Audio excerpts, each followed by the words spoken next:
Alright guys, I just got a reload offer, or as we call a load tender. I'm gonna check what the distance is, and I gotta figure out how many hours I have and what I need and all that kind of stuff. So I'm gonna come over here to my summary page first. I got 2727 left on my 70.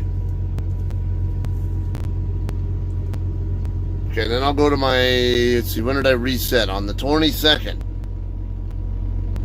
Oh, wrong one. So on the 22nd, I reset. So I think I'll get 25 minutes back that night.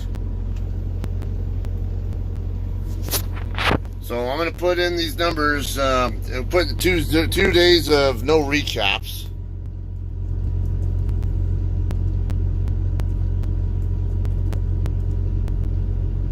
Okay, and then I got 25 back. Then I got 1205 back the following day. 643s are not the greatest recaps, but as long as I get the load delivered. 1210, those are, a couple of those days have got good recaps, but trying to get to them will be another question. 712 and then 355. Okay, so now I'm gonna figure out how many miles I am, how many I need to cover. I know I have enough to get this load delivered, but I need to figure out how many I need to cover for the next load too. So I'm gonna come over to Google. All right, come on. Come over to Google. Turn it this way so I can see better.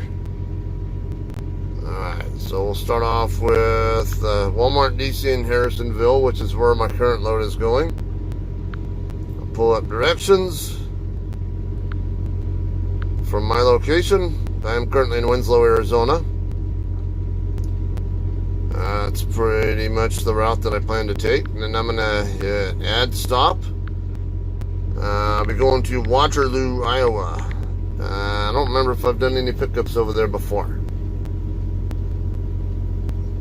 Okay, and then after that, I'll be going to Tracy, California, which I'll assume is Costco. I don't know for sure if it's Costco, but it'll probably be. Okay, so I got 3,282 miles to cover, so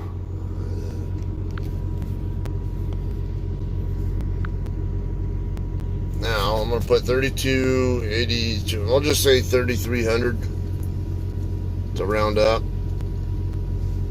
Okay, today is the 27th.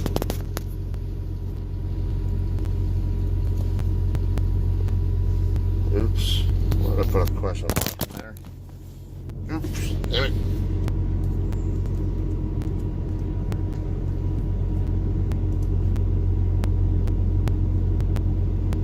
Okay, current time is about 1600. Well, actually, I'll put 1400 because it's California that I need to get back to, so I need to use Pacific time. Okay, I'll use, with the weather, I might need to run 55 average, so, and then let's figure out when this pre-plan is due. Let me,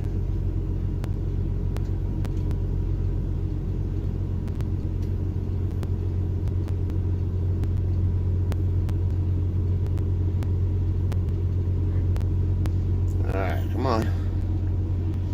Alright, Tyson and Waterloo, that's what I figured. Oh, American Custom Meats on the 3rd. Okay, so December 3rd is when it's due. Alright, don't be an ass.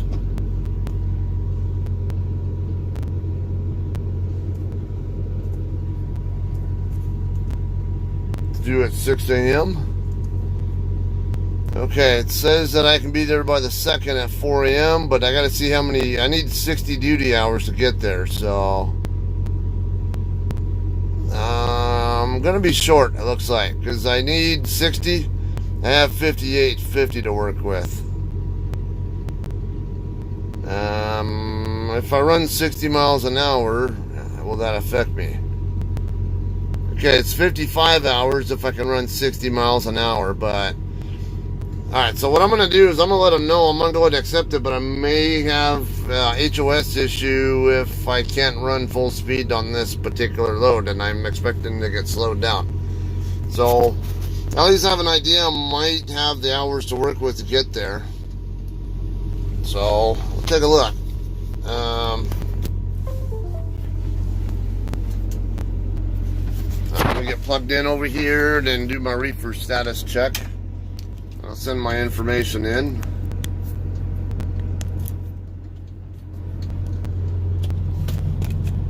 So, it might be doable, might not. I don't know yet. Okay. I'll do my reefer check. Be right back.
Check, and then I'll respond to the pre-plan.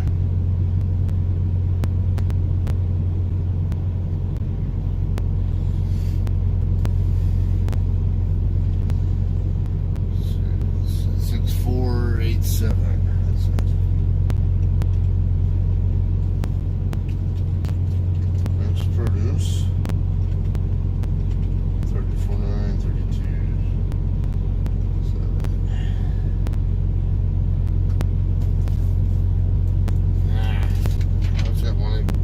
Still numbers I'm trying to memorize. 6728.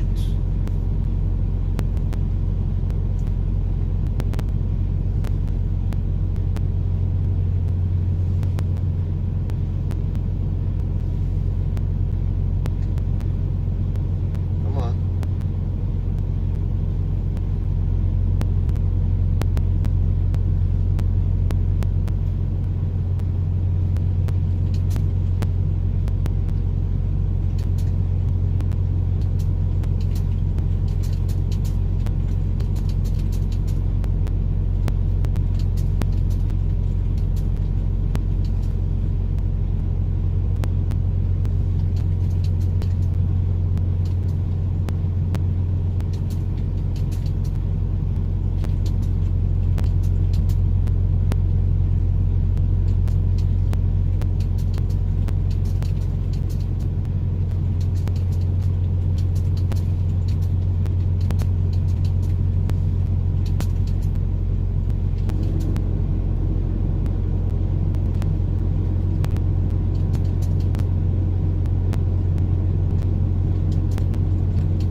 Hey, what's up, James? Yeah, I just started the feed. In the middle of accepting a pre-plan for my reload. What is the? Come on. 7798.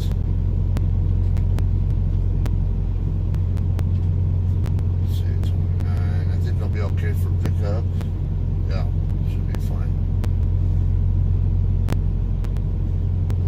Problem with on-time delivery with the current ETA. Let's see.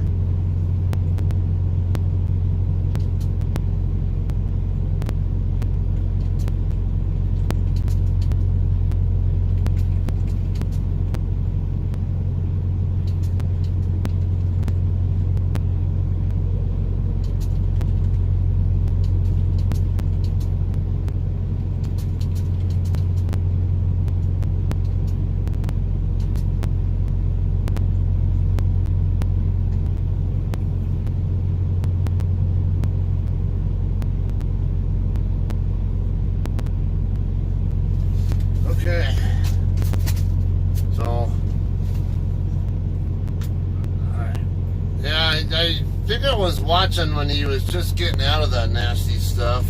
I was having a hard time with buffering too, and I couldn't tell what. Man, I'm not sure how much he was able to interact at all. I wasn't hearing much talk, so not sure what's going on there. But I'm gonna grab on this pizza real quick and then get it rolling. So, are they still driving, or? I imagine he's still on the road, because I was having a hard time telling what mile marker he was at. I thought it said 6 something, so I assume he's still a good, maybe a couple hundred miles away from home at the time I was looking, and that was only a couple of hours ago, so.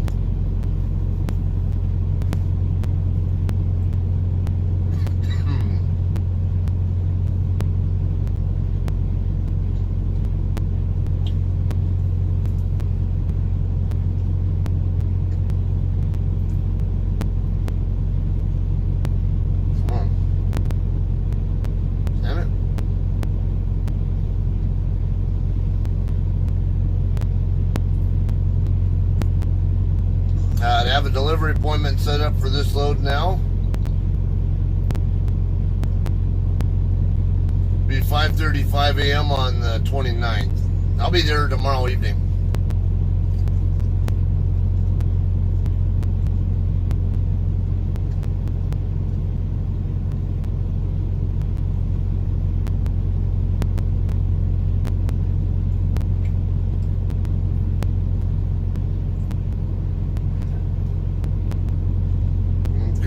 DM will not be here tomorrow. Just as a reminder to all my drivers out working, thank you for staying out.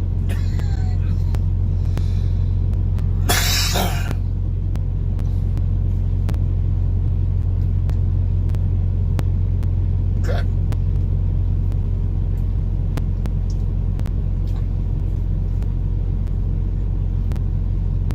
I have some JCT company parked next to me. Okay, our planner responded back. Sounds good. Have a safe trip, and as long as we pick it up or conduct a loaded call before the drop dead time, we can use weather if needed. You have a safe trip, man. Dakota. Cool.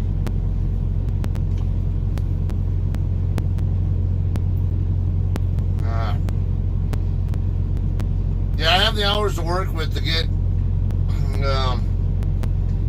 this load covered and then get to Waterloo also, but some of my recap hours don't look too good, so I don't know. I mean, I can get there a day early if I had the hours to work with. I think I had the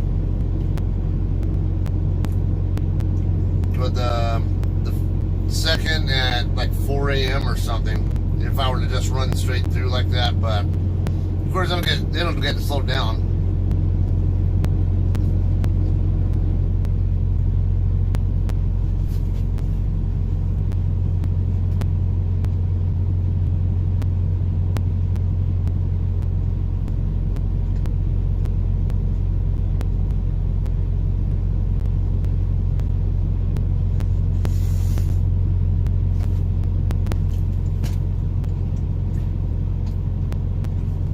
I got a little lucky. So I went back to sleep,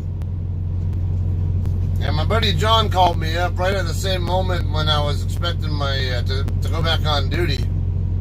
It was like I woke up and like look at the time, like, oh shit, I meant to be up earlier and to get ready. That way I can get moving as soon as my 10-hour break's done.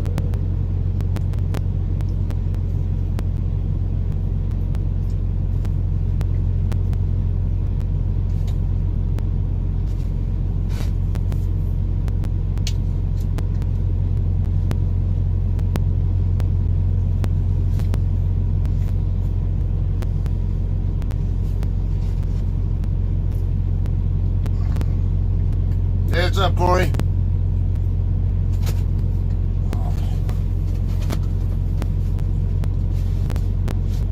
I usually eat crust, but I can't. I don't want to eat too much. Alright.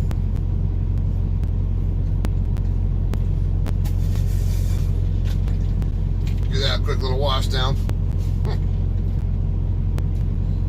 Hey guys, yeah, I just finished a pizza.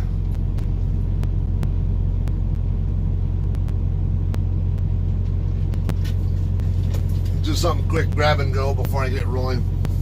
So, alright. Let me switch over. I'll show you got another JCT right here. 3808A. I don't know who's in that truck. I used to know who the person was, but I don't think they're in it anymore.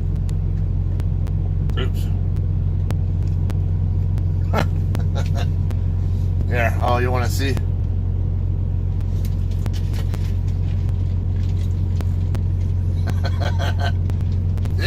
I guess it is, isn't it?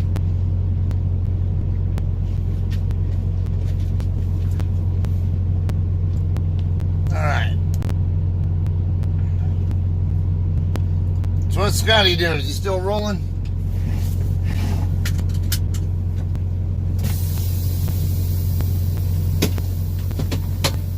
Couldn't tell where he was at earlier. I thought he was still a good couple 100 miles from home though.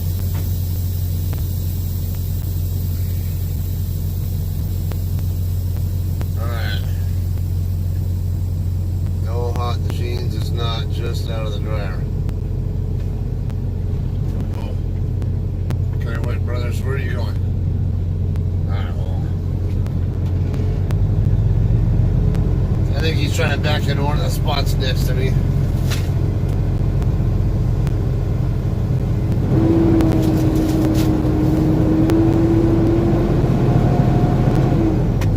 Okay, I'm expecting to have some weather problems later, particularly on the east of Albuquerque.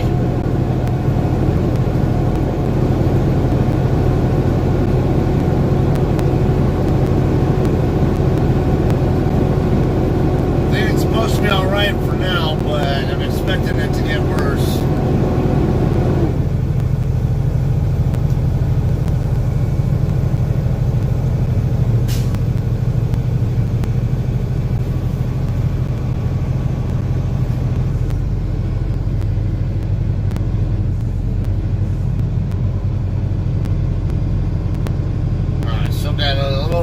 Tank of fuel so I can reach Santa Rosa from here. That's where I plan to I'll either refuel in Santa Rosa or Tucumcari. Tucumcari would make sense just because I'm going to get off there anyway and get on Highway 54.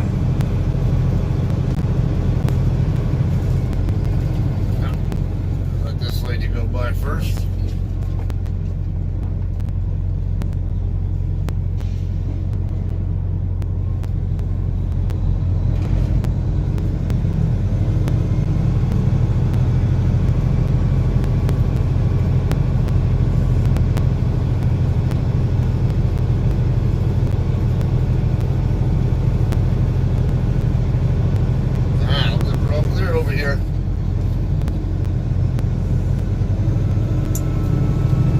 Damn stop sign on a private property. Come on, people. It's plainly obvious that it's clear.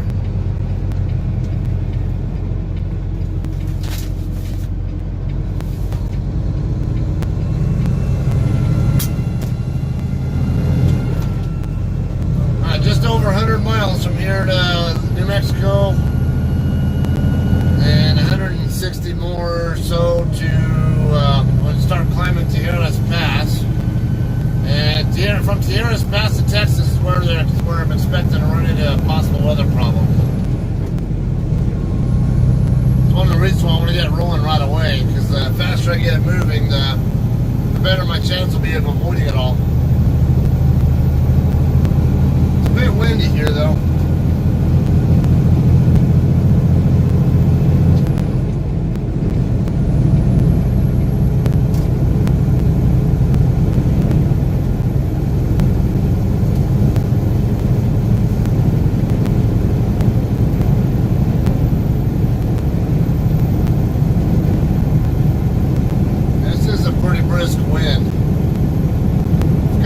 Maybe it was in the teens or something when I was walking to the building.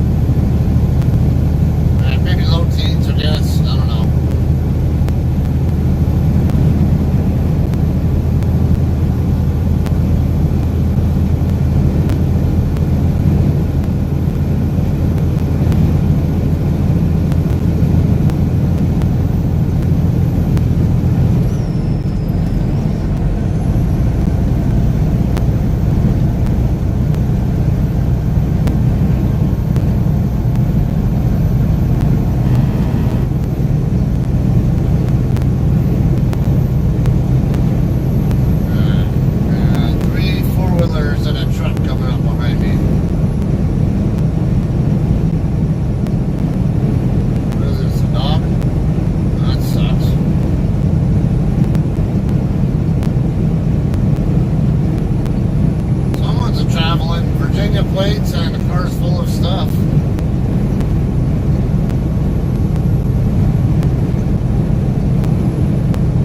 Alright, pick up. Come on. You better pick it up. That's why you're called a pickup.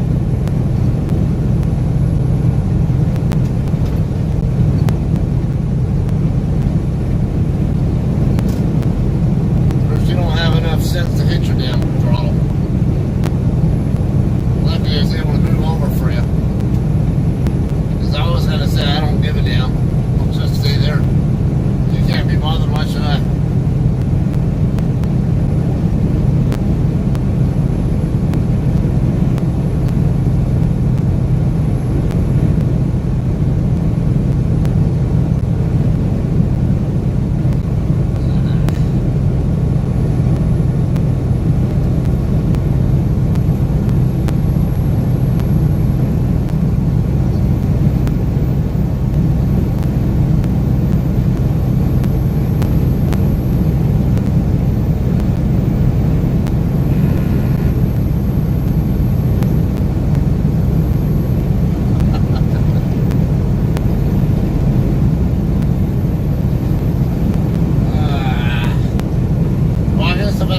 Weather, I get wind. Or I mean snow, whatever, I'll get wind. And whoever that was who posted the pictures in the group of the expected snowfall on I-40 and I-17, I thank you a lot. That was really cool. I ended up sharing it in the JCT group.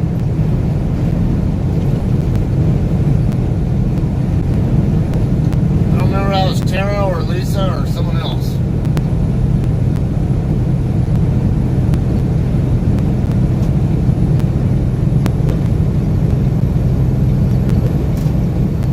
Alright, 260 mile marker, got a bear, full-size bear on the other Watson westbound side.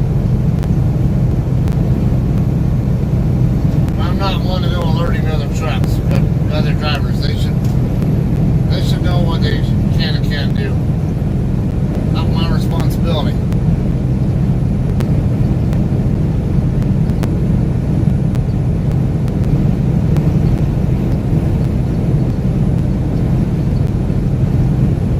Yeah, I thought it might have been Tara who posted it, but I cannot remember.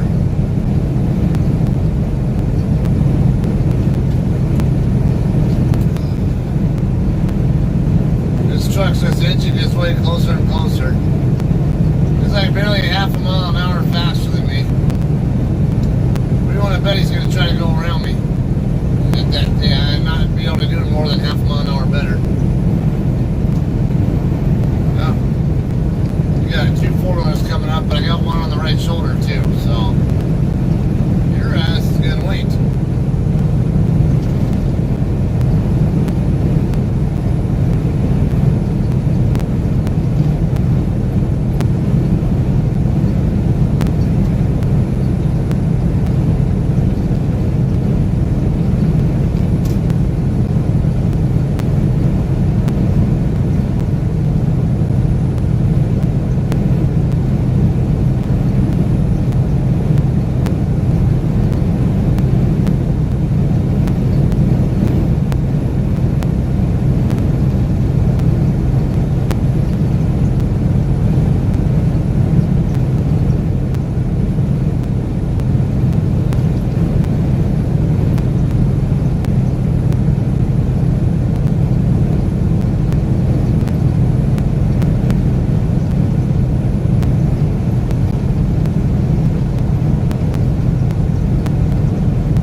Alberta.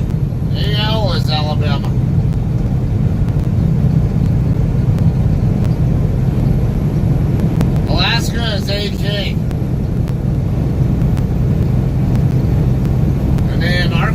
is AR, and in Arizona is AZ.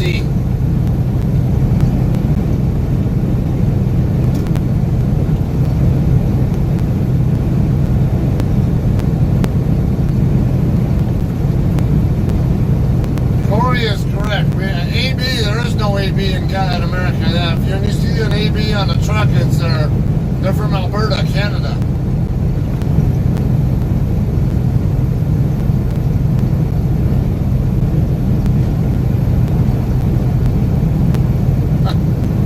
One of the things of learning to be an American, huh?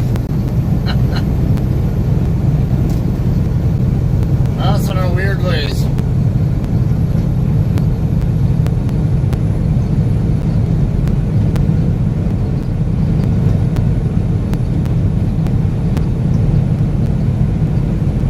It just takes some rote learning, figure it out.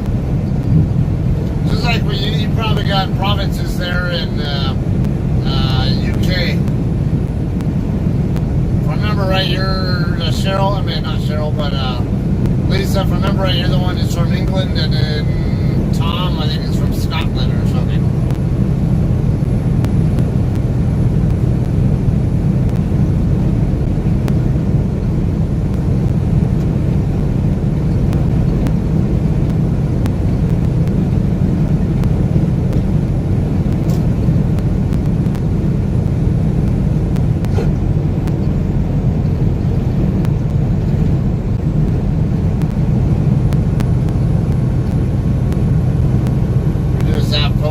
Yeah, that's basically what those are for us too. We abbreviate in regular speak because the postcodes.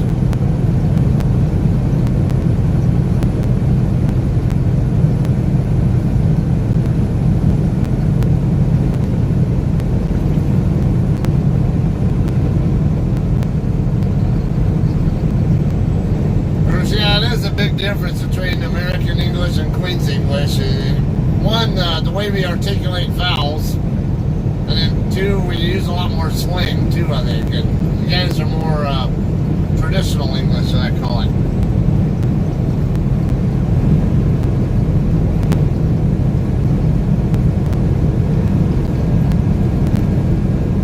I'd imagine that Queen's English would be easier to learn than the American English, just because they just tend to have more limitations on the vowel usage. I mean, how they're pronounced, articulated.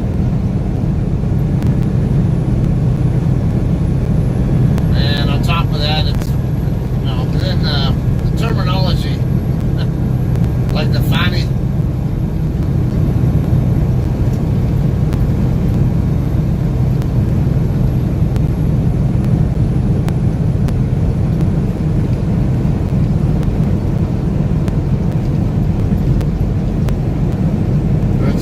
You guys call trucks lorries over there, don't you?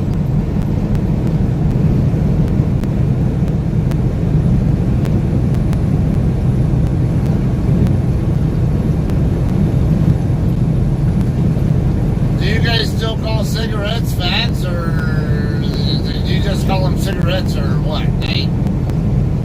Of course, I'm not a smoker. I always hear the stories about them being called fags, but and that's one of the ways that are different between Queen's English and American English. You say it in American English, and it's a pejorative, whatever, derogatory word for a homosexual person, obviously. But there, what my understanding is, it's a normal reference for a cigarette. Okay, so you guys still do that, still do use that term there for cigarettes, okay.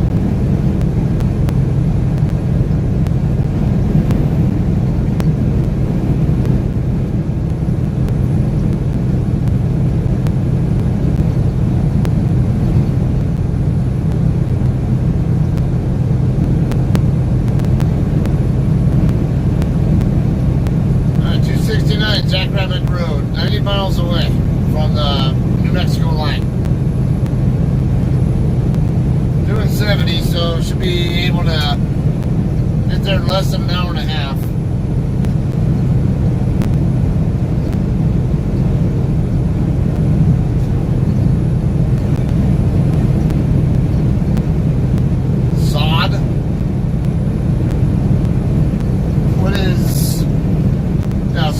just like a square of grass. It'd be like pre-grown grass that you can lay down on your yard here, but I'm curious what it means in the UK.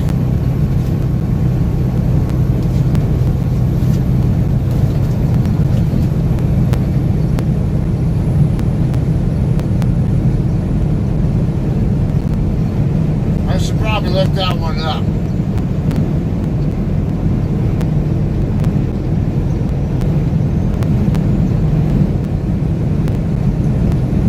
Someone to sod off or call them a silly sod. So is that like another version of the F word here?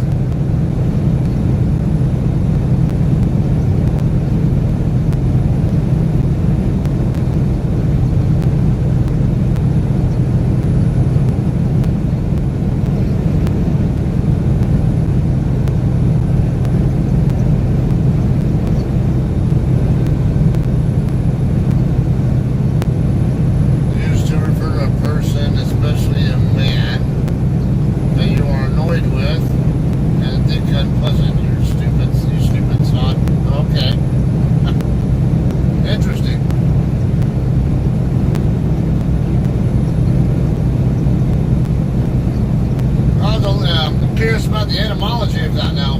How did that actually even come?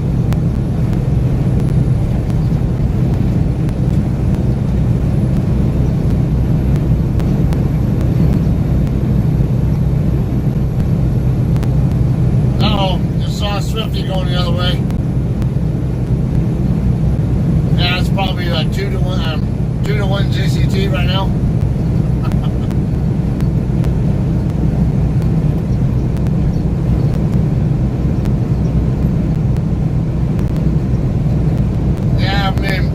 Different than here in the U.S. where we're making up the stupid words here, like bay. It's like B-A-E, bay. Okay, just how is saying bay any quicker than saying babe?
across the city right now, actually.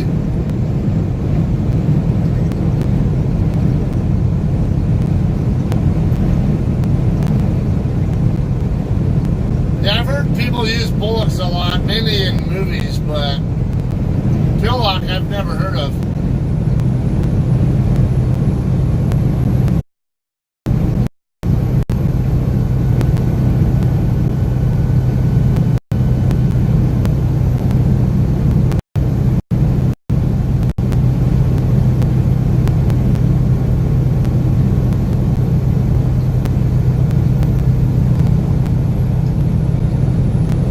Here's one for you, Lisa.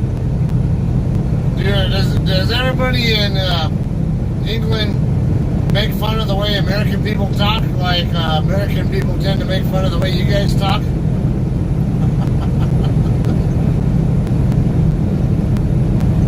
I imagine it's true. I've heard, I think Japanese people make fun of or make which the same way we make fun of theirs.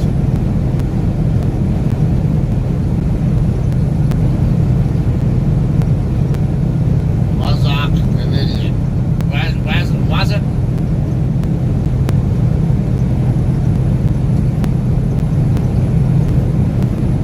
Piss off, you bloody wazzock. All over a stupid person. Okay.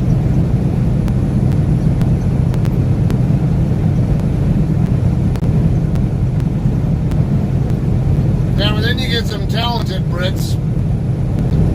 Okay, like, great example here. Hugh Laurie, star of House MD. Now, I'd seen him in a couple movies before, but in more minor roles. I didn't think much about his the way he talked to them, but the TV show House MD, he sounds very much like a regular American person.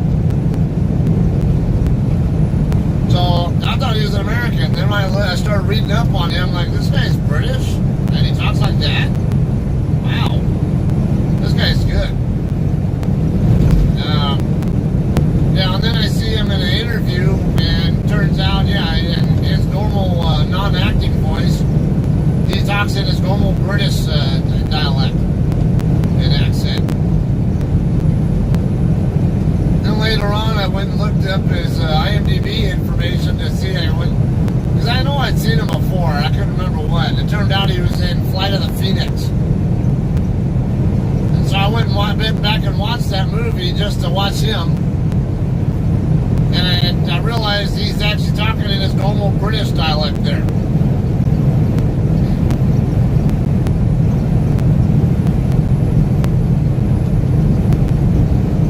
I must say I was quite impressed with the way how well he speaks regular English when he wants to. I mean, American English, I should say. Regular English is actually Queen's English. So.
To that show House. I don't watch a lot of TV, but I like that one because I like his sarcastic and condescending kind of humor that he uses in it. And not to mention some of the interesting cases that the stories always have.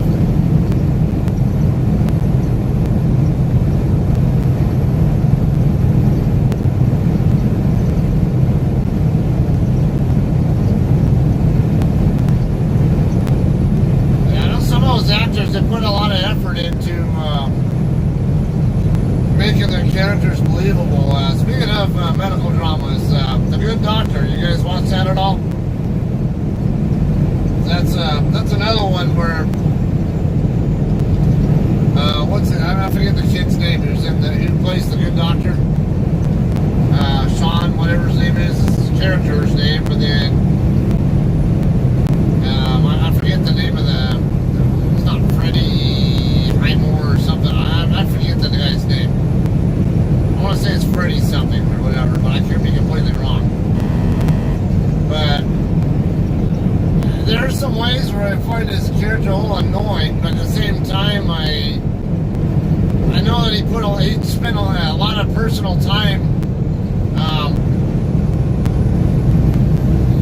interacting with autistic people before he did that show, because he wanted to learn what a lot of the common mannerisms are among autistic people, and wanted to make it a more believable experience portraying an autistic person.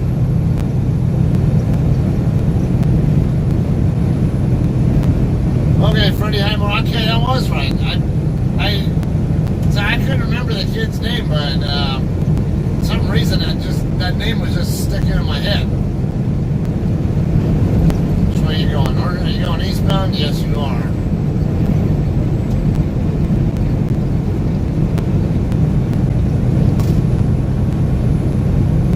Gonna have a conflict with that truck getting on the freeway. That's why I moved over.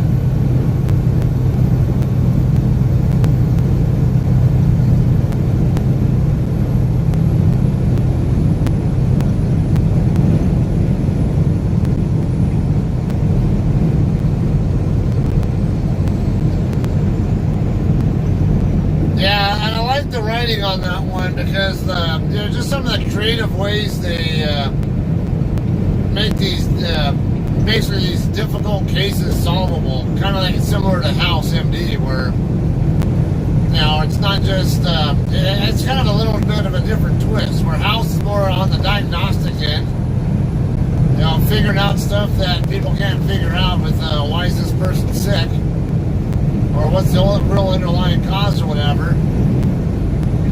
The Good Doctor, it seemed like it was a little more, some of that going on, but also some of like, well, how do we fix this problem with, because the traditional way to do this might kill the person or whatever, or don't have access to whatever part it is without doing some other damage, and then he figures out ways to do things.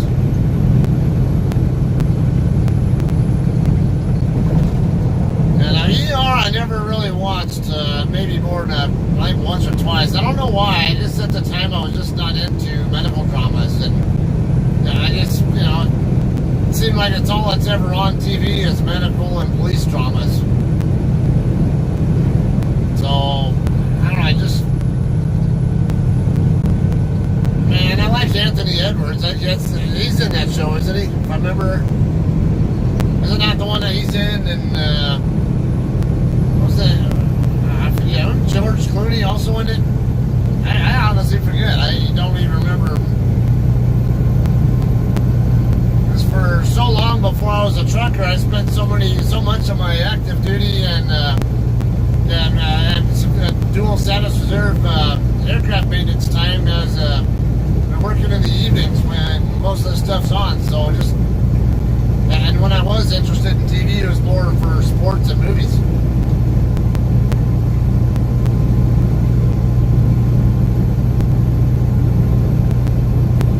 I also remember watching a couple of times, and I never got into it, was that other one, a more comedy one. Medical comedy drama, whatever you want to call it. Damn it, I know the name of it, I've just drawn a brain fart on it right now. Maybe you guys can help.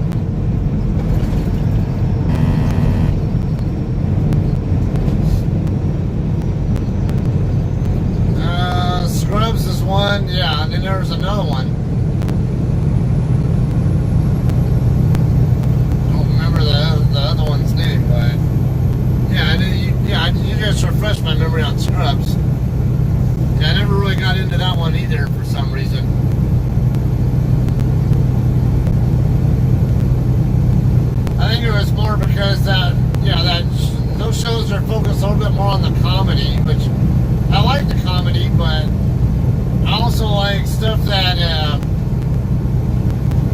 that intellectually stimulates me too.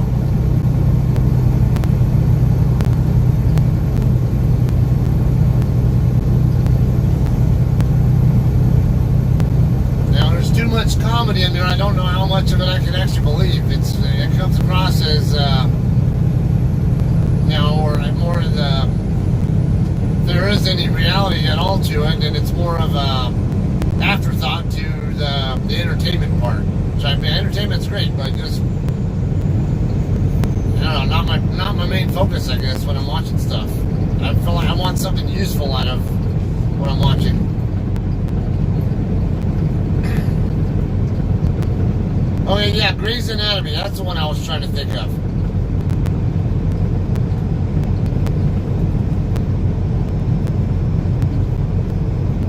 I think I remember watching like 1 or 2 episodes of both Grey's Anatomy and Scrubs, and it just, I don't even realize. I'm not even sure why I didn't really get into them. I think it's just there's too many other things I already was watching, like CSI New York, NCIS, Bones, stuff like that. It's like I only have so much time to sit and watch TV, so I just kind of gravitated towards maybe it's like one of the stuff that my ex-wife would watch that she got me on, or maybe some people would talk about it and I'd check it out, or at the time I would just download shows and then just give their pilot and maybe the first couple episodes a try and then figure out if it looked interesting enough to me.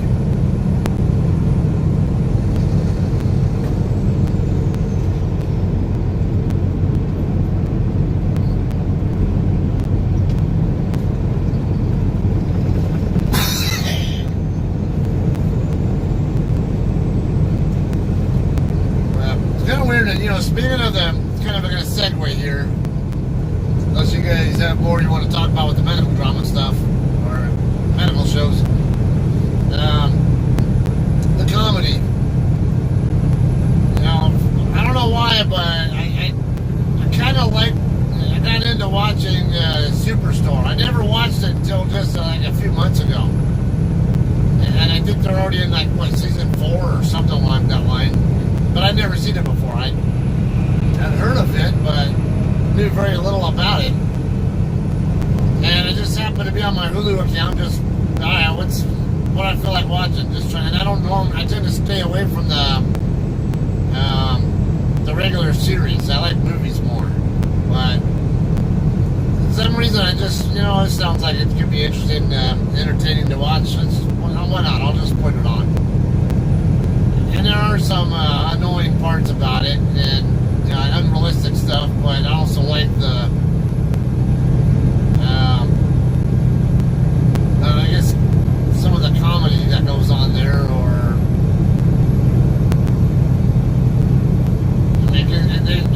they kind of emote in a way with the comedy, I think, where they might try a little hard at times to make it funny when it doesn't necessarily have to be, but for some reason I just find the show entertaining for some dumb reason.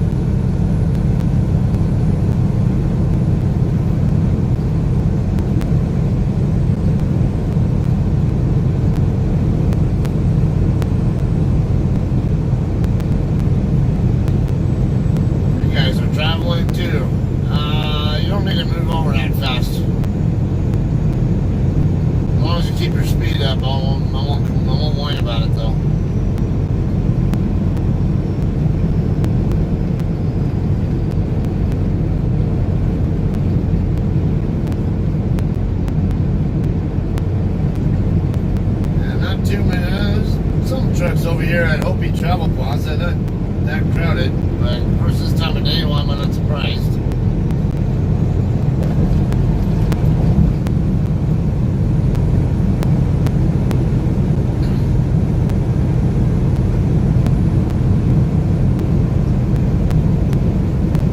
Now, I might just go ahead and do my 30-minute break at the Flying Sea Ranch.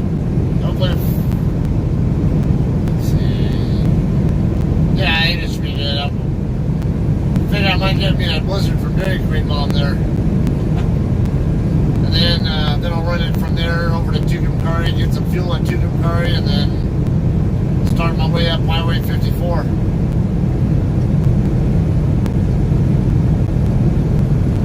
If all goes as planned, I'll make it at least a little of the way into Kansas today. I don't know for sure.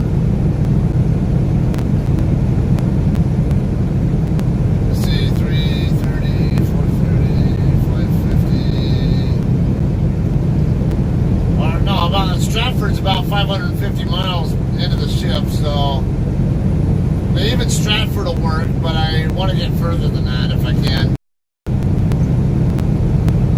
But I might need to plan on it anyway, because I'll have more, I'll have little towns and stuff to go through.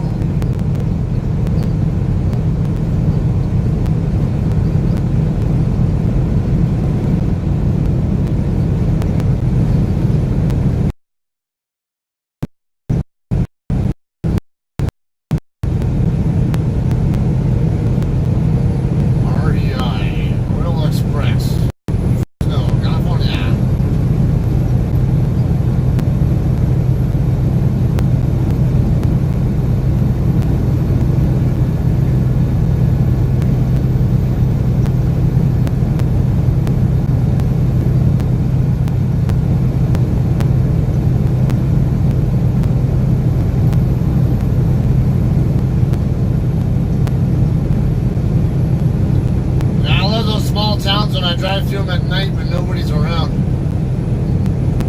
because 54 can get quite annoying with slightly slower trucks, or even some of the slower cars, and they're hard to get around when you're in a governed truck. And a lot of them don't have the concept of professional courtesy. If I encourage someone to make a dangerous pass and have an accident that could involve you, then but people would rather just be jerks, or not necessarily jerks, but inconsiderate. They don't put any thought into what they could be doing as a defensive driver to help discourage aggressive or bad driving decisions.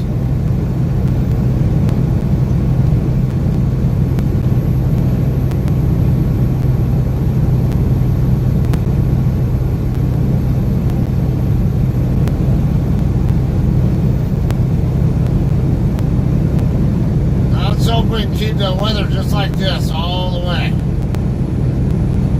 I'm okay with this. At least I can run 70 the whole time.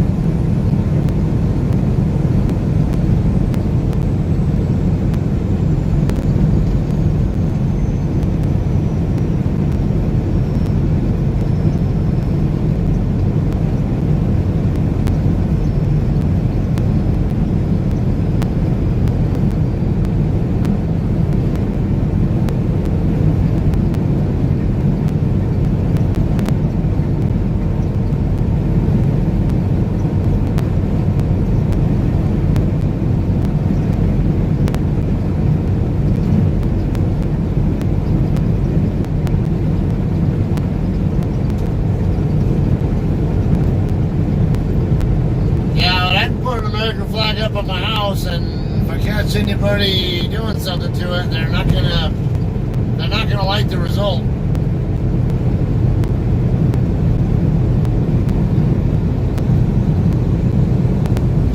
Especially being a retired vet, you don't screw with a retired vet or anybody who's a vet. It's a good way to get your ass beat.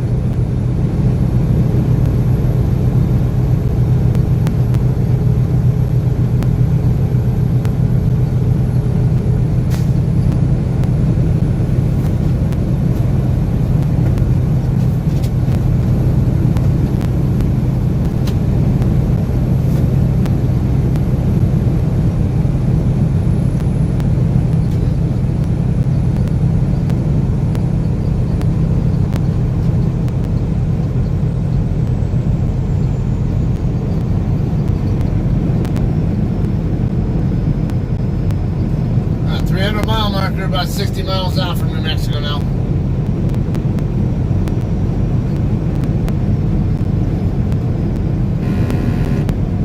What? I'm in the middle of the lane. What the hell are you going off for?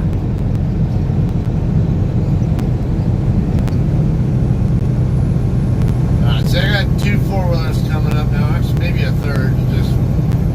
So I'm going to back it off here and fall in behind them because this other truck's going to... I know that these guys are going to take up what space there is between me and the truck anyway.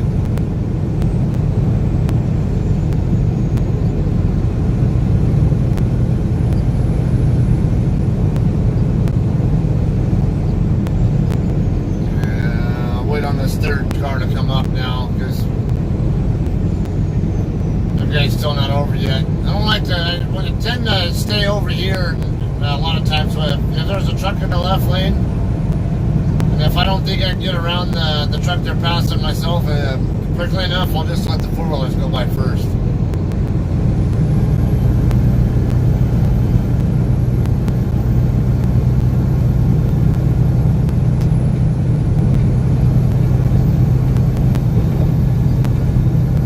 One of the California plates still.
Corey. We'll talk to you later. Thanks for stopping by.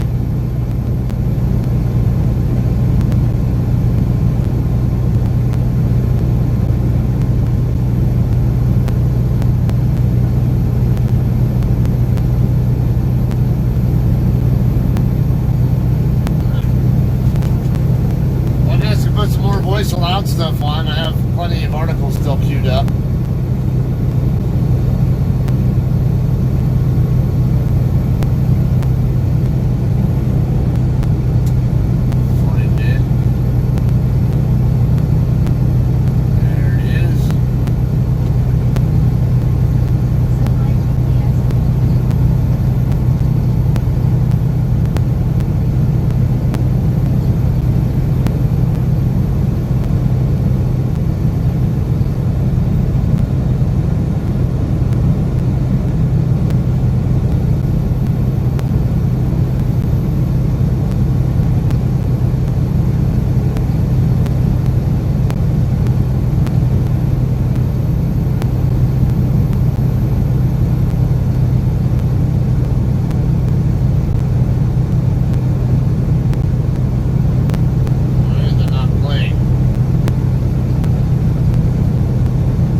officers, what was your most notable court experience? Malky McEwen, author of mind-tickling books. 2017 present. Updated October 28, 2019. Upvoted by Karen Mackey, J.D. Law, University of Nebraska-Lincoln, 1994, and Olivia Deborah Lagateris La Rosa, J.D. Law and International Trade Law, University of California, Hastings College of the Law, 2004. Author has 340 answers and 8.3 meters answer views. Little 6-year-old Jeannie McKay called into court to give evidence.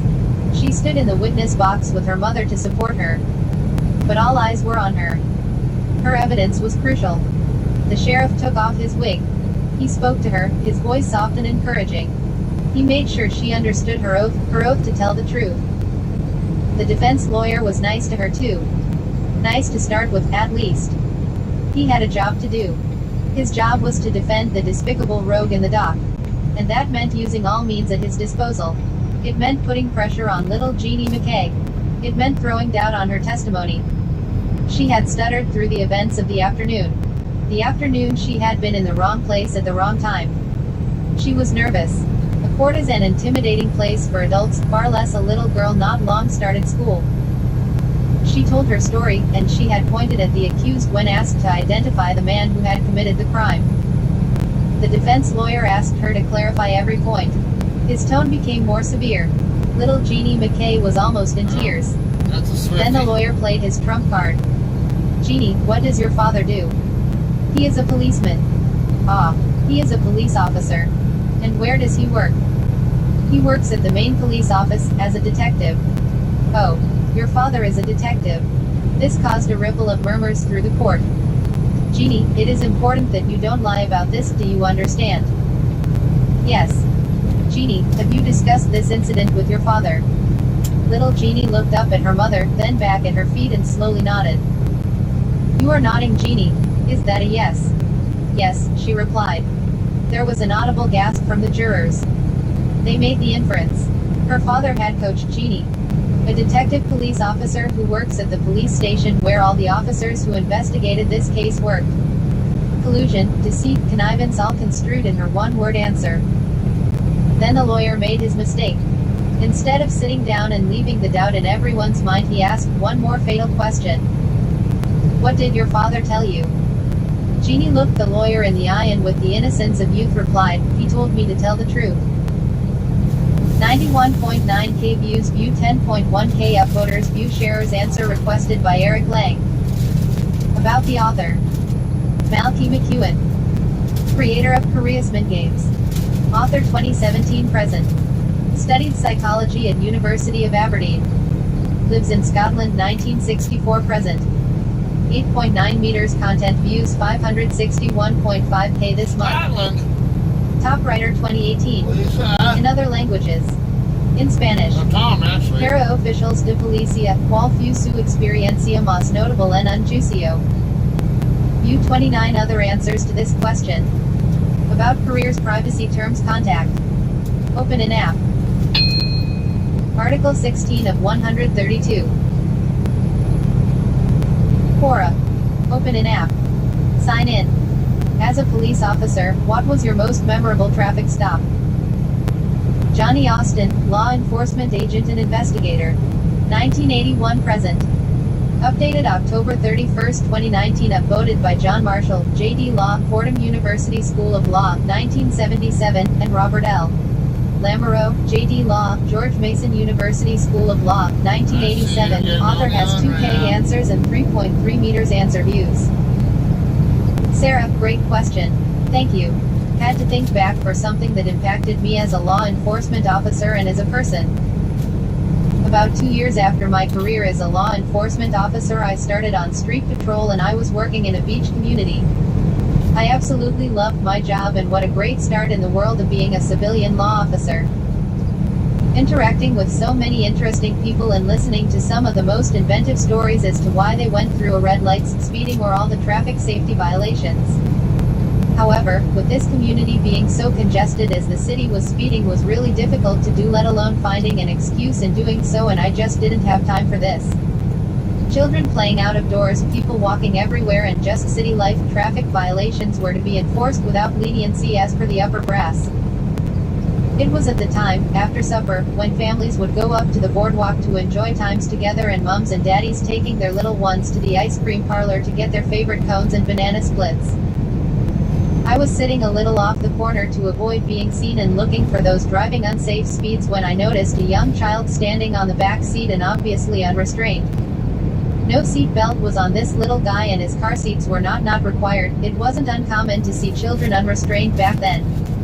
I pulled out a couple cars behind, and this young man had somewhere moved from the back seat to the front seat. In those days the seats were commonly bench seats without the empty space between them, so he definitely climbed over, but not in my sight. I caught up to them a few blocks up and lit up my overheads. No siren needed. The young mum complied straight away. I got out and walked up to the driver's window, and realizing the narrow streets and the way traffic was closer, I went over to the passenger side. The young boy standing on the front seat with his left arm around his mum's neck. I asked where they was headed, and the young boy told me they were going to the ice cream parlor for a cone, cause he had finished his evening chores and he was taking his mum for the treat. He was paying, in other words.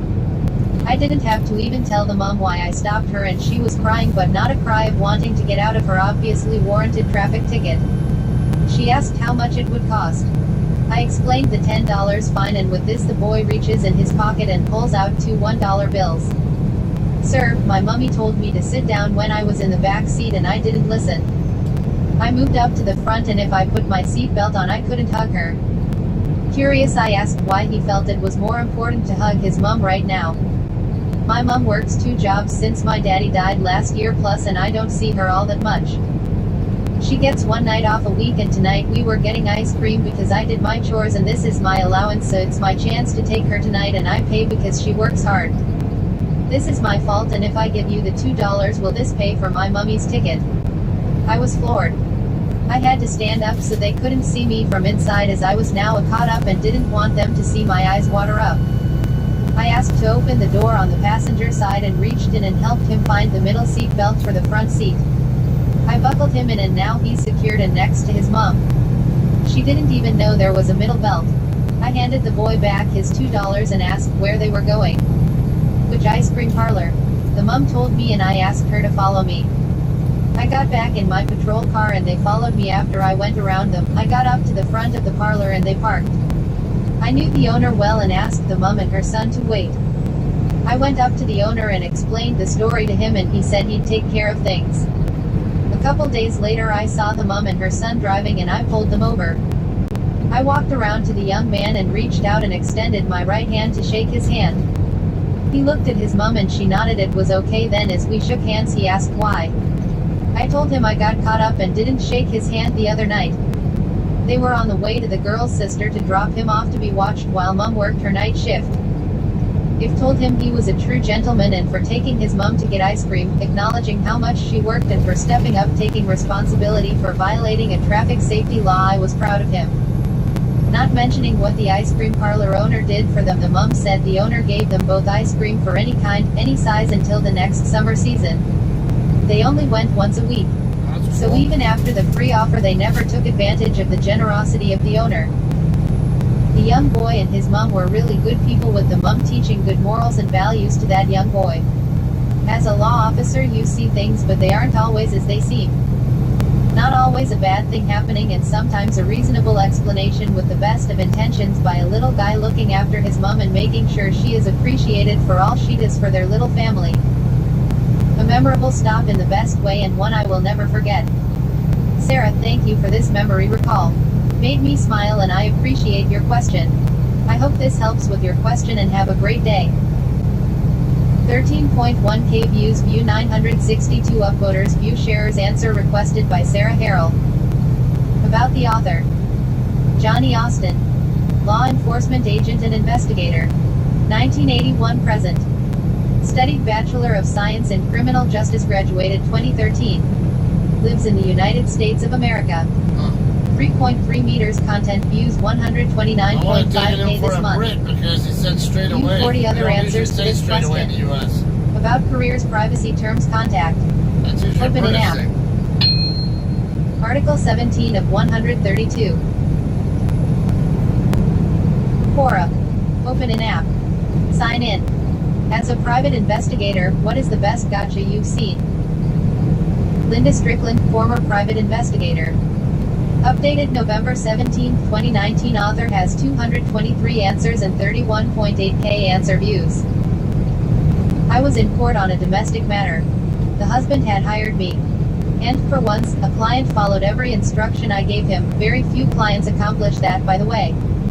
He kept his mouth shut and didn't tell anyone that he hired a pie. He did his best not to act suspicious. And it worked. The wife let her guard down and carried on with her lover fairly regularly over the 4 weeks that I conducted surveillance. There were no children from the marriage. The couple were both in their 50s, but they had been married for less than 8 years. However, the wife was asking, via a very aggressive attorney, for an enormous amount of alimony. I was, of course, sequestered during other testimonies to include husband and wife. Evidently, the wife testified that she was providing housekeeping services for this man, I'll call him Mr. X. Her attorney spent a great deal of time and effort attempting to make the husband appear overly possessive, controlling and jealous. When I was called to the witness stand, the husband's attorney asked if he could approach me. I could see he was holding the large envelope marked "Photos Do Not Bend," which I had given him a few days earlier.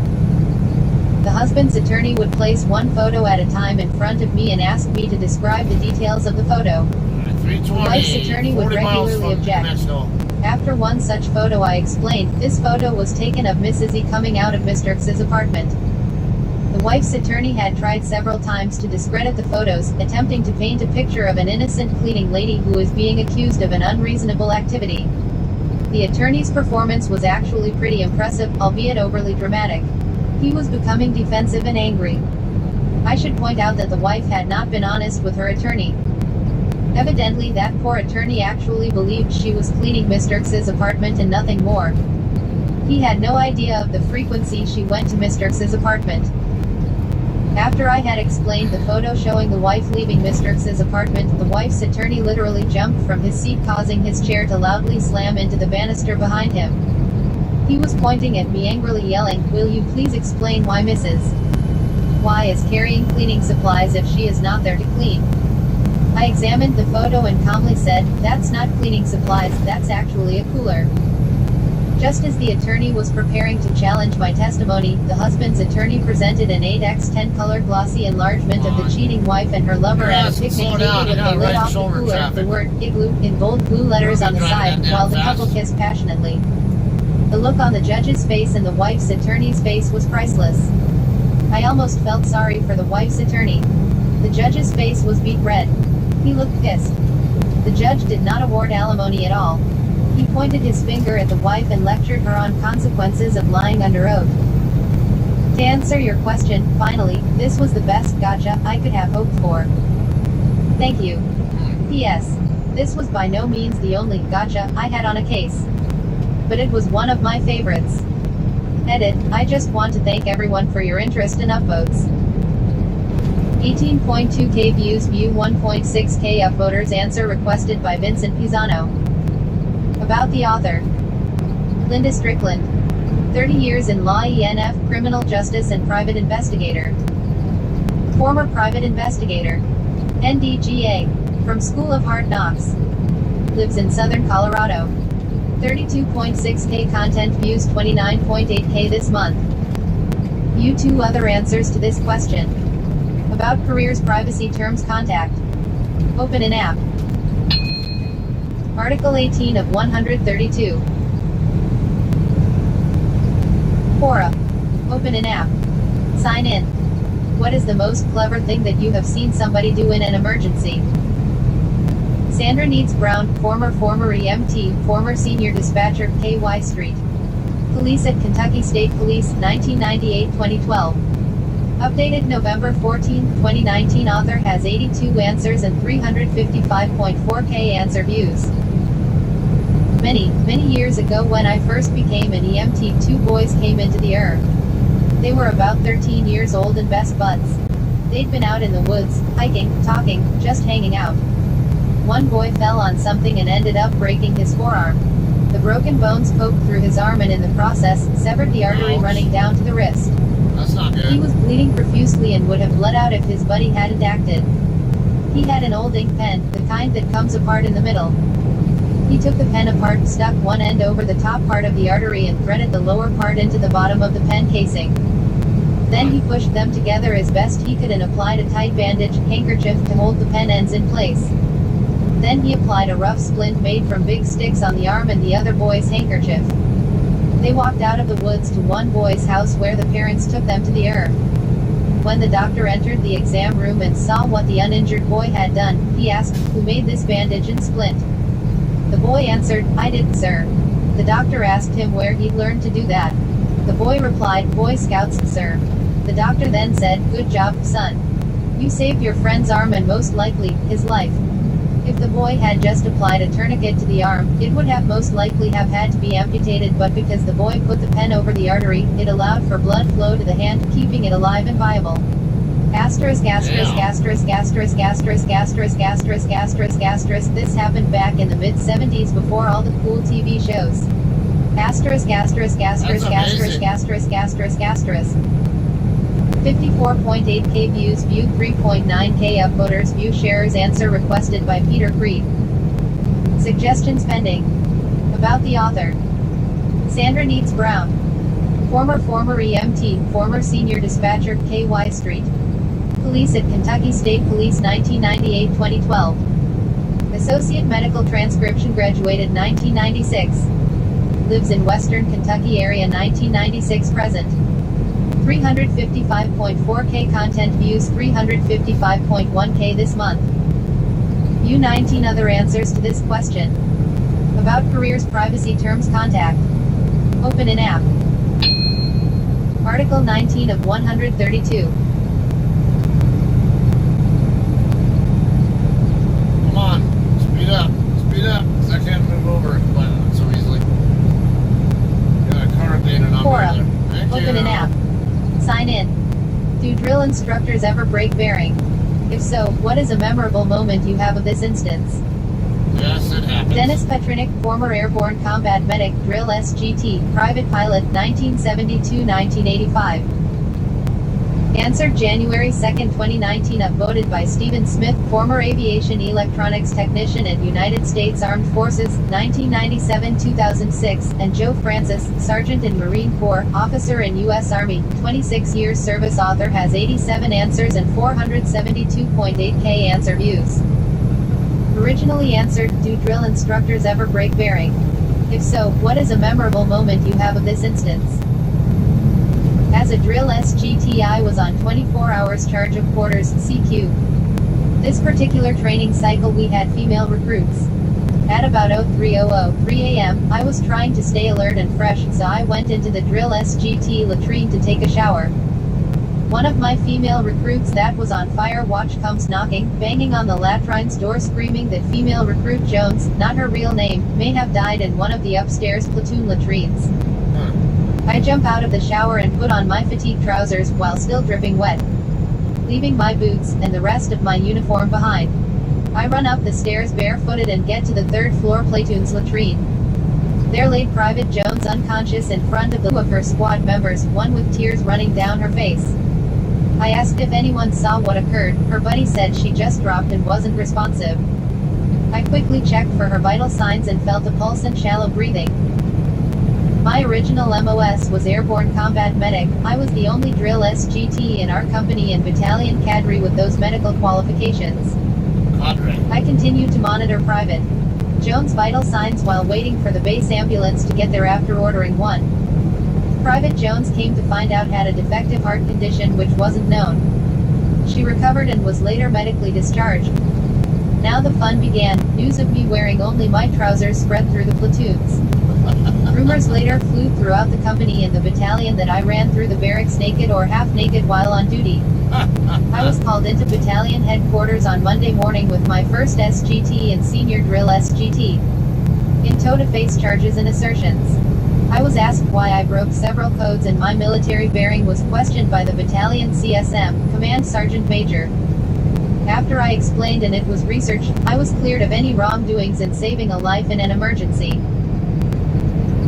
70.3K views, view 2.6K upvoters, view shares, people, answer okay. requested by Robbie That's Ferrani. ridiculous. And then About as careers, Command privacy, Sergeant terms, Major contact. on top of that, Open the an one app. who called him in question. Article Should 20 be of ashamed of 132. The CSM is a E9. The Four. highest rated Open an app. enlisted. Sign in. As a police officer, have you ever made a defense attorney look stupid in court? Philip J. Woolley, police officer, 1990 present. Updated June 9, 2019. Upvoted by Norbert Scheck, PhD, Law and Constitutional Law, John Paul II, Catholic University of Lublin, 2008, and John Marshall, JD Law, Fordham University School of Law, 1977. Author has 865 answers and 817.3K answer views. 30 miles Yes, out. I am black, however very light skinned. I was testifying at a jury trial for a DUI. The last question the defense attorney asked me was, "Isn't it true the only reason you arrested my client is because he is black?" My reply, "I don't think my father would like that very much." The judge looked at me weird, the district attorney, and the defense attorney looked at. Finally the judge said, "Can you explain that?" "Well, my father is black, my mom is white." Do you know the racism they were exposed to being married in the 50s and 60s? I was brought up to respect all races and, because I am black, nothing could be further from the truth. The DA beamed with a smile, several jurors laughed and the defense attorney. I move his statement be stricken from the record. The judge said, "You asked the question, counselor." Moral of the story, I work with several white male officers, who basically look like neo-Nazis. Nice. Yet they are married to black women. Others married to Hispanic women, et al. I myself am married to an Hispanic woman. So, before you throw around the race card, you better have your ducks in a row. The man was convicted, by the way. Edit, my wife doesn't speak Spanish. Yet we have been around the world together. Every place we go, people will immediately start speaking Spanish to her. Nice. We were in Beijing and people spoke Spanish to her. It pisses her off. That is the perfect example of racism, assuming. 580.7K views, view 3.8K upvoters, view sharers. About the... Okay, so this section coming up is where I had to use a detour around an accident that had happened earlier this week. Kind of curious, we'll see any of the evidence of where the accident was. It was around the 345, 346, somewhere around there. So a little more than 10 miles from here. Now, I originally tried to detour by getting off at 343, but ended up coming across a 3-ton capacity bridge. So I was like, yeah, that's not going to happen. Ended up coming back this way and taking Highway 191 north up into Ganado. And then went across and back down into Gallup, New Mexico.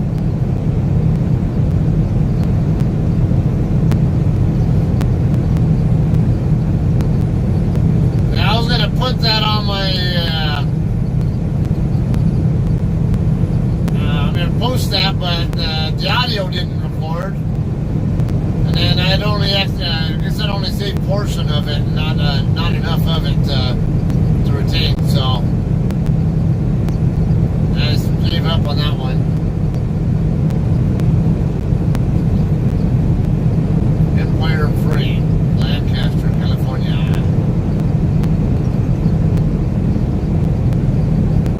So yeah, I'm gonna get up there almost into Halcol.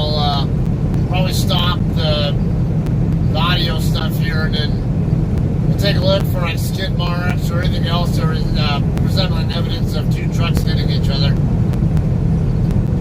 I don't know what the end result was of that either. I don't know if anybody, if there were any fatalities or what. I heard cargo was all over the road, but that's it.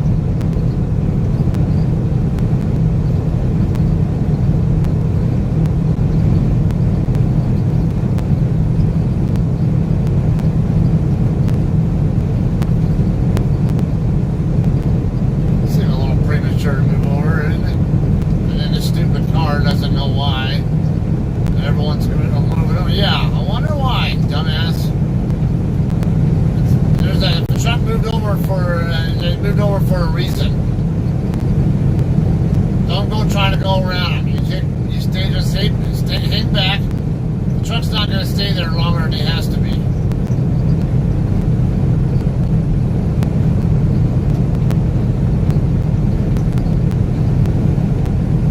CFI is going to be slower than us. Yeah, Martin, this guy with the old Martin trailer is going to have to back off for him.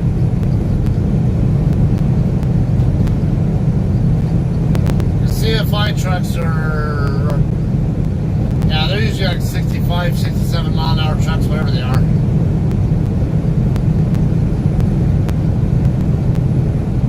Hey Charlie, how are you?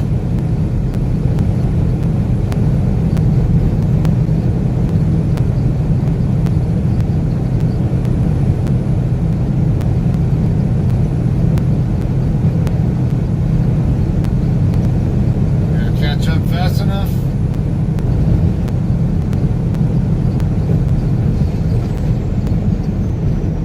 Yeah, the first one is. I don't know about the second one.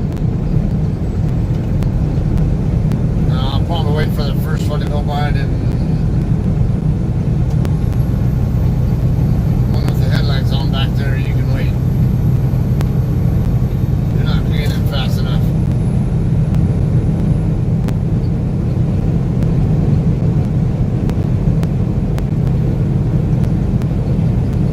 Man, that must have been a nightmare of a trip back for him.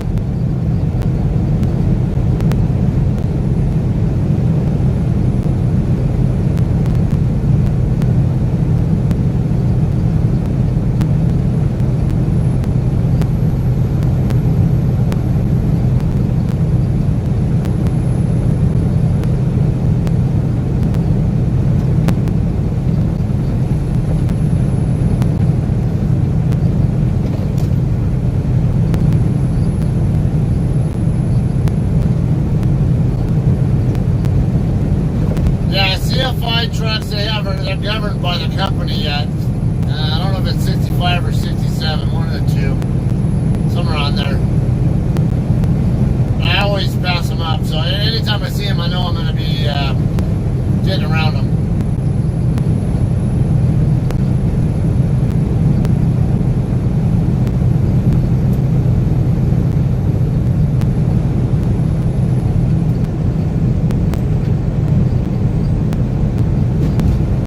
US 191 southbound coming up next.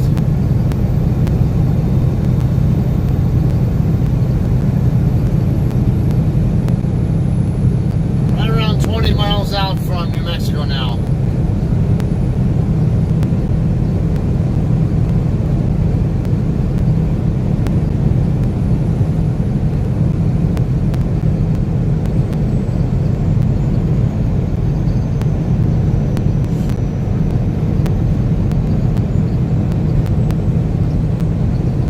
JCT trucks are governed at 68 pedal and 70 cruise. So if I don't have cruise control in use and I'm just using the pedal only, I can do 68. And if I have cruise control engaged, I can do 70. And actually some JCT trucks, the older drivers, or well, not necessarily older, but the drivers who've been around longer, they can do 72. They got grandfathered. Basically, when the company used to govern them at 72, and then when they dropped them down to 70, the people who were still with the company were allowed to stay at 72.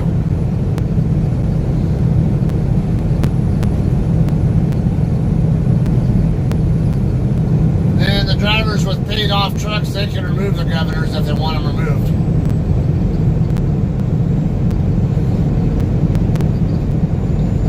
We do have a number of drivers here who have paid off trucks. And most people don't pay their trucks off, but some do.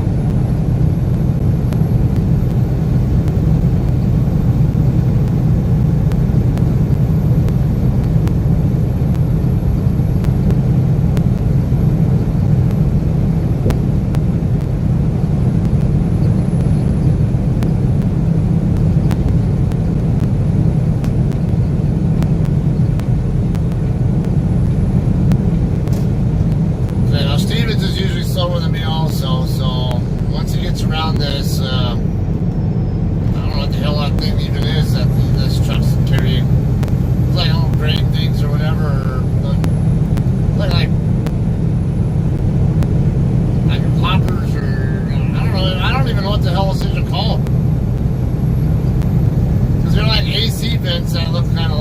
too, but then it also looked like it's meant to where you put something in the top and it funnels it into some kind of storage container. Got another cop here on the exit for 341 Ortega Road.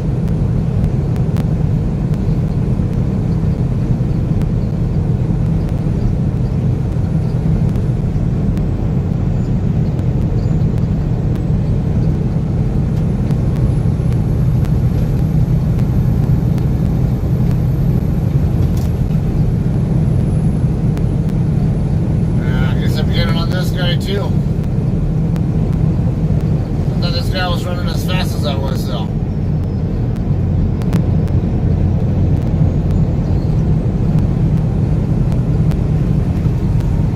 Let these four-wheelers get by first, and then I'll try to get around this guy.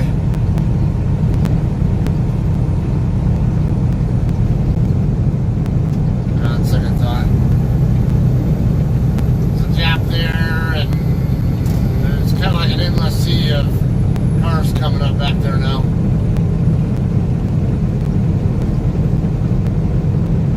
You know, I was kind of thinking the same thing there, where maybe it's for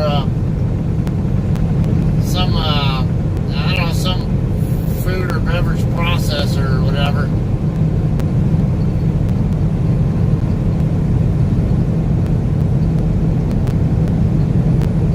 Nice mural on the side. Clear out transport. Jersey City, New Jersey.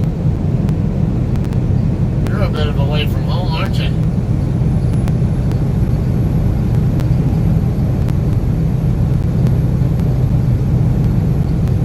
What's in the box? What's in the box? Good movie.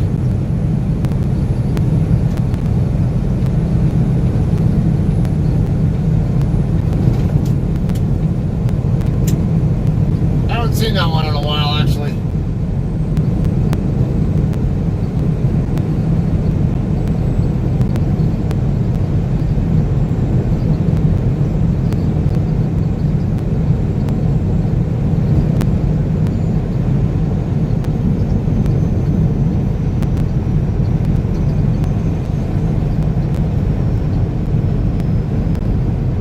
Carino Wash. Okay, somewhere in this area. I think up here by the exit coming up is where the accident was, if I'm not mistaken.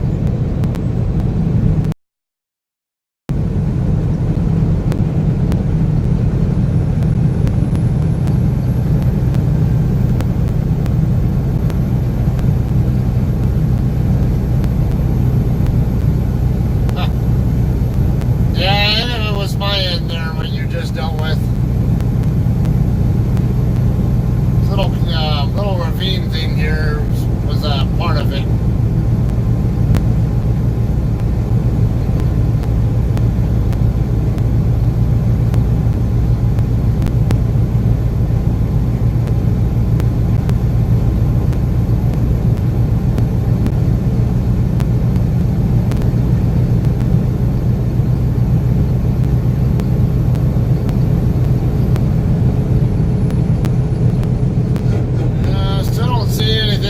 Solid evidence of where the accident was yet, but it was over here in this area.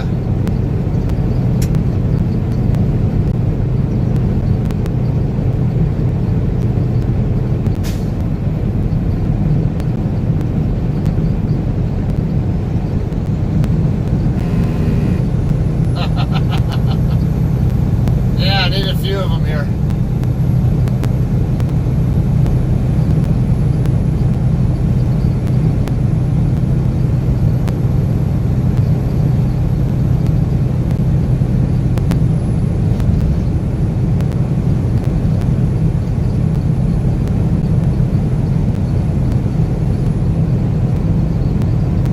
Been right here, because I saw a little evidence of truck tire tracks going over the right shoulder, right across the door point. Or no, that's right here too. All right, yeah, it's a pretty good chance that was right there. It looked like somebody went off to the right and then turned off to the left and went into the median.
Right, almost ran on the back end of my trailer. Sorry, I'm not moving over.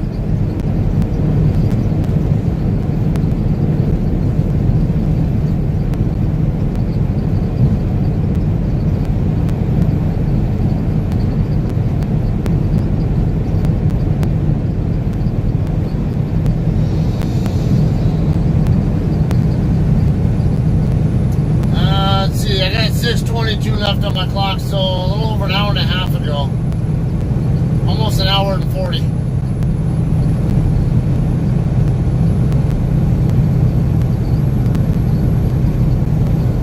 Well, I actually left just under an hour and a half ago. I'm at a 350 mile marker and I started at the 255, so I've been on the road 95 miles.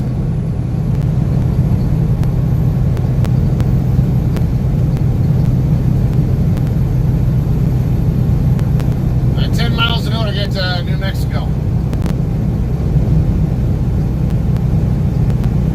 There's another one of those trucks with those things on it. Those same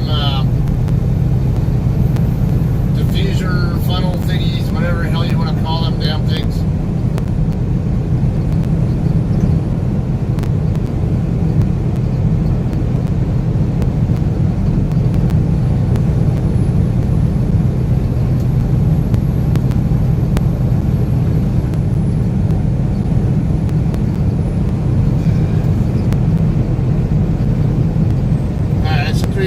Allentown Road.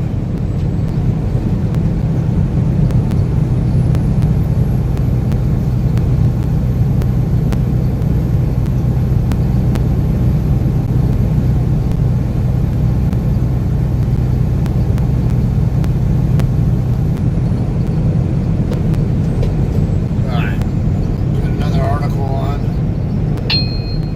Article 21 of 132.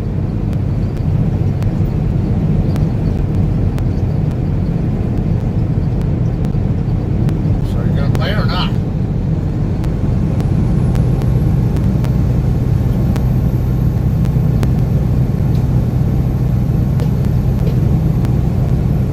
You're giving me the silent treatment.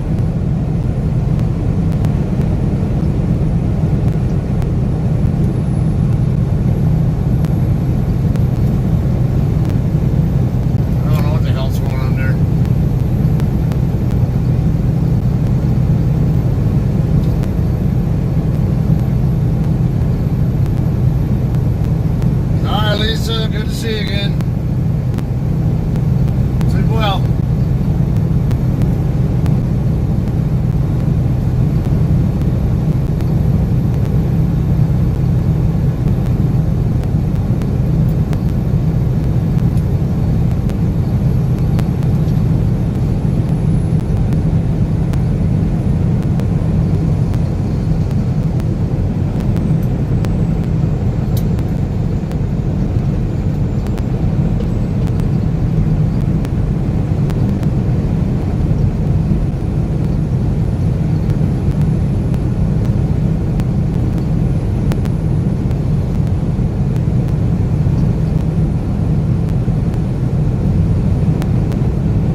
audit and act of vigilante justice. Floyd Holder, former senior project manager at AT&T 2000-2007. Got caught. I remember Answered that. November 12, 2019. Author has 66 answers and 87.8K answer views.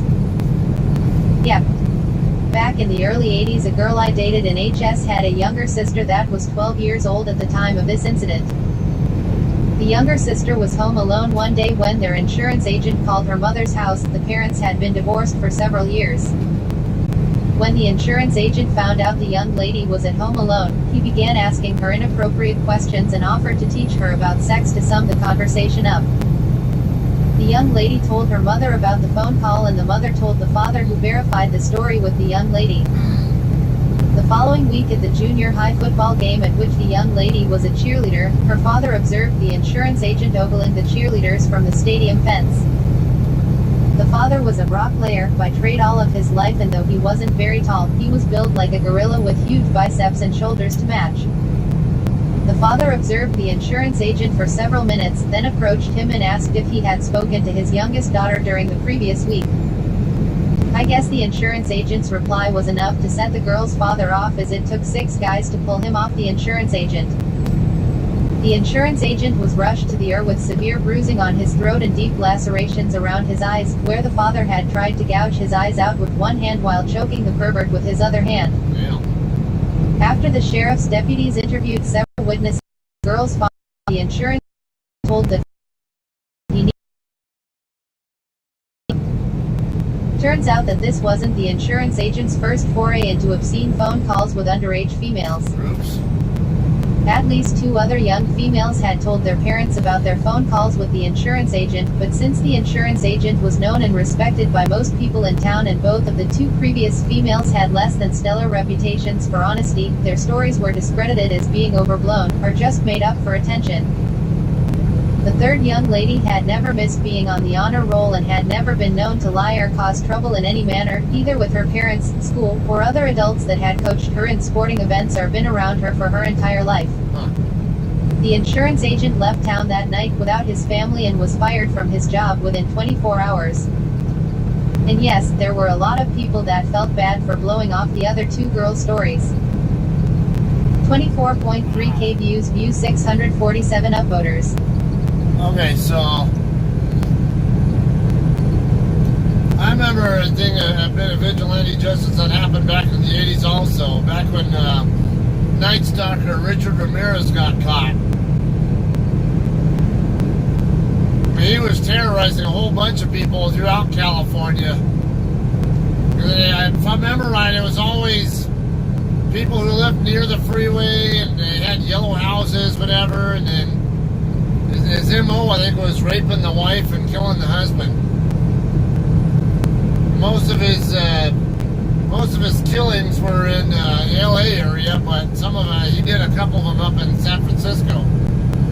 But I remember they finally found him one day in a neighborhood in LA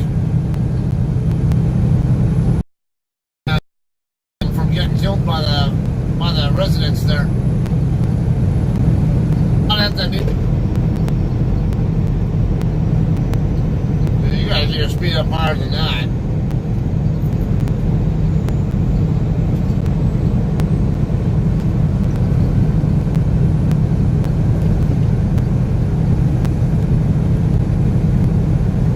Alright, bienvenido a Nuevo Mexico.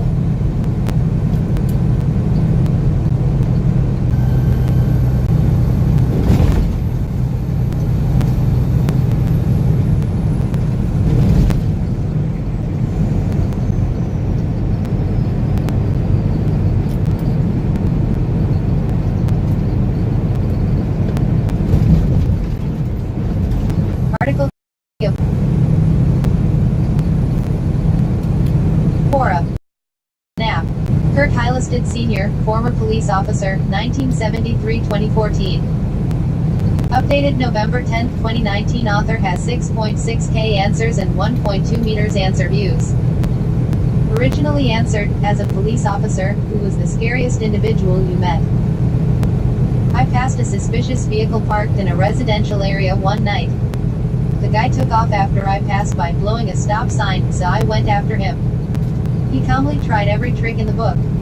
Sudden turns without warning, reversing direction, braking hard to try to get me to run into him and disable my car, going up inclined exit ramps and suddenly diving over the edge back to the freeway, etc. He crashed taking a curved exit too fast. As I ran up to the rear of the van, he was moving into the back with a gun in his hand. He stopped when he saw I was aimed in on him. When he came out, he was just like Dr. Lecter. No expression, not breathing hard, cool as ice. Turns out there was a woman in the back tied up and rolled up in a rug. He would have killed her so she could not identify him before fleeing if I had not approached him so quickly. Scary guy. Damn. 39.3k views, view 993 upvoters, view sharers, answer requested by Morris Martinez. About the author. Good thing you Kurt found him. Eiliston Sr. Marine Corps and Police Firearms Instructor. Former Police Officer 1973-2014. Diploma from Robert Presley Institute of Criminal Investigation, That's in graduated Riverside. 2003. 1.2 meters, content views 62.2k this month. Robert Presley is, that's a police academy right there in Riverside, California, pretty close to where I used to work.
Phil. I assume that's LA Philharmonic.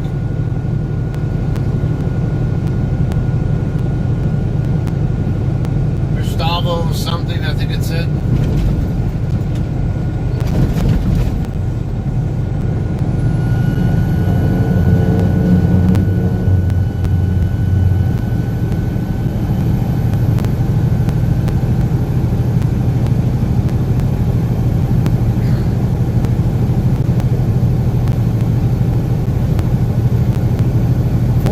Degrees, or what, about 8.5 Celsius, roughly.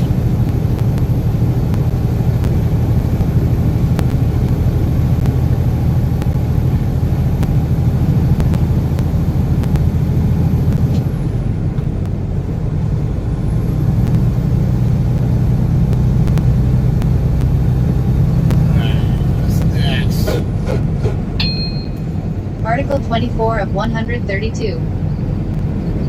Quora. Open an app. Sign in. What is the most touching act of kindness you have ever witnessed or experienced? Bethansaviter, published author at Elsevier 2002 present. Updated January 18, 2019, upvoted by Elaine Green, photographer, nurse, music teacher, mom to an active toddler. Author has 2.8k answers and 8.5 meters answer views. Originally answered, what is the most touching act of kindness you have ever witnessed? On the 18th of January 1983, at 13:30, we returned home after sleeping over at my mom's. My hubby at the time worked second shift. I'd gone to mom's during the day, and when he came to pick me and the cat up, we all got talking and decided to just stay there. He had to be to work at 1500, so we were home in time for him to dress and get ready. The house, a little 4-room cottage filled with hand-me-downs and wedding gifts, was our first home together. We'd been married 6 months. It was covered with snow. There were several feet against the side of the buildings, characteristic for mid-New England winter. As we pulled into the drive, I saw a wisp of snow on the roof. It looked funny. It was gray. I suddenly realized what it was. Smoke. Smoke. Well, 5 hours, 5 alarms, and countless firefighters later, there was nothing left. During all that time, people had been amazing. Neighbor $10 enormous thing. His parents in a neighbor's living room talking to the firefighter in a neighboring community said he wanted detail to our bedroom. It had started as overheated lights soaked into tar-coated beams building a hot and smoking fire in the basement. We had smoke detectors, but who knows if in deep sleep we would have heard them in the basement. So, there I stood, actually and emotionally alone, and oh, I felt it. And, as I stood there standing looking at what had been my life, a firefighter came past with a hose reel. I looked at him, and whispered thank you. I will never forget him. His face was covered with soot-coated ice. His face was black with soot, his red-rimmed eyes were fatigued. He was there on the first engine that arrived, he had been there for the whole fire. He said, "Come here," and put his big arms around me. I burst into tears in the arms of this big wet dirty stranger, and he held me as I did. For the first time, I felt safe. I just knew for the moment in his arms nothing else bad could happen. I relaxed a bit, and when I did, the emotion poured out and I cried every tear I had so bravely held back during the preceding hours. And then, he lifted my chin, looked at me and said words that helped that moment and in all those which would follow. This is the worst part. But from here, it gets better. Look forward to it getting easier, don't hold on to today, live for tomorrow, let people help, they will. But the loss is past. Let it pass. There is something better coming. He walked me over to the Red Cross van, he spoke to someone there, left some information, and kissed my forehead before he left. The Red Cross lady made sure we had a place to stay, we had appointments for help, and she handed me a crumpled paper. It was sooty. She smiled, and I knew what was on the paper. He'd left his name. And, he helped set up the fundraiser that buoyed us, held at the Firefighters Social Club. He delivered boxes of stuff he didn't need, and stuff some people had. He called and asked how it was going. He helped deliver the donated sofa into the apartment one of his friends had and was willing to let us into without any money up front. I couldn't prove it, but I was sure he was behind at least a few of the envelopes with $40 to $50 that arrived in the door without a name. He didn't know us, but he became a friend, and one day I asked him why. It didn't go off, so I don't know if He it's said, open or when I closed. saw you Nobody there, I else could drove feel there, how alone so- you felt, and I couldn't let you think that was all there was. I wanted you to have hope. And that gift of hope, that kindness from Mine one didn't go stranger off, to so another, I'm going got in. me through one of the most difficult days of my life. He Alright.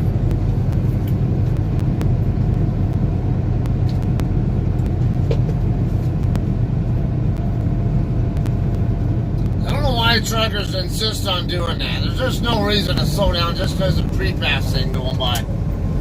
If you're doing the speed limit, it shouldn't matter.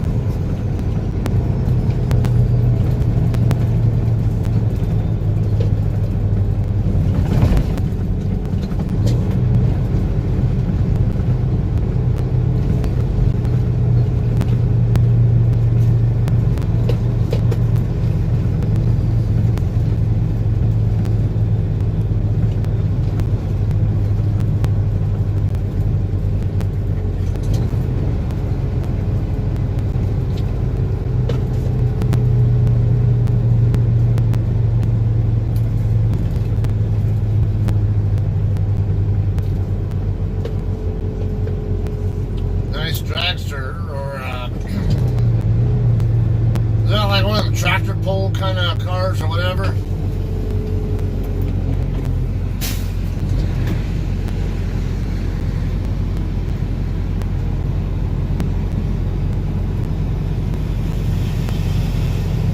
She's waving me through.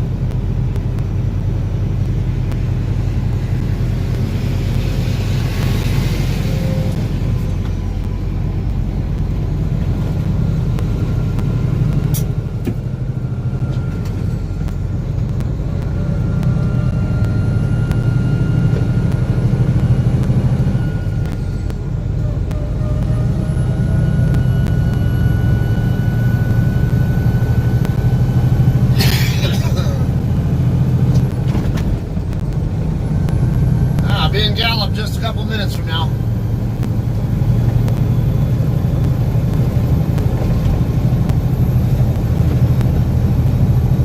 Curious to see what this is. It looks like one of them tractor pull vehicles.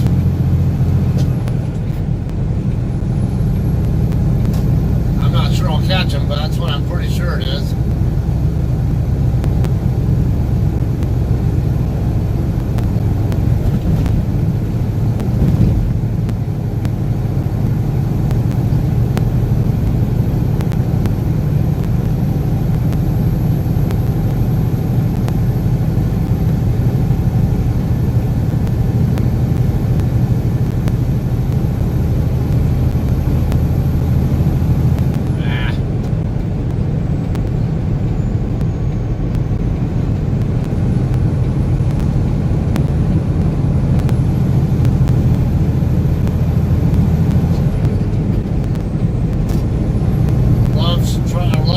Road repair truck.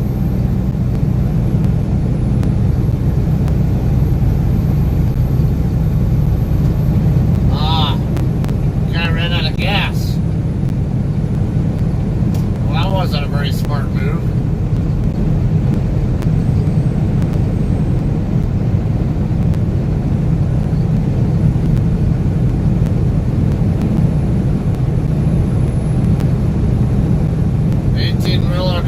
Burned an exit rim near the pilot in Jackson. Interesting.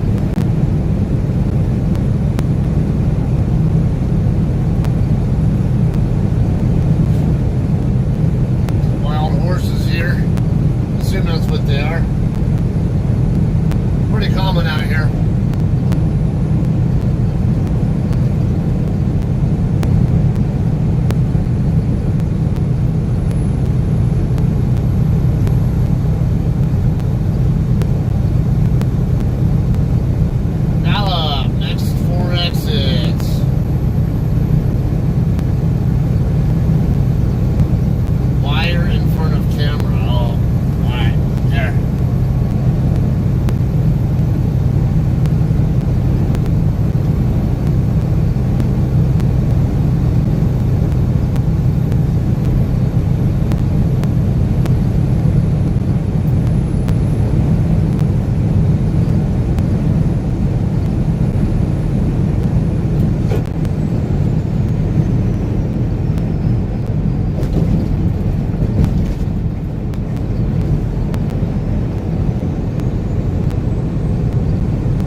Billboards on the right.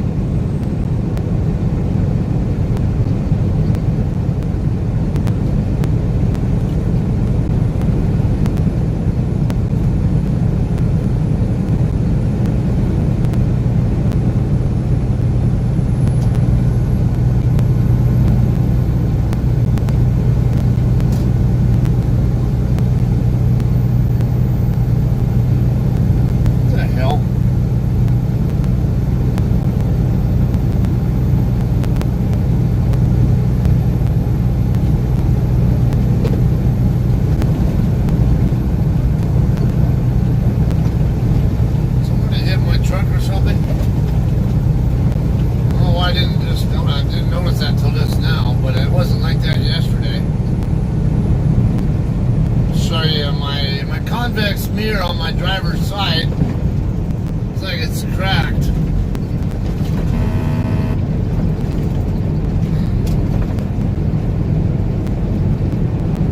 I don't remember being like that when I parked, so makes me think somebody damaged it.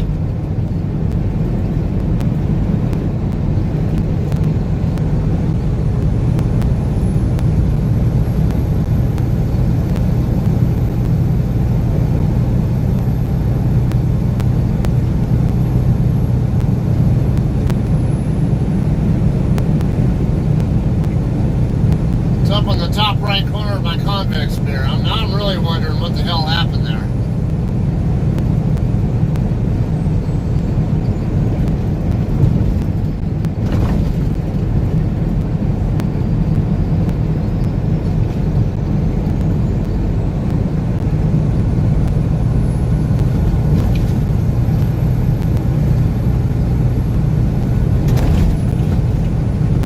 Being there would have had to have been some debris or somebody intentionally hitting it or something. I don't know.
seeing that.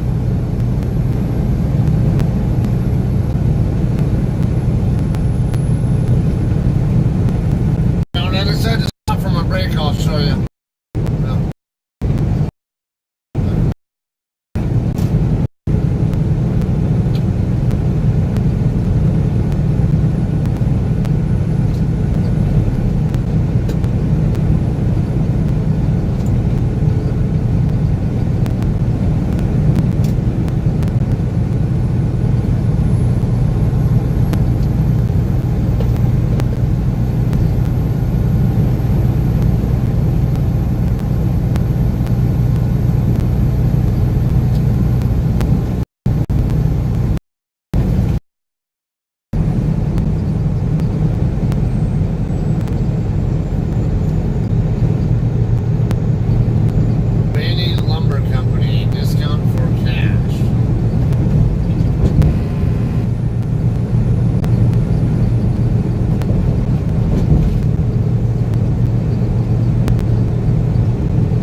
Some of the decor of this town.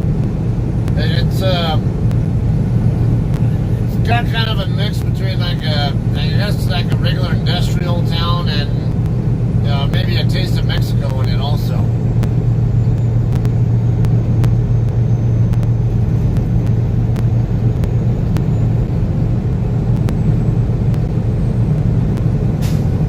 Alright, we'll talk to you later, Charlie.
stay left. Just got struck on the right shoulder.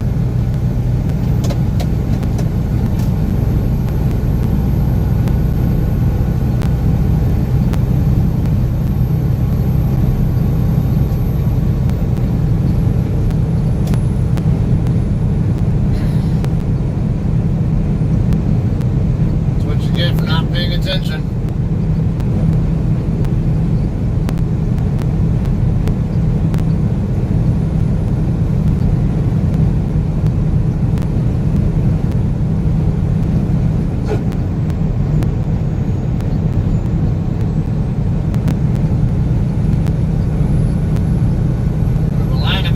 Coming up behind me now.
Paid to be there to put out the fire, and that he did, but more, he made sure a fire for life stayed lit in me.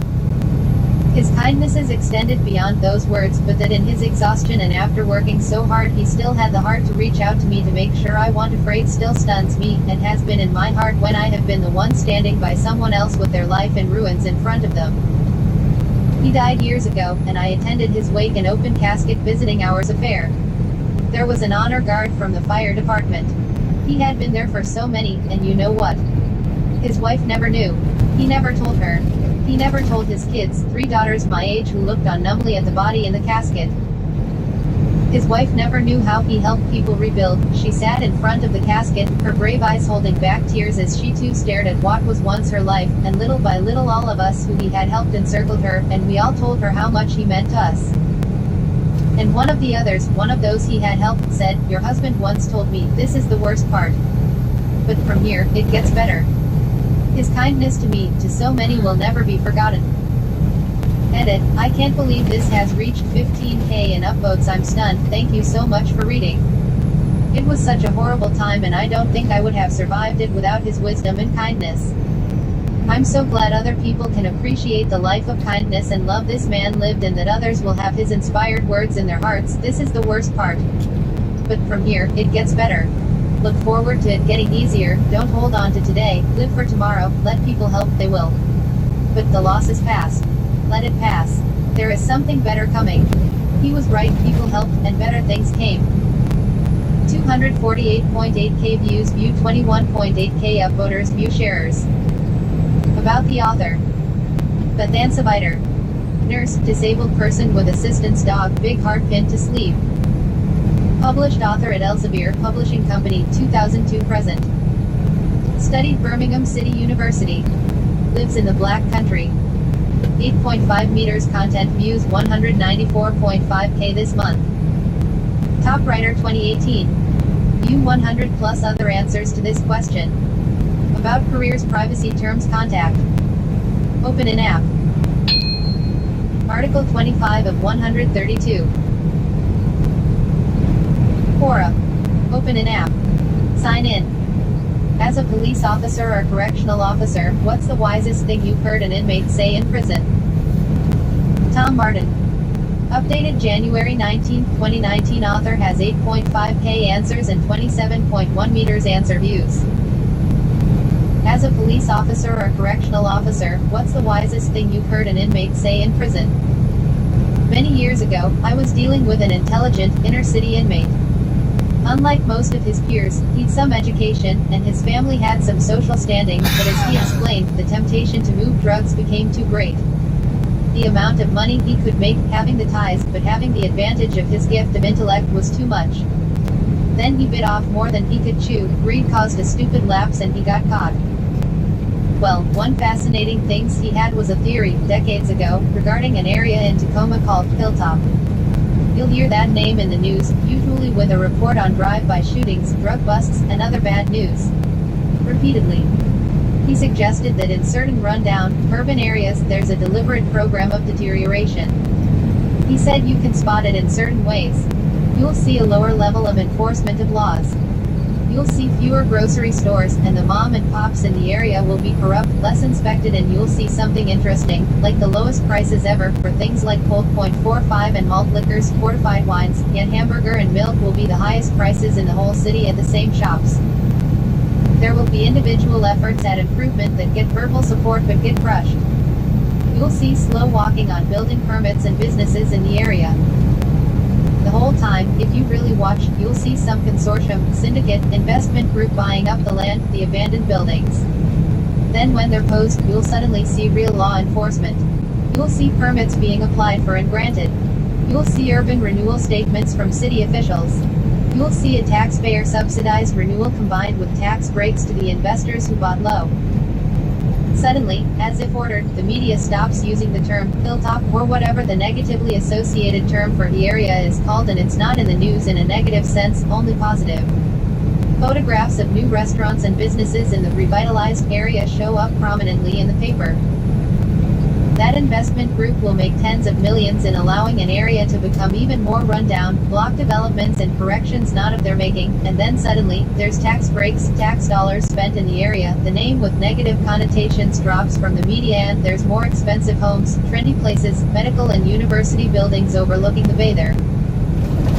And even though absolutely everything that intelligent inmate predicted over 2.5 decades ago has occurred spot on, as if he read their game plan, I can't be cynical enough to believe that to simply make millions and gain prestige, some wealthy and powerful people would intentionally run down a problem area of a city, creating so much human suffering, so they can buy the buildings, then use taxpayer subsidies to improve the place to enrich themselves and declare themselves civic leaders who selflessly did so much good. The disturbing thing would be believe his theory on the deliberate, engineered deterioration of an area, so some could make a tremendous amount of money. Then I'd have to have thought about his comment that Jimmy Green, in Compton didn't call up Raul in Bogota and say, send me up a couple of kilos of cocaine, when Jimmy Green didn't even speak Spanish, and personally doesn't know anyone in Colombia, and that some powerful group who we never hear about was the responsible one between the drug lords in Colombia and the drug dealers on our streets, but the law enforcement focus was never on that middle group that actually controlled drugs in the US. Odd how people think there's no middle between the drug lords and drug dealers in the street and international trafficking he'd state. People simply miss that when thinking about drug flow. It'd be disturbing to even think about that, and better to believe some drug-dealing inmate was just talking about nonsense to pass the time, rather than this young man being a direct and astute observer of what was actually occurring in his community. 51.3K views, view 780 upvoters, view sharers. About the author. Tom Martin. 27.1 meters content, views 1.4 meters this month. View 2 other answers to this question. About careers, privacy terms, contact. Open an app. By continuing, I agree that I am at least 13 years old and have read and agree to Quora's terms of service and privacy policy. Continue with Google, continue with Facebook. Login, sign up with email. Article 26 of 132.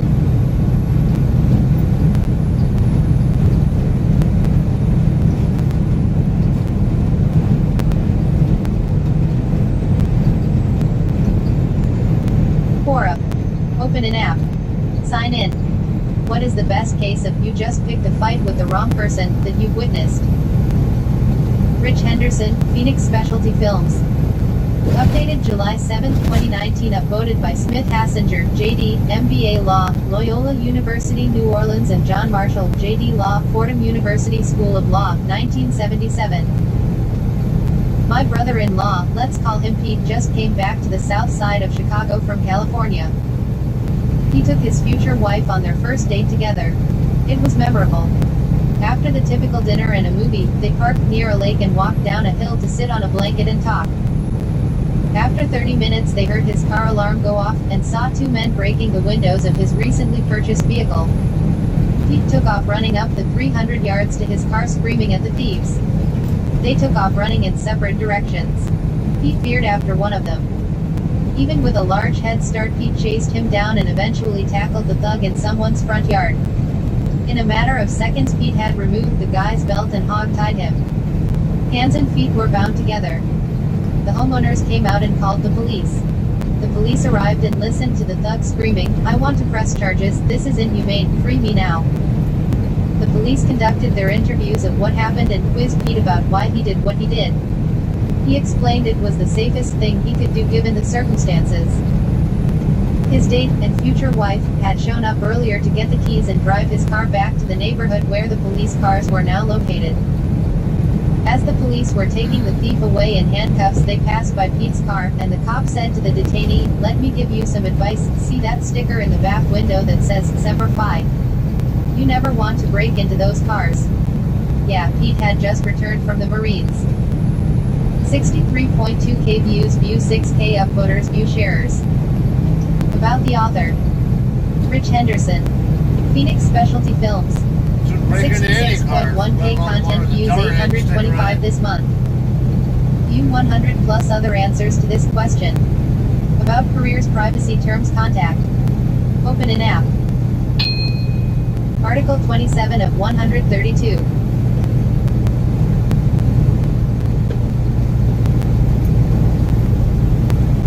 Quora. Open an app. Sign in. Cops, what was the best thing anyone said in response to being pulled over? Scott Henry.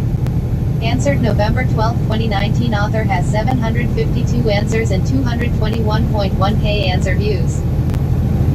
I am an American citizen, but I have lived in Australia for most of my life. Because of that, I don't have an American driver's license or any fixed address in the US. I have a pickup truck and a travel trailer in the US, and I travel around the US for 3 months of the year, so I travel to a lot of cities and towns I've never been to before. All of that is to say that I might be a little rusty on the road rules in some places. We had just finished visiting Robbins Air Force Museum in Gaw and were on our way home. I was traveling in the right lane and thinking about all the planes we'd looked at when I realized that I am in a right turn only lane approaching a stoplight. There's a C-141 When the light aircraft turned that I used to green, I work put on my that's left that blinker big to at change that. into the through lane, not realizing that to do so I had to cross a solid white line. As the traffic ahead moved off, I could just make out the front of the car next to me in my peripheral vision, that didn't move forward, so I assumed he's waiting to let me in. Nice man. I pull forward and enter the left lane, and as I proceed through the intersection I see flashing lights in my mirror.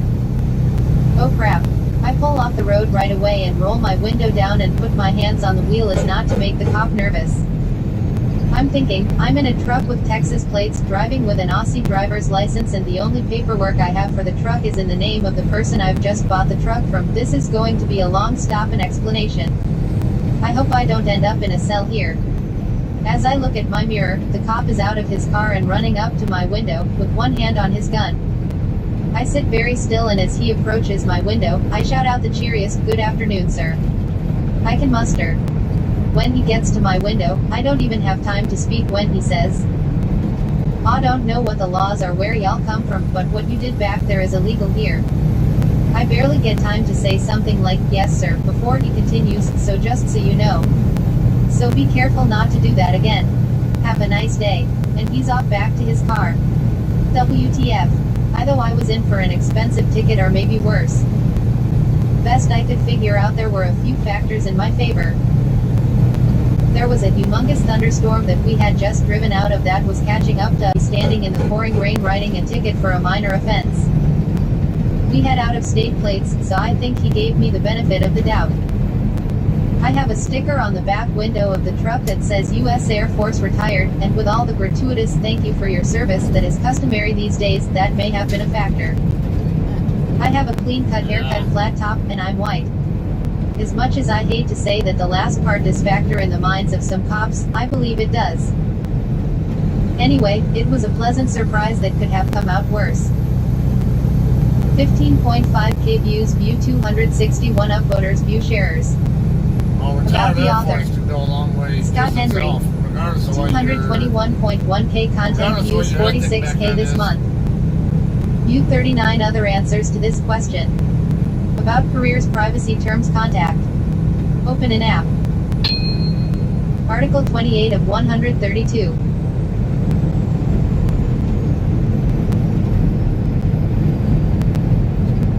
Quora. Open an app. Sign in. What is the rudest thing someone has ever said to you and how did you respond?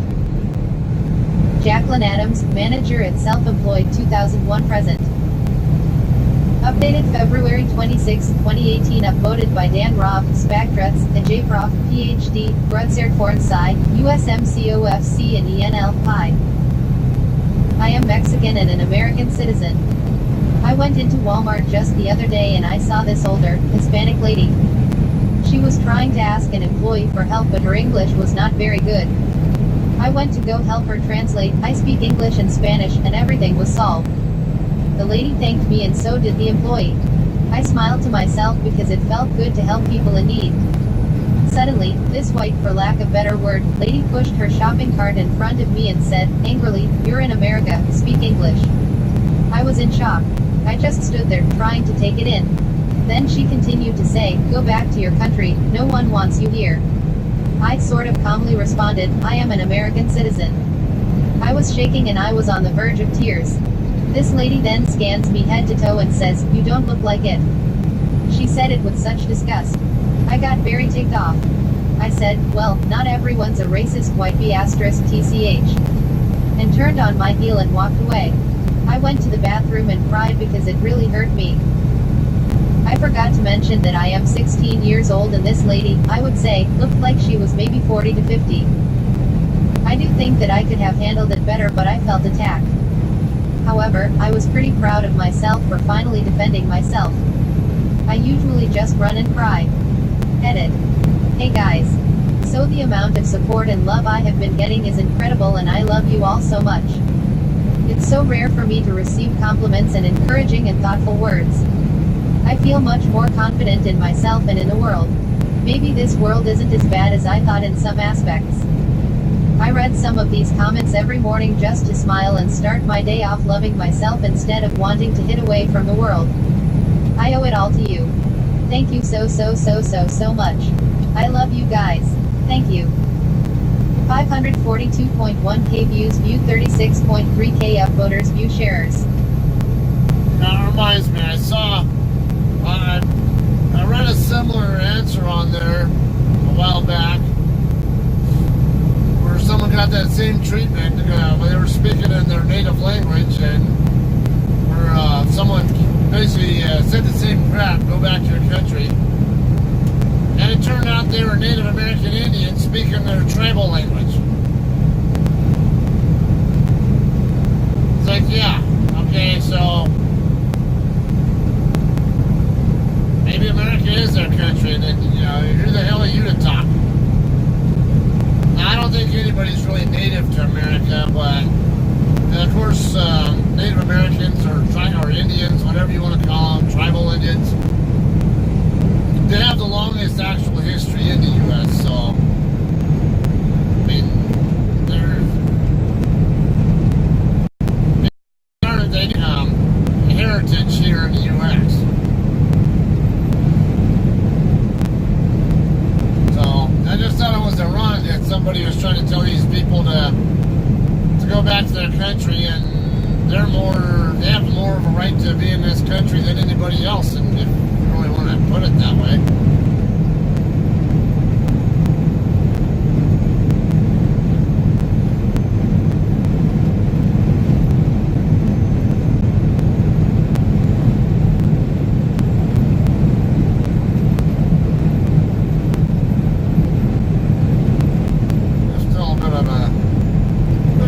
Here, not too bad, but probably in the low teens, I would imagine.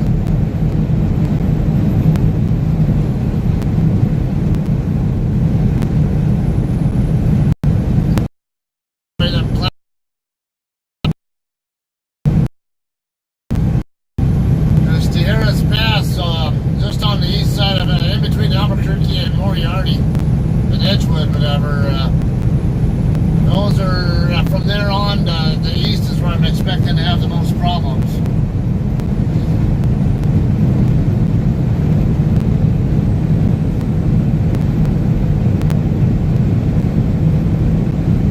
And the winter storm warning takes effect in less than half an hour from now. 5 p.m. to, I want to say, what was it, 5 or something like that tomorrow night? Or Friday or something like that, I can't remember. But that's the,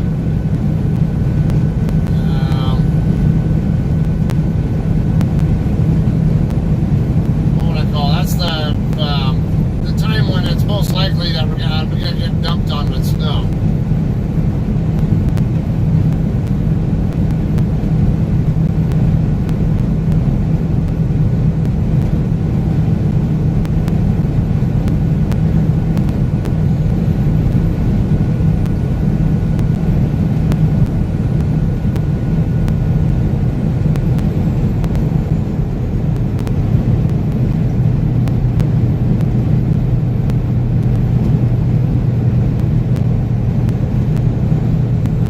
Past the 50-mile marker. I plan to go about 180 more before stopping for my for a 30-minute break. Done 157 so far.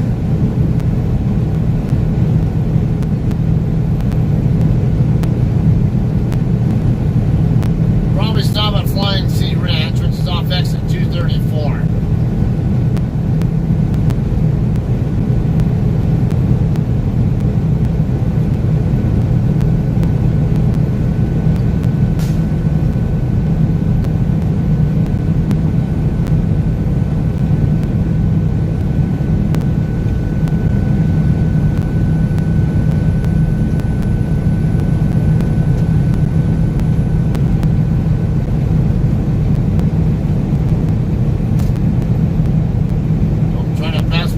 Dipshit. Ooh, that's not good.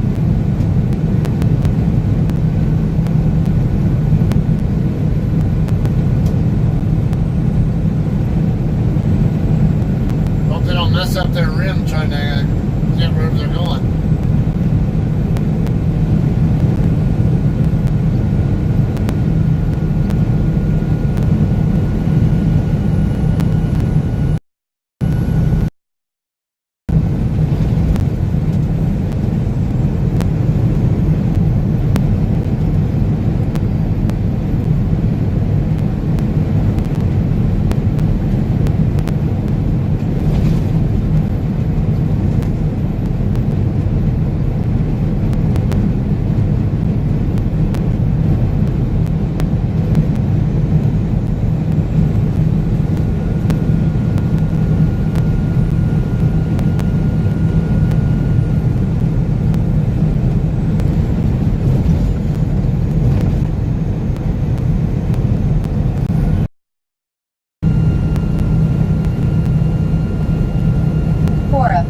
Open an app. Sign in. As a police officer, what is the saddest thing you have seen a parent do? Hello, Lieutenant retired. Answered August 23, 2019. Author has 797 answers and 12.2 meters answer views. The innocent victim. It was during a drug search warrant of a heroin dealer's house. We executed the warrant and located the target of the investigation, a 40-year-old male at home. He also had a live-in girlfriend who, like her man, was an intravenous user of heroin. His girlfriend had a 2-year-old toddler whom we found crawling around the living room floor. The child was naked and dirty and crying. He was a good-looking child, but what would his future hold in that environment? We located drugs and drug paraphernalia all over the house. Most disturbing were the numerous uncapped needles lying on the floor and coffee table right near the toddler. Additionally, there were remnants of powdered heroin and cocaine on the coffee table, which he used uncapped was none of his business. But was also seizing the child. With that, he scooped up the child in his arms and walked out of the house. He instructed us not to respond until the following morning. He emphatically informed them that the child had been removed from this unsafe environment and either they would come and take the child or our next stop was the local newspaper. They responded to the scene, witnessed the horrible conditions where the child was housed and took the child from the doped-up mother. 3 days later they returned the child to the mother at the same house. Moving that child back into a drug house full of used needles and drugs was the 43.2K views, view 1.9K upvoters, view sharers. About the author. James Filippello. Retired Police Division Commander. Police Lieutenant, retired. Studied criminal justice at Rowan University, graduated 1979. Lives in New Jersey, 1959 present. 12.2 meters, content views 372.9K this month. View 4 other answers to this question. About careers, privacy terms, contact. Open an app. Article 30 of 132. Quora. Open an app. Sign in. What screams, I can fight. Dale Gardner, I have experienced a very interesting life. Answered November 20th, 2019. Author has 474 answers and 3.9 meters answer views. My one son was an Army Ranger and the only stories he will ever mention are of when he was in training. That is all. He also started taking martial arts at the age of 15 and started his martial arts training again as soon as he was discharged from the Army. He is now 43 and a level 2 instructor yet still takes lessons. 3 years ago he was inducted into the International Black Belt Hall of Fame in Pittsburgh, Pennsylvania.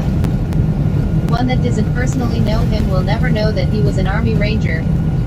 They will also never know that he has ever taken a martial arts lesson in his life because he doesn't talk about those things. He is very mild-mannered and I only know of one time where he used his skills against another person and the guy really had it coming. I have seen guys totally get in my son's face and he will just stare right through them without as much as blinking. My other son is 41 and has been taking martial arts since he was 14 years of age.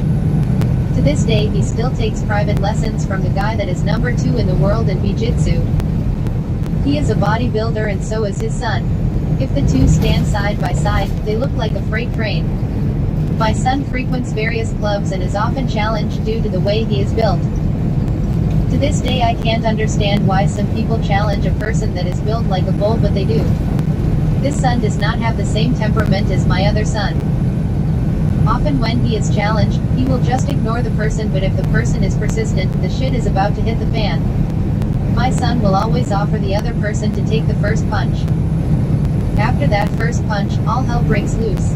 My son likes to see blood, so he will always break the nose. Then he will capacity his son to come and be a bouncer at the nightclub, so finally one day he went to apply for a position. I forgot to mention that my son is only 5 feet 5 inches tall and you never see a bouncer in a nightclub his size. When he walked inside the nightclub, the only person in the place was a man sitting at the bar doing some paperwork. According to my son, the guy was a fairly large man and my son asked if the owner was around. The man told my son that he is the owner and my son said, I am here to apply for a bouncer position. The owner looked at my son and laughed, saying, I need real bouncers that are capable of doing the job. My son then grabbed the owner, dragged him out the door and threw him out on the porch. My son then went back inside and sat at a bar stool. When the owner came back inside, my son said, now can I be a bouncer? My son got hired on the spot. In time my son became quite the celebrity at that nightclub. People were often waiting for any type of confrontation to start so they could watch this little guy easily take on a person that was much larger than him and always win. Over the years there were many times my son would come home with his shirt covered in blood. When asked how he got so bloody, he always had the same answer, don't worry, it isn't mine. 5.7K views, view 37 upvoters. About the author. Dale Gardner. Most all aspects of life. Former manager in IT 1997-2008.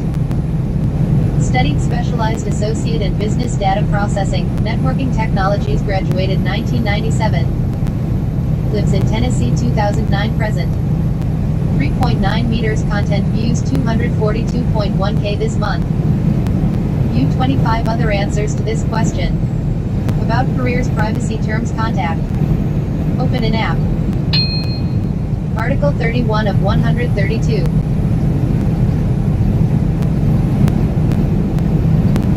Quora. Open an app. Sign in. When a policeman stops you for something minor like a headlight being out, why do they ask you, where are you coming from? Beergram. Updated November 5, 2019. Author has 84 answers and 706.9k answer views. So, my retired detective stepfather, with the PD for over 40 years, told me this about traffic cops: answer questions vaguely and politely, but if the questions have nothing to do with the reason you are stopped, be wary. And ask why you are being asked questions not pertaining to the stop. A traffic cop is not a detective. They have no grounds for interrogation. They should get your info or write you a ticket. However, my stepdad always told me to not just blindly trust the police.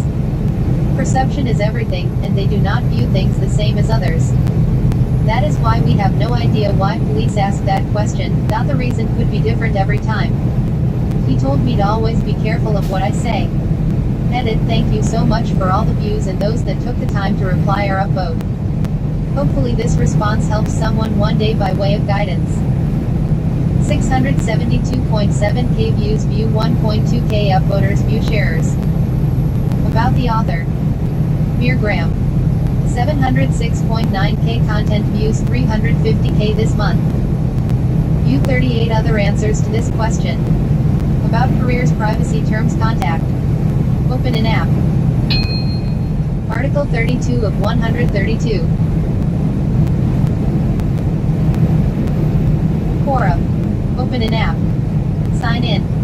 Has anyone come up with any effective ways of persuading tailgating drivers behind you to stop doing so? Troy Hoffman, studied at Life Lessons. Updated April 2nd, 2019. Author has 2.1k answers and 2.3 meters answer views. I have a technique that gets rid of tailgaters every time. Let's say I'm cruising in the left lane of a freeway, which is allowed in California if you're not going slower than the rest of traffic. I'm doing 80 in a 70 zone when I see some maniac coming up on me at about 90. I'm going fast enough, so I'm not going to speed up. Instead, I turn on my blinker, move over when it's clear, and let the other driver pass. After all, at that point, I'm slower traffic, and need to keep right regardless of the speed limit. Okay, well, at least I do What that. if it's a two-lane road, one each direction? I have a move for that. I maintain my speed. If we get to a passing zone, I still maintain my speed so the other driver can pass without endangering anybody. As the car passes, I'll slow down to make it safer. If we come up to a turnout before a passing zone, I'll pull over and let the other driver pass. It works every time. It's much better than slowing down, brake checking, or swerving. As a bonus, it's what the law says you should do. 321.3k views, view 8.8k upvoters, view share. Okay, so as a truck driver, I'm on the interstate like I am right now. If I get someone tailgating me, my minimum speed on this road.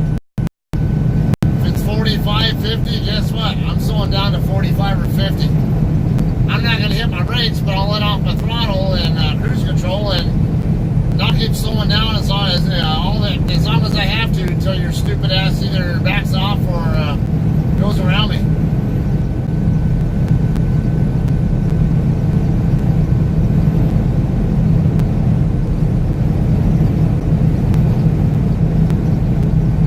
Now, when I'm on a two-lane road in California, and if I have a bunch of traffic coming up behind me, I will speed up as much as necessary, maybe around 65 normally on a 55 road. I don't really care if I'm speeding.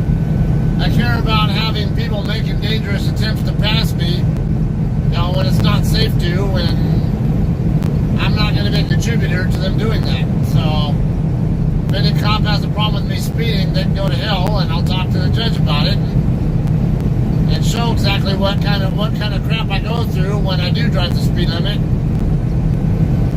and how many people do make stupid decisions when they get impatient and try to pass me and create a major hazard myself, but someone else going the other way. Then I'll back it off once I get into a passing lane or wherever. Or whenever I'm at a point where someone can pass me, I'll move over to the right. Where they can maximize their view around me. I'll slow down to encourage them to go around.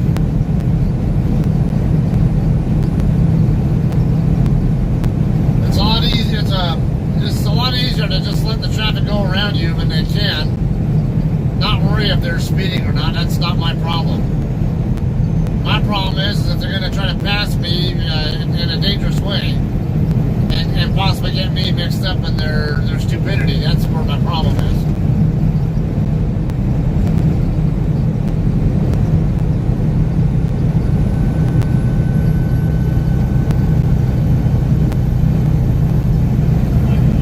Story. Article 33 of 132. Quora. Open an app. Sign in. As a police officer, what was the toughest fight you ever had with a suspect? Scott Wiesensky, Police Dispatcher 2002 present. Answered November 7, 2019. Author has 386 answers and 1.2 meters answer views. Back in 2004, my police department had arrested a retired professional boxer, a well-known name, but I can't reveal it. He had become addicted to hard drugs, mostly crack, and had some mental problems as well. He had been arrested for a string of strong-arm robberies of people leaving ATMs. As he was uncuffed to be brought up to the detective bureau for questioning, he suddenly punched the cop and made a run for the door. I was between him and the door, and there was no way I was gonna punch with this guy. I have a background in wrestling, learned hand-to-hand combat in the army, and had worked as a bouncer for a while, so my ground game is strong. I made like I was stepping aside to let him pass, but when he got to me, I got him in a headlock, took him over my hip, then laid across his chest with the headlock still in place hanging on for all I was worth. Other cops came running over, and what followed was a hailstorm of fists, boots, batons, and pepper spray. I was hit with the pepper spray and quite a few of the punches and kicks. They eventually got him cuffed, and the rescue squad was called to transport him to the hospital. As he was being taken out, he actually said to me, "Good job. You did what you had to and didn't back down." I was hoping he had no grappling skills, and he didn't. The next day I was called into the SKI's office. I was thinking I was going to get an attaboy for preventing an escape, but it was actually a written reprimand. What? You see, I'm not a cop. I'm a civilian dispatcher, and as such, have no authority to use physical force on anyone. I still think I did the right thing, and I'd do it again. 35.3K views, 1.3K upvoters. Call a citizen's arrest. Without the author. Every minute right Scott Wiesensky. Police Dispatcher 2002 present. 1.2 meters content views, 99.8K this month. View 4 other answers to this question. About careers, privacy terms, contact. Open an app. Article 34 of 132. Reprimanded them. Quora. Open an app. Jim Christmas, I'm rebuilding my life after a 4-year prison sentence. Answered September 6, 2019. Author has 831 answers and 15.7 meters answer views. Let her rip, baby. Fire away. Don't hold back.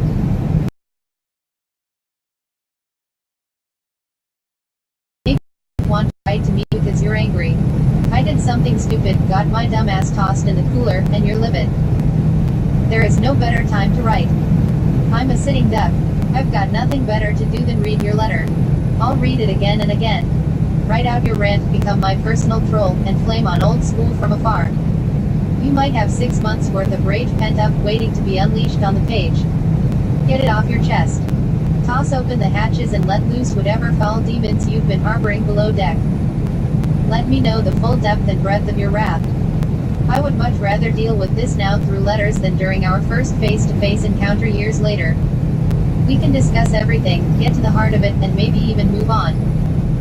Has a loved one of mine passed on?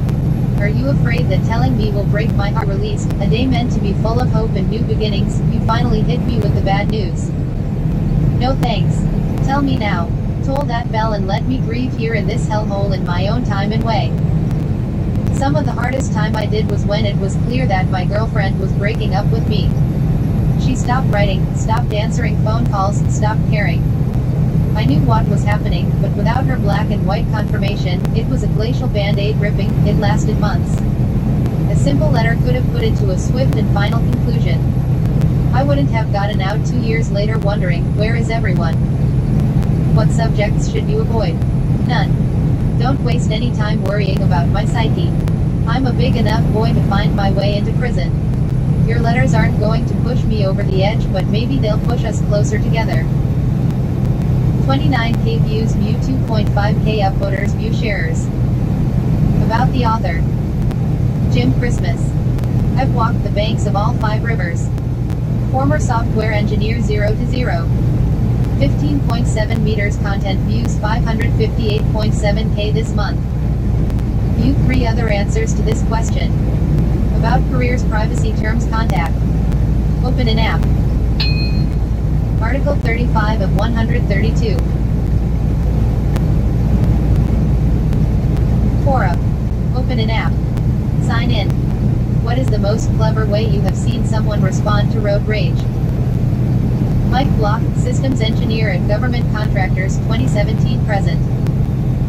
Answered November 21, 2019. Author has 4.5K answers and 7.7 meters answer views. He stopped. Come on, man. Get out of your fucking car. 40 years old, in a Ford Explorer, with my wife and baby in the back. There's no way I'm dancing with Mr. Nick Fenquad. I said, you wanna fight me? Fine. Pull over and we'll settle this like real men, MOTHERFBCKER. He pulled over. I rolled up my window and drove right past him. I'm not going to jail because someone needed another cup of coffee one morning. 6 views. About the author. Mike Block. Systems Engineer at Government Contractors, 2017 present. Bud from Queens College, CUNY, graduated 1901. Lives in Vermont, 2013 present. 7.7 meters content views 286.6K this month. View 10 other answers to this question. About careers, privacy terms, contact. Open an app. Article 36 of 132. Quora. Open an app. Sign in. As a police officer, has someone ever been so terrified when you pulled them over for something minor that it broke your heart? Jay Mohan, former retired police officer, 1985-2012. Answered August 18, 2019. Upvoted by Ernie Reese, former Grand Island Police Department and Police and Law Enforcement, 1983-1988. Author has 858 answers and 986.6K answer views. You're not going to get anywhere otherwise. I stopped a carload of people in late 1989 for some minor traffic violation. I couldn't see who was driving, but from behind, I saw at least 4 people in the car. As I walked up to the car, I noticed hands sticking out every window. This was really weird. I approached the driver's window and as I got closer, I noticed that all the hands were dark-skinned. I asked the driver what was going on with the hands. He told me that they were university students and were originally from Los Angeles and this is the way they keep from getting shot by the cops. I flashed my light across the occupants of the car and saw a bunch of concerned, but not angry, young men. I told them to put their hands down, that we were not in LA and that nobody was going to get shot unless they started it. That was very enlightening and also very sad. 52.5K views, view 648 upvoters, view sharers. Answer requested by Roosevelt Brown. About the author. Jay Mohan. Jack of many trades, master of none. Indisputable Smartalek, 1959 present. Instructor certs from various, graduated 2008. Lived in Afghanistan 2009-2009. 986.7K content views 135K this month. View 1 other answer to this question. About careers, privacy terms, contact. Open an app. Article 37 of 132. Quora. Open an app. Sign in. As a police officer, has someone ever been so terrified when you pulled them over for something minor that it broke your heart? Jay Mohan, former retired police officer, 1985-2012. Answered August 18, 2019, upvoted by Ernie Reese, former Grand Island Police Department and police law enforcement. I stopped a carload of people in late 1989 for some minor traffic violation. I couldn't see who was driving, but from behind, I saw at least 4 people in the car. As I walked up to the car, I noticed hands sticking out every window. This was really weird. I approached the driver's window, and as I got closer, I noticed that all hands were dark-skinned. This is the way they keep from getting shot by the cops. Article 38 of 132. Quora. Open an app. Sign in. The USAF pilots chit-chat with Russian pilots, apart from protocol, when Russian bombers approach but not enter the U.S. airspace. John Chesser, former naval aviator. Answered November 18, 2019, upvoted by Bill Kubicki, worked at U.S. Air Force, and Dean Lucas, former C-130E-H loadmaster at U.S. Air Force, 1978-1984, author has 3.6K answers and 29.5 meters answer views. During the Cold War, when Soviet Tu-95 Bears came out to find our carrier in the middle of the Pacific, our fighters would join up with them and escort them until they departed. Because they were not on the same frequency, and also because of the language barrier, there was no chit-chat. However, there were usually some friendly hand signals back and forth, and occasionally not so friendly. I remember one Soviet holding up a copy of a Playboy magazine in the window. Just add, this was a common, Cold War cat-and-mouse game. On the carrier, we tried to hide from the Russian bears, often going to radio silence, aka AMCON conditions. Meanwhile, the bears, with an incredible range of 9,320 points, 15 kilometers, very long flights, was supposed to be extremely loud and uncomfortable inside. By the time they met up with us, they had been airborne for many hours and still had to turn back to faraway Russia, while we could rejoin our carrier within minutes. 49.1K views, view 3.3K upvoters, view sharers. About the author. John Chesser.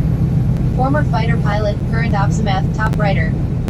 Former airline pilot, retired 1979-2011. BSBA Economics college major, and having fun, Creighton University graduated 1968. Lives in Southern California. 29.5 meters content views 548.5K this month. Top writer 2018, 2017 and 2016. Published writer slate. In other languages. In Italian. I Piloti Americani, Chiacchierano, I Piloti Rossi, a party la comunicazione da protocolo, quando I ieri non nello spazio aereo americano. View one other answer to this question. About careers, privacy terms, contact. Open an app. Article 39 of 132. Quora. Open an app. Sign in. What did someone say in court that made you burst out laughing? Robin Brown, former certified millwright and machinist. Updated November 14, 2019, upvoted by Norbert Scheck, Ph.D. Law and Constitutional Law, John Paul II Catholic University of Lublin, 2008, and Paul E. Blotzer, lawyer, experienced counselor to U.S. and non-U.S. globally active financial institutions. Author has 343 answers and 97.7K answer views. When my son was in elementary school, he was beaten up by 2 older students to the point he required hospital care. Since the 2 boys were going into high school next year and it was the last day of school, both the principal and superintendent said there was nothing they could do. I called the police and had them charged. 1 officer went to the hospital and saw my son, and 2 more took the boys away in handcuffs at the school. When the case went to court, I told my son to be honest and don't guess. The boys had been in trouble before, so the parents hired a good criminal lawyer. My son was on the stand for over an hour being grilled by the lawyer, and the judge was getting fed up. The lawyer asked my son how he knew who was kicking him. Basically, he said, I was being kicked by a Doc Martens shoe, which was on a foot, which was on a leg, which was on a body, and his head was on it. I could see the judge shaking in silent laughter and the stenographer laughing in her dictaphone. The courtroom was silent with muffled laughter. The lawyer also stood away from my son and, holding his ear, said he had bad hearing and to speak up. My son was very nervous and scared, showing it by speaking very quietly. Finally, my son turned to the judge and said, "Could he ask a question?" The judge said, "Sure." My son said, "In which ear is he hard of hearing, because he is going back and forth between both ears?" Same muffled laughter. The judge glared at my son and said, "If his hearing is that bad, he will be ending his questioning." With a wink to my son, he told me later. Apparently this went on with all the other witnesses, and the case was dismissed from all the conflicting statements. This lawyer must have cost the parents a bundle. The police officer in charge of the case visited us about a month later to see how my son was doing. He also said that he was impressed with my son in court and gave him his card. All our children make us proud. 33.3K views, view 2.8K upvoters, view sharers. About the author. Robin Brown. Former certified millwright and machinist 0 to 0. BA Adult Education Metallurgical Engineering, Diploma, Niagara College, Brock University, Certified Interprovincial Machinist and Millwright. 97.7K content views, 19.3K this month. View 46 other answers to this question. About careers, privacy terms, contact. Open an app. Article 40 of 132. Quora. Open an app. Sign in. As a police officer, what has been your most "this doesn't seem right" moment?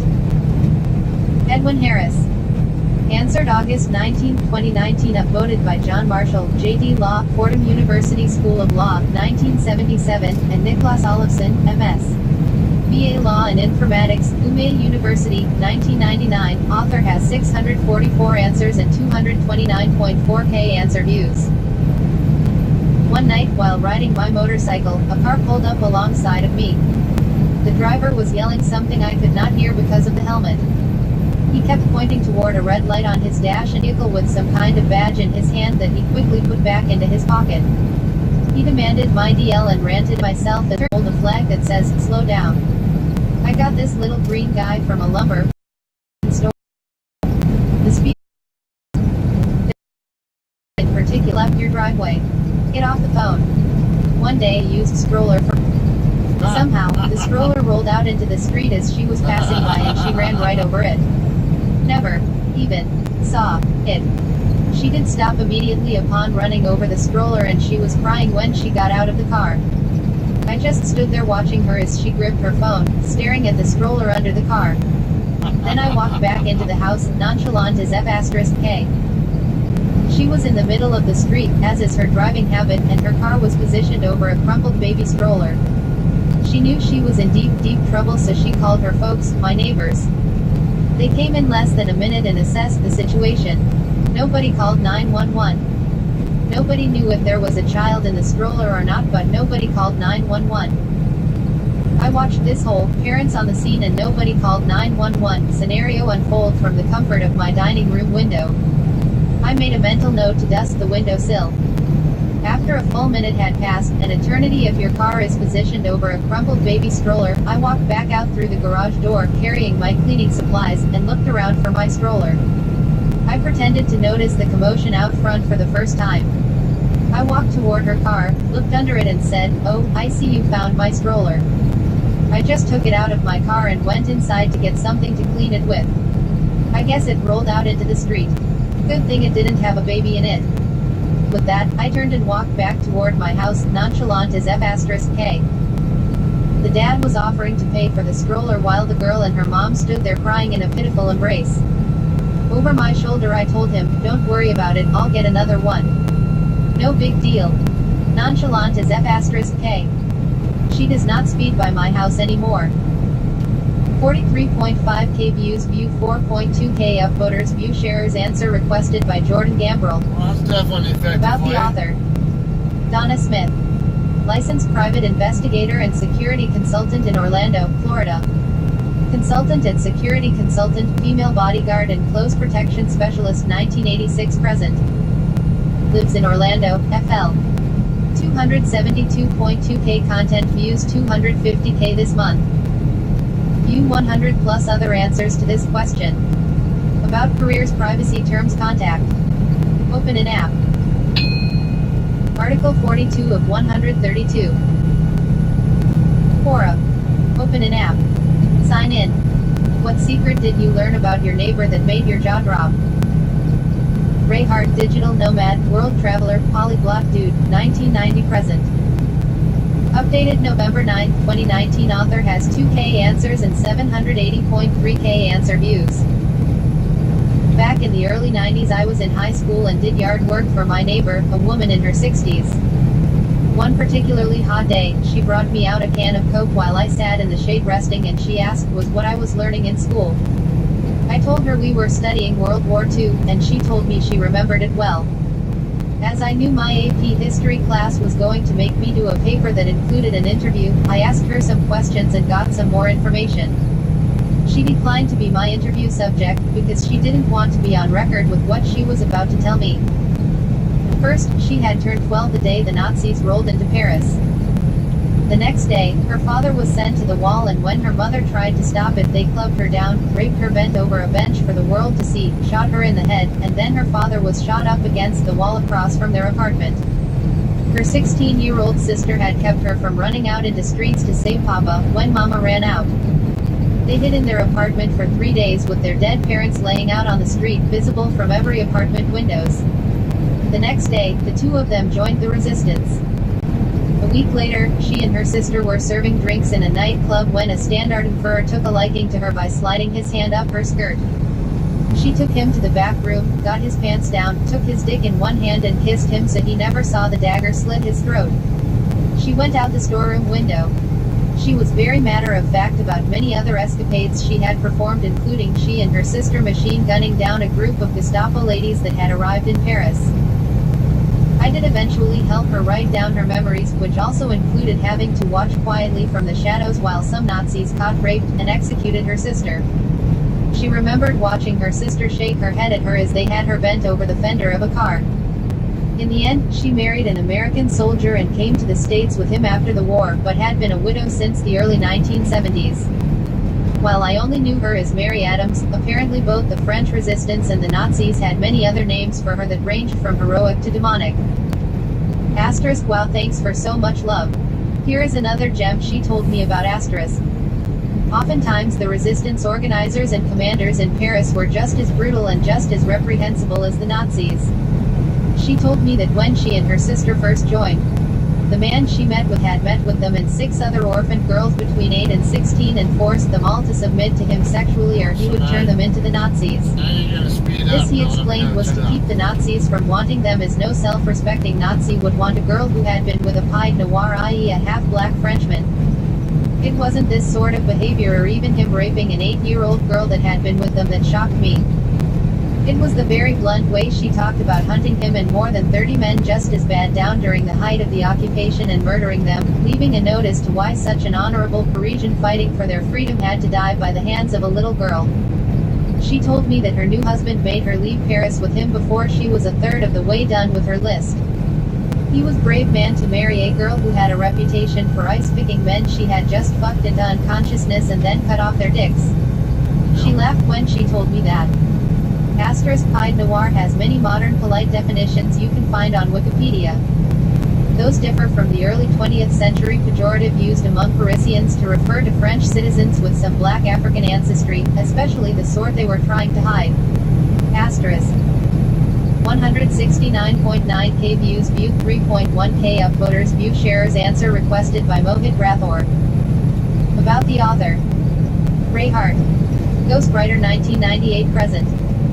Post-degree certification Culinary Arts, the Culinary Institute of America at Greystone. Graduated 2006. Lives in Davao City, Philippines. 2001 present. 784.2k content views, 458.7k this month. No Cebuano. View 62 other answers to this question. About careers, privacy terms, contact. Open an app. Article 43 of 132. Quora. Open an app. Sign in. What is the most unbelievable thing you have witnessed while in the U.S. military? Martin Bear, Chef 1994 present. Answered November 20, 2019. Upvoted by Richard Ashmore, active duty in the U.S. Navy for greater than 20 years. Author has 5.7K answers and 25.9 meters answer views. In the fall of 1994, the USS Saratoga pulled into Naples, Italy for liberty. We got there kind of late in the afternoon. The weather was looking to get bad soon and we had to anchor out because there was no room for us pier side. It didn't take long to get a sponson tied to the ship and water taxis because we only had a few hours of liberty that night and we knew we could find cheap food and beer there. We would save exploring for the following days. The base was soon overflowing with sailors from the Saratoga. Then it started to get cold and dark and it began to rain. No one wanted to venture out into the city, so they just got drunk at the base club instead. Back at Fleet Landing things started to get ugly. The water was getting really choppy and they stopped running the water taxis, the sponson was removed from the side of the ship and eventually the decision was made to weigh anchor and move the ship away from land and into the Gulf of Naples where there were calmer waters. Everyone who was on shore was spending the night there. So the shore patrol rounded up everyone they could, passed the word concerning our situation and advised us to spend the night at the naval base. We would be somewhat safe there and they figured they would lose fewer of us that way. Once everyone realized that they had overnight liberty, they did what any good sailor would do and got rip-roaring drunk. The small convenience store stopped selling alcohol once they realized the attached laundromat turned into a nightclub and the base bar all over the place. Eventually the bar and restaurant. I woke up a buddy of mine and the giggles took over half the room and then the couples down front stuff as well. Were made. Two guys seemed ready to fight. All of us that remained single from sleeping in the seats were laughing hysterically at the drama below. Cooler heads prevailed after a few minutes, but there was a lot of humility in the theater that morning. 14.1K views. View 179 upvoters. Answer requested by Thomas Fugate. About the author. Martin Bear. I am a chef living on a rock in the Pacific. Chef 1994 present. Studied the Culinary Institute of America. Lives in Honolulu. 25.9 meters. Content views 808.1K this month. View 100 plus other answers to this question. About careers, privacy terms, contact. Open an app. Article 44 of 132. Quora. Open an app. Sign in. What happens if a police officer pulls over another cop who's off duty? John Sharp, Juris Doctorate Law and Political Science, 1988. Updated June 3, 2018. Upvoted by Kenneth Newman, J.D. Law and Intellectual Property Law, Quinnipiac University of Law. And 1.1 meters answer views. Over a 25-year career, I have pulled over off-duty officers, and been pulled over while I was off-duty. But the craziest such incident occurred one afternoon while I was on duty and within the city limits of my jurisdiction. That afternoon, I was pulled over by a city police officer from another jurisdiction well outside of that city's corporate limits. The incident occurred as I was traveling along the interstate in the left lane at a speed between 75 and 80 miles per hour and saw that I was overtaking a fully marked city police unit from another city. I drive an unmarked black Tahoe. It is not unusual to see police vehicles from other jurisdictions in our city, as officers from a large number of nearby agencies live in and around our area. As I approached the marked unit from behind, I signaled, changed lanes, and proceeded to pass the other unit. I continued on for approximately 3/4 of a mile before moving to the right lane to access my exit. It was at that moment that I heard a siren, and looking into my rear view mirror, I saw that the marked unit from the other city had maneuvered in behind me and was on my butt signaling for me to stop. Needless to say, I was puzzled. Then it occurred to me that perhaps he had gotten a call to return to his city and that he needed to turn around. Not wanting to slow him down, I pulled to the shoulder to let him pass. However, to my surprise, he pulled over behind me. I picked up my radio and notified dispatch that I was being stopped by a XXXXX city unit at our interstate exit. The response was, "Well, that should be interesting." Normally, I would wait in my vehicle until the officer approached me and instructed me as to what I was to do, stay in my vehicle or step out. However, looking in the rear view, I saw that the officer was still sitting in his unit, so I got out of my vehicle, walked to the rear of the Tahoe, and waited. As I am a captain, I generally do not wear a uniform, and on this day, I was wearing slacks and a sports coat. The sports coat concealed my duty weapon and my badge. As the officer from the other city exited his unit, its lights still flashing in their glorious blue, white and yellow hues, I hate yellow lights mixed with blue and white, he put on his uniform hat and started toward me. I couldn't help but find the situation both disturbing and humorous, and I was anxious to hear what the officer had to say. As he approached, I could quickly see he was rather young. His uniform was spotless, his brass was properly polished, and his black footwear gleamed in the sunlight. When he got to within 10 feet or so of where I was standing, he politely said, "Good afternoon, sir. Do you know why I stopped you?" I responded, "No, I don't, officer." Pause while I leaned closer to read his uniform name tag, Officer Smith. Officer Smith then explained, "Well, sir, I stopped you because you were driving at an excessive rate of speed, and when you observed me traveling in the left lane, you changed lanes, and instead of slowing down, you proceeded to pass me and continued to exceed the speed limit as you changed lanes and reached this exit." Then, he exceeded even expectations, asking, "May I see your driver's license, registration and proof of insurance?" I debated briefly with myself as to what my response should be, and then decided to produce my driver's license. To do so, I reached toward the back pocket of my slacks, pulling my sports coat back and exposing my badge and duty weapon in the process. Officer Smith's eyes instantly went to the shiny gold shield and then to my duty weapon. The look in those eyes said, "Oh, and what have I done?" As he struggled for words, I pulled out my wallet, opened it to expose my driver's license and wallet badge, and handed it to the officer. The officer looked at my badge and identification for some time, while his mind tried to determine how much trouble he was in and what course of action he could possibly take at that point. "I am very sorry to have bothered you, Captain," the officer informed me. "Had I realized that your vehicle was an unmarked unit and that you are law enforcement, I would have never stopped you." There were a lot of things the officer could have said to make the situation better, but his choice of words wasn't one of them. Taking my badge and ID from him, I asked, "Officer Smith, does your dispatcher know that you are out on a traffic stop with a black Tahoe at the Walker exit?" "No, sir," he replied. "Our radio range doesn't extend this far east." "Am I correct in assuming that your jurisdiction doesn't extend beyond your city's corporate limits? You are not commissioned in any other jurisdictions, are you?" "No, sir. My jurisdiction ends at our city limits," he admitted. "So you understand that you are unable to make traffic stops outside of your city limits, including inside of my city?" I asked him. "Yes, sir. I know that I acted improperly," Officer Smith told me. "Well, Officer Smith, have you ever given any thought as to why you aren't allowed to make traffic stops or enforce the law outside of your jurisdiction?" "I just know that we're not allowed to, Captain," he explained. "I've never really given any thought as to why. It's because it is dangerous, officer. Traffic stops are dangerous enough when made in your own jurisdiction. But when you are 10 miles outside of your city limits and out of radio contact with your dispatcher, what person is aware of what you are doing and where you are, and who knows to send you help if you aren't heard from within a reasonable time of going out on the traffic stop?" I continued because the point was important. "You pulled me over and then fooled around in your unit long enough that I had time to get out of my vehicle and walk to the rear.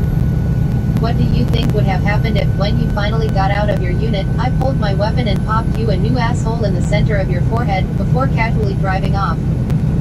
How long do you think you would have lay there on the shoulder dying before someone found you and called for help too late to make a difference?" Officer Smith looked at the ground, kind of moving the rocks around with the toe of his shiny footwear. "Are you going to tell my supervisor?" I'm not that guy, and that thought had not crossed my mind. "No. I'm not telling anyone about this," I told the officer. "You're aware of the risks. All I can do is tell you what they are. I can't understand them for you. So the choice is yours. You will either learn from this experience and be a better cop as a result, or you won't learn anything and you'll likely wind up killed in the line of duty." As I turned to walk to the door of my unit, he told me loudly that it would never happen again and that he had learned his lesson. I hope so, I thought to myself. Then he said, "Hey Captain, thanks. And be sure and let me know if I can ever do anything for you." I stopped and thought for a second before responding, "You live around here, don't you?" He acknowledged that he did, and I continued, "If you ever see any of my guys out on a traffic stop, especially at night, do me a favor and drive by and check on them. And if one of them is having trouble with someone, stop and help. That's what we do for each other." He walked quickly to where I was standing and stuck out his hand. We shook on the deal, and to my knowledge, he has lived up to his end of the bargain. Admittedly, we both benefited from that encounter. 311.6 K. I haven't seen the picture, whatever it is you sent, but based on, I did see a notification saying where it was at, so based on the location you gave, I'm pretty sure it's the same truck that I saw parked there when I went to go pick up my load yesterday. Should be a black Freightliner over there in that dirt lot across from the apartment complex. Crap. Forgot I didn't have my cruise control set and it didn't bleeding off too much. With the hotshot driver, or yeah, I think it's the hotshot driver behind me. Or maybe a private party with a trailer and a off-road kind of vehicle on it. A Jeep or something. Okay, it is a hotshot driver. It is a Jeep. Alright. Yeah, I'm curious to know who's in that truck. I couldn't see the truck number as I was approaching.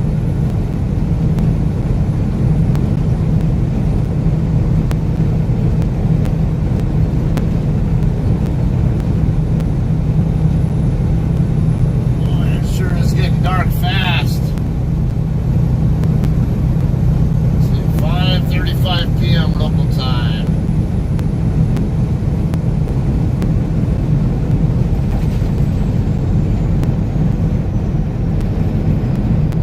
About 30 more miles. Yeah, roughly 30 more to get to the west end of Albuquerque area. And about 40 or so to get to, a little over 40 miles to get to where I-25 and I-40 meet up.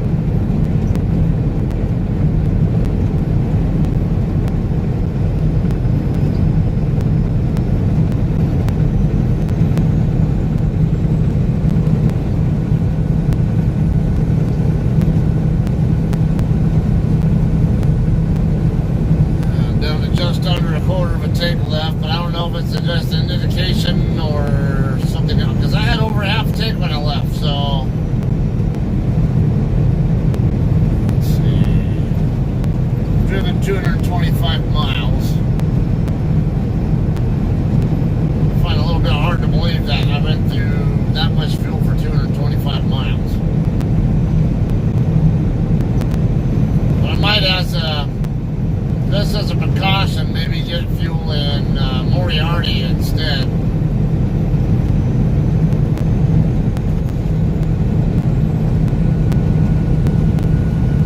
I'll see how things go when I get up there on top of the hill.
some of the aura from the lights in Albuquerque projecting off the clouds up there to the heading slightly to the left.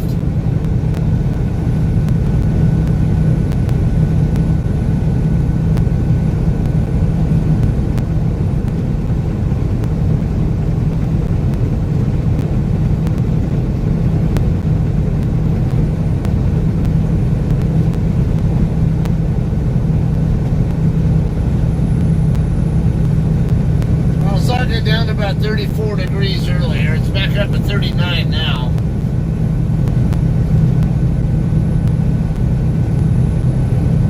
Weather condition is still good.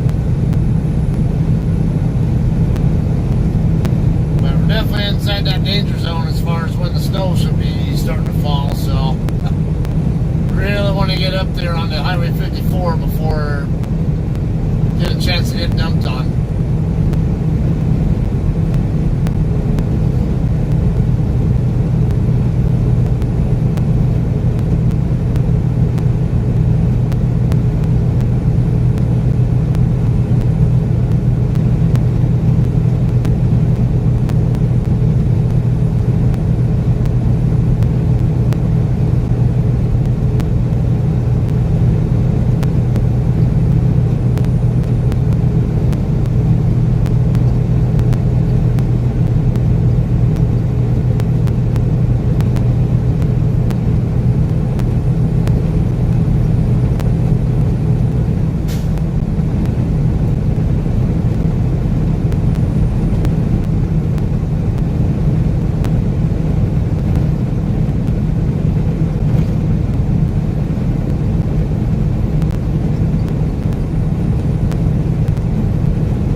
30-mile marker.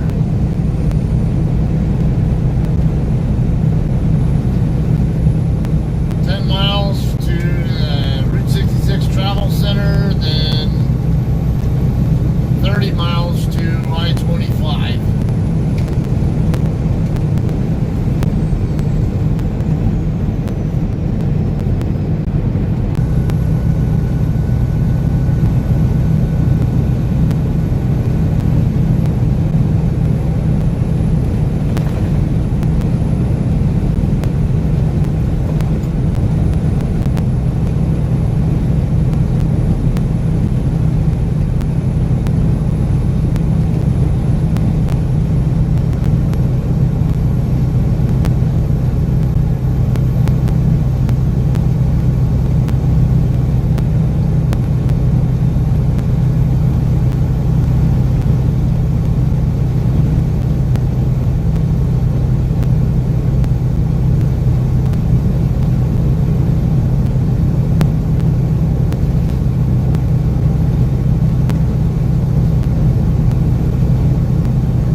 my 30-minute break at Flying Sea Ranch.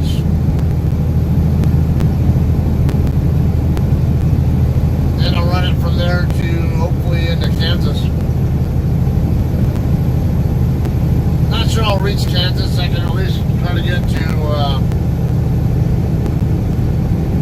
like Hooker, Oklahoma, or somewhere out in that ballpark. Anywhere to, I mean, at least the Texas the Oklahoma Panhandle, but preferably further. And it's only about a 570 or so mile trip to where the Texas-Oklahoma line is.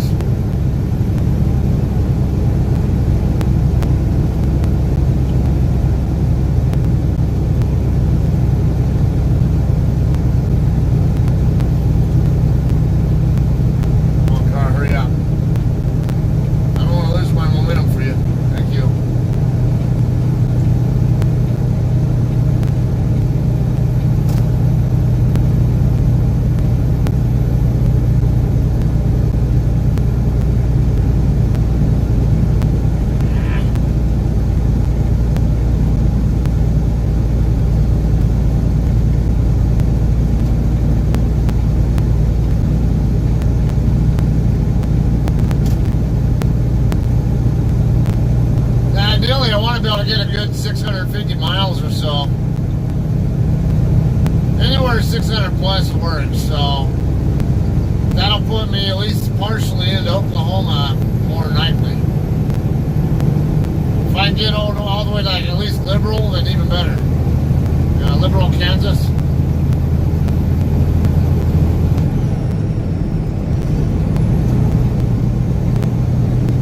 Maybe make it to the left there. Come on, hurry up. This guy's been losing his lane. Again.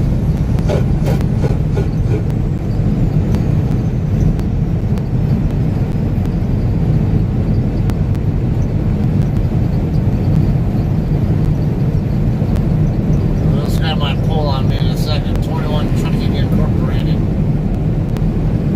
I doubt he's got a governor. Most of these guys like to run at speed limit.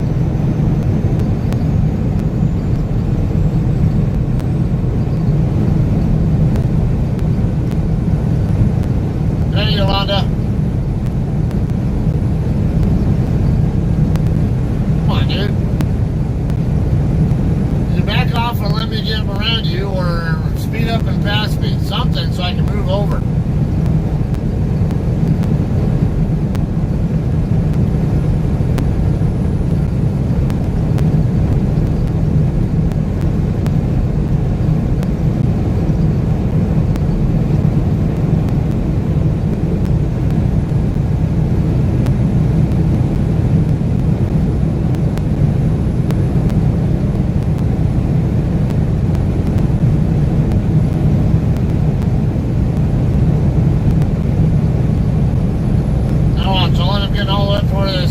Flatbed drivers up front, up here before I have you, and then that'll be the only opportunity I'll get to get around this idiot next to me. Oh, he's looking like he's backing off to let me go by him.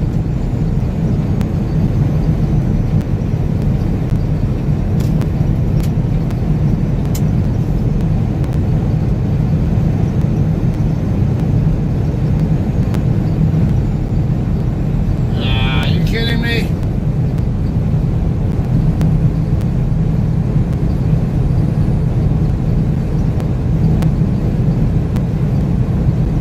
Well, hopefully not too bad.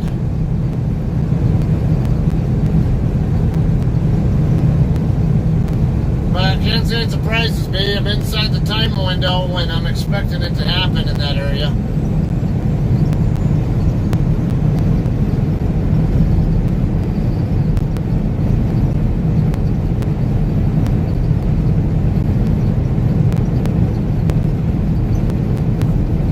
About 10 miles from I-25. Just a little more.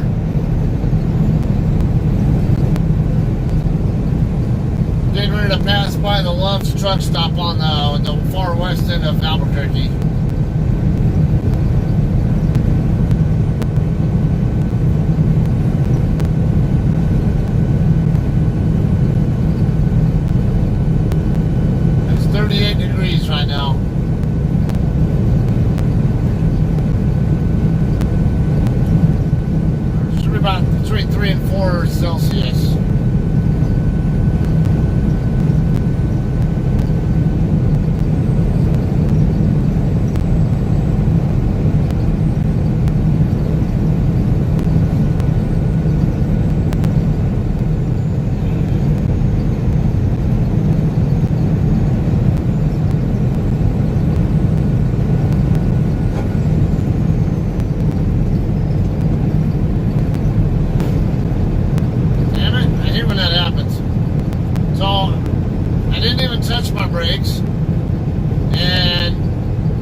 throttle to try to get the RPM up so I can downshift.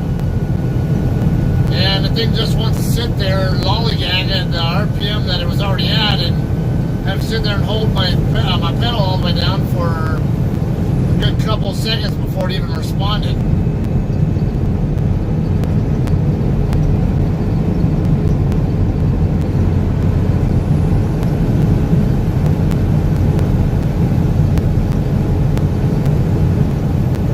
Surprised me about Lubbock. I went through Lubbock last winter and had to deal with icy roads.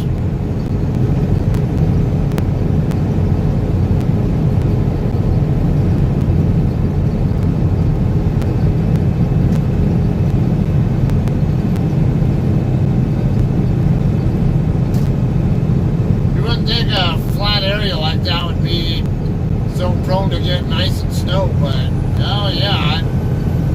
Interestingly, so they actually do get it.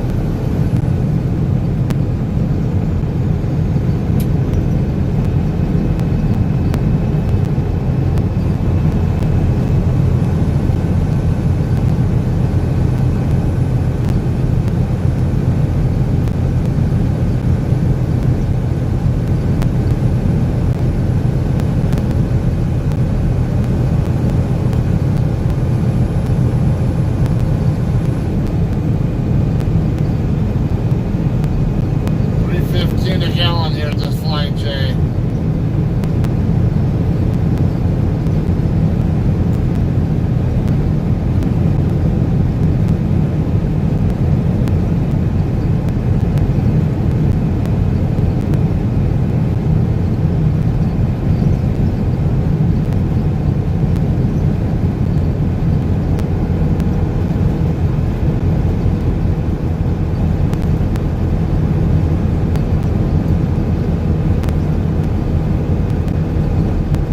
Someone was saying that Scotty made it back earlier. I don't know if it's James or someone else.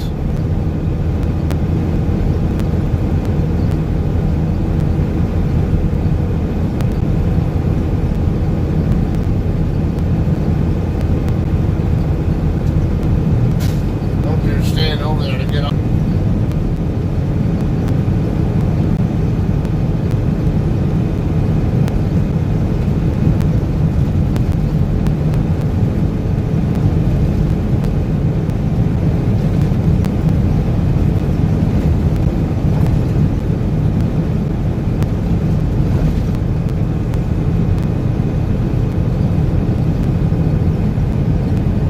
Wait till you see Wyoming in the windy conditions. My next load will actually be going through Wyoming.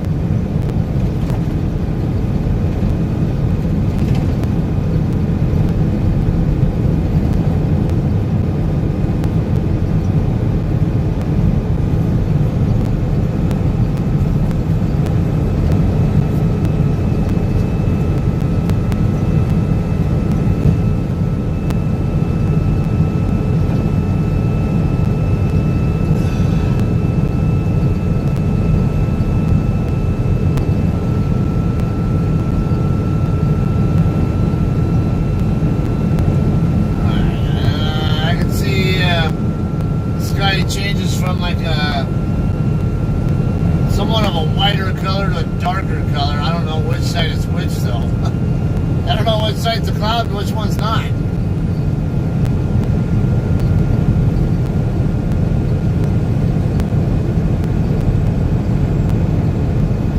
I guess we'll find out. I think the dark side might be the clouds though. The guys say it's snowing in Tucumcari.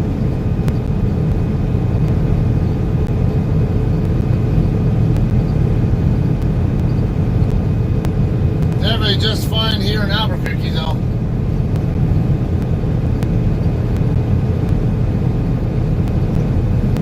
Tijeras Pass is coming up pretty soon. Tijeras Pass is the grade that goes up from Albuquerque up toward like Edgewood and Moriarty.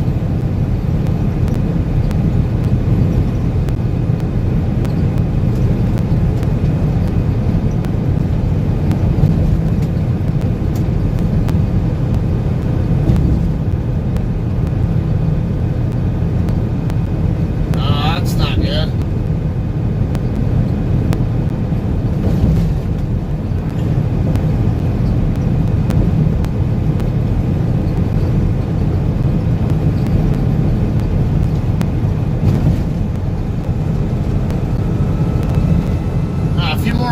to get to I-25.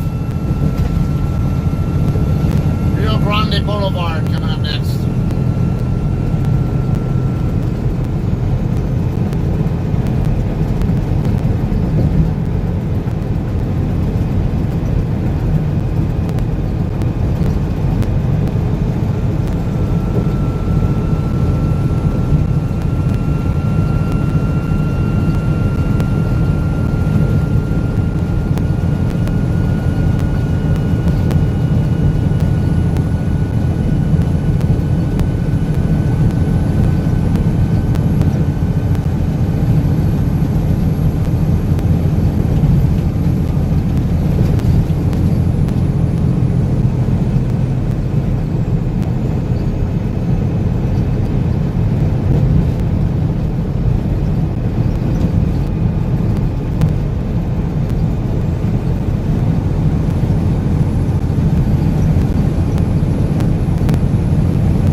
Have to stop in Moriarty. I don't know that my fuel is really as low as it says it is. I can call bullshit on it, but just to be sure, I'm gonna get fuel there to make sure I don't have any problems. Come on.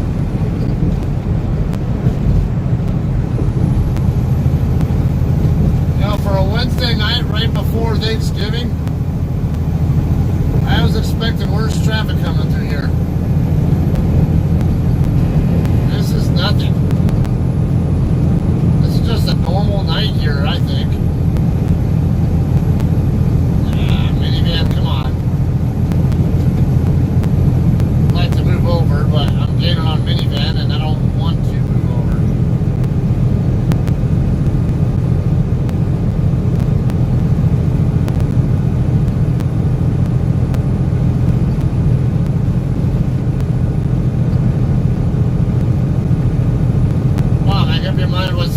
One second I feel like I'm gaining on you fast, and next second I feel like you're pacing me. See, you are pacing me, you jackass.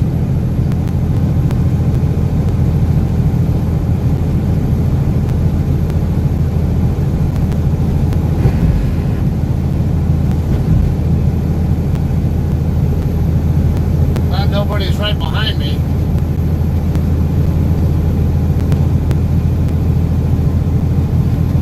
Interested in camping out in the left lane the whole time.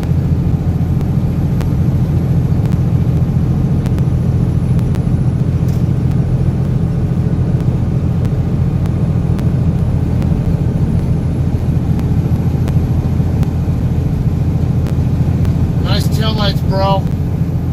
Maybe you ought to get rid of those stupid automatic lights and figure out that the headlights are the only things that come on when that happens.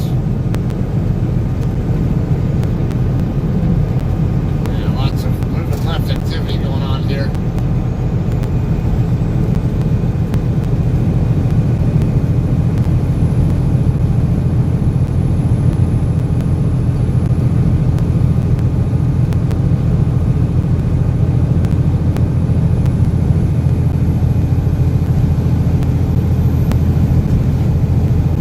Let's see,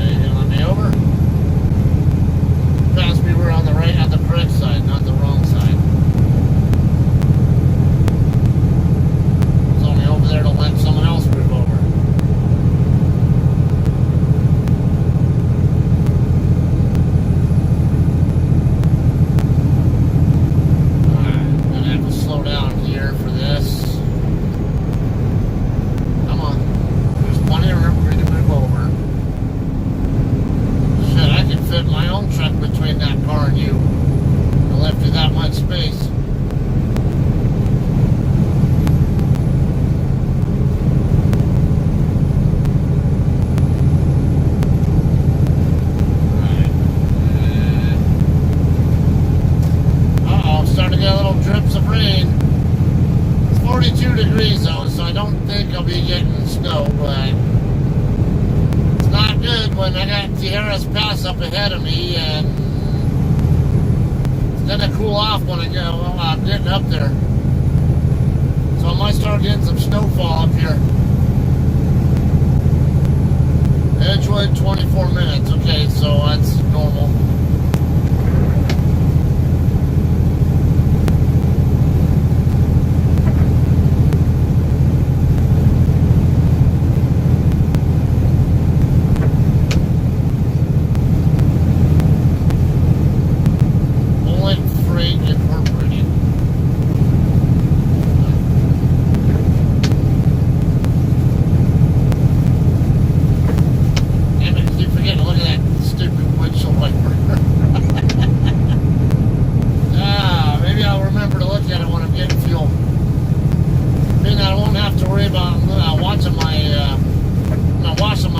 Cleaning my windshield.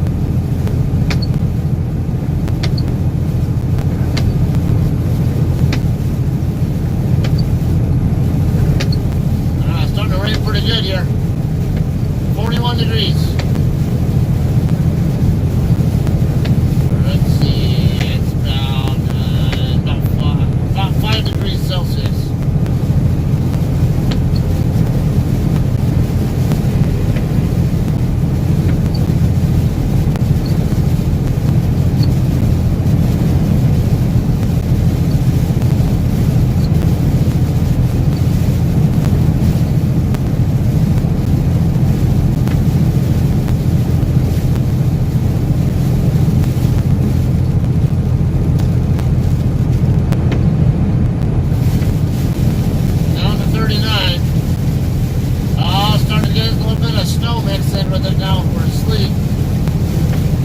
By the way the thing splatters when it hits my windshield, that's probably a rain and snow mix.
Eventually, but it's fine right now.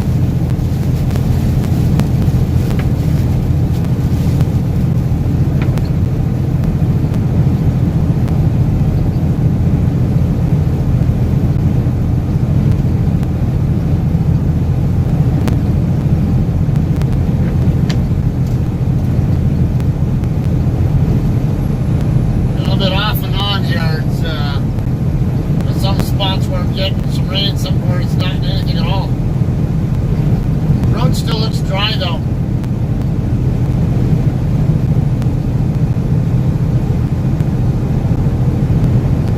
What kind of condition is Moriarty reporting right now? Moriarty.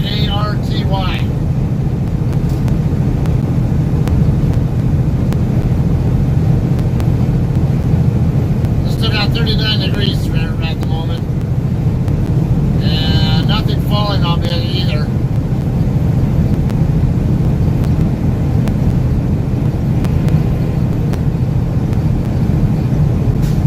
Now part of why I'm out climbing these other, basically outrunning these other trucks is because I'm not that heavy. These other guys might be a little heavier. And I'm going up a hill.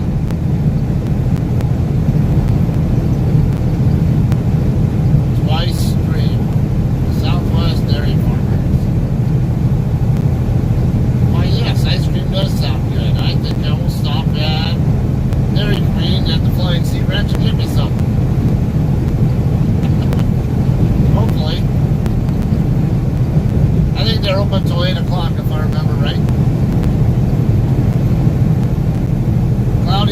before. That's promising. Maybe it'll stay that way long enough to be nice to me.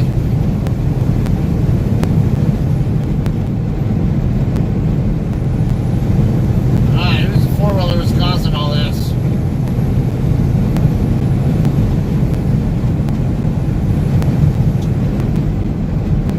No, you're not the one. Someone else up there is.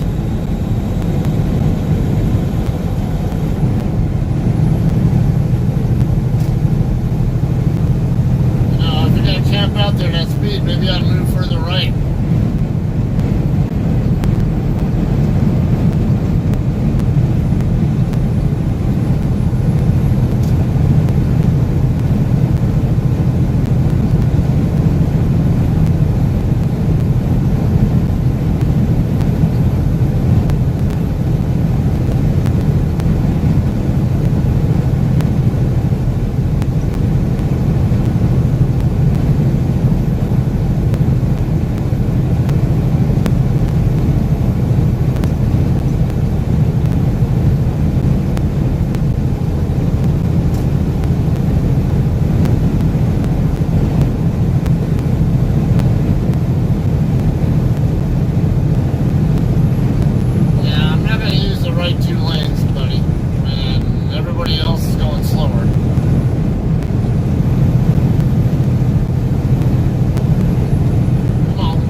Double check that nobody's hiding behind me.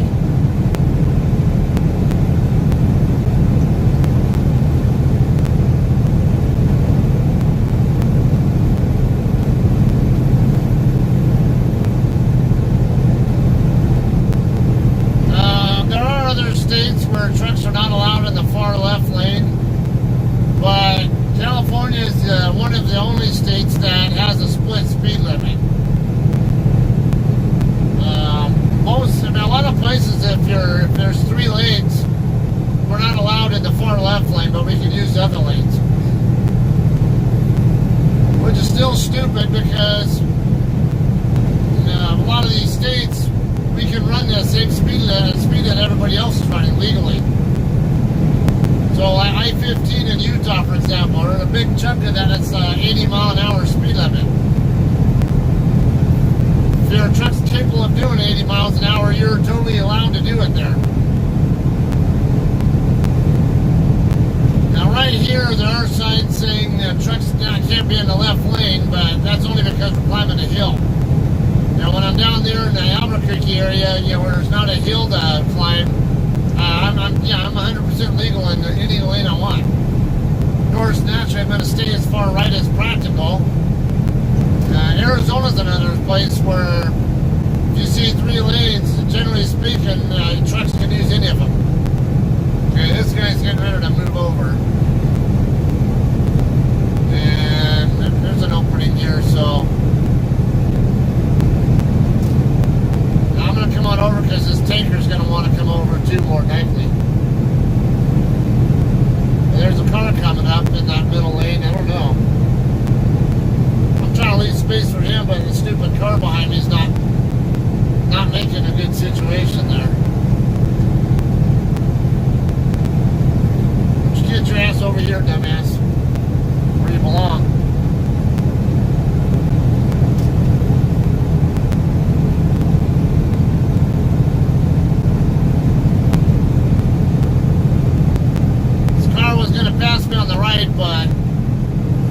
try to get clear of the tanker so he can move over, because his lane's gonna turn into an exit only.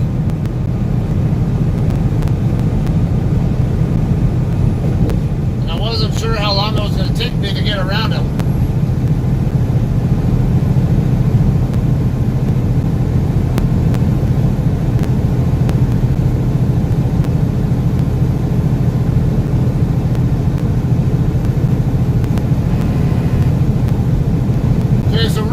What happens is the exhaust stream on these diesel engines, a lot of them, they have this thing called a diesel particulate filter.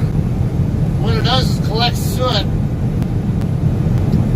and eventually it burns it off to try to help. It's an environmental thing. It's a California thing specifically, actually. But the truck has to be running at least 180 degrees Fahrenheit, and usually other parameters. Yeah, it is my truck that's regenerating. I can still smell it. So what it'll do is burn off the particulates inside the filter, to try to keep the filter clean.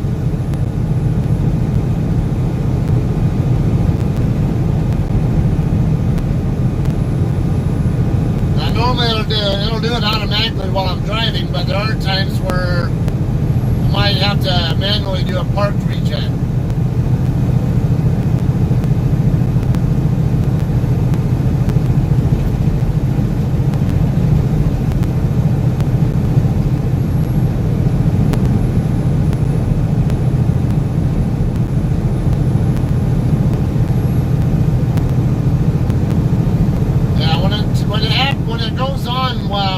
I can actually smell it, and a lot of times I can even see the truck smoking too. You'll see a bit of smoke coming out both sides, by both A-pillars basically.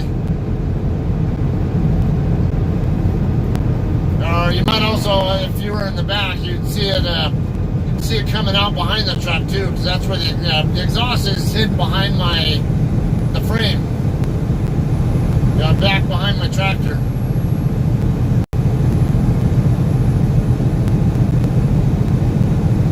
Similar, I guess.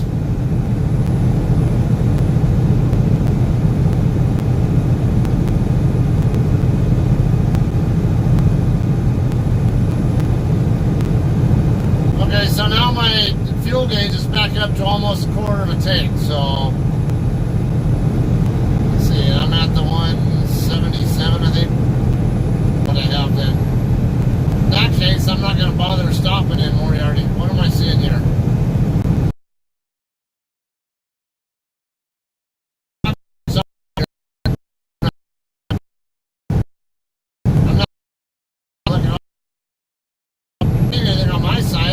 See it falling on the other side. God, that is weird.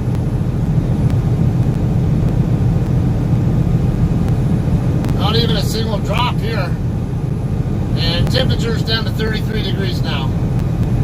Or about half a degree Celsius.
It's just, oh no, I think it's getting all blown over here from the other side.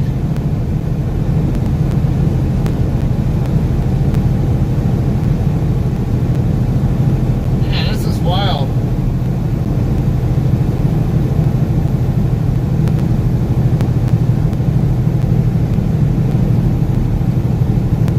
Yeah, I can see it blowing around really good behind me in my rear view mirror.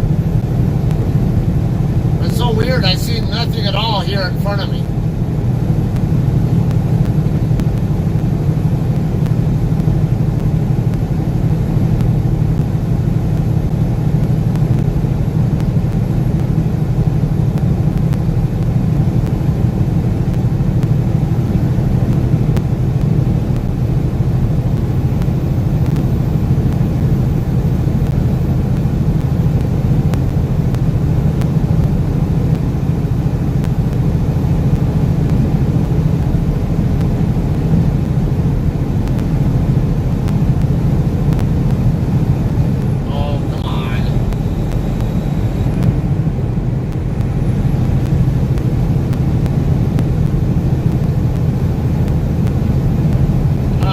In the Edgewood. Yeah, I'm seeing a lot more of the snow behind me, but still nothing at all in front of me. This is just, man, nothing's hit even my side windows. What is up with that?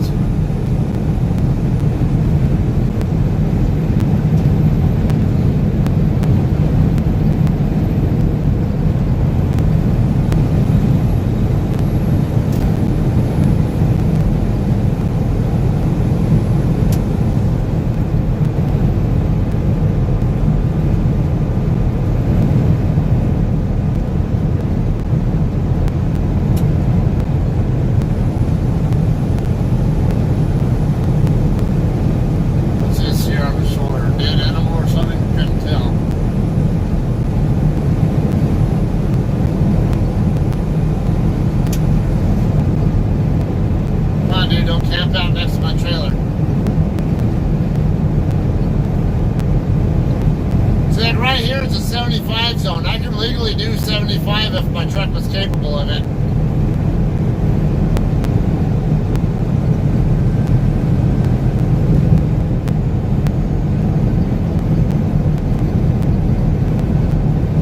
Yeah, more like timing.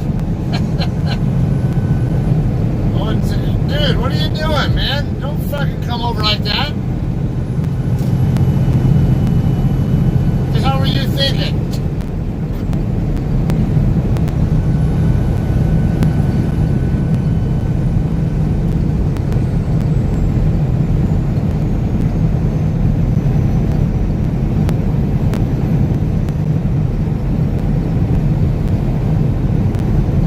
Yeah, please do speed up so I don't have to be hanging out in this lane and dealing with your ass.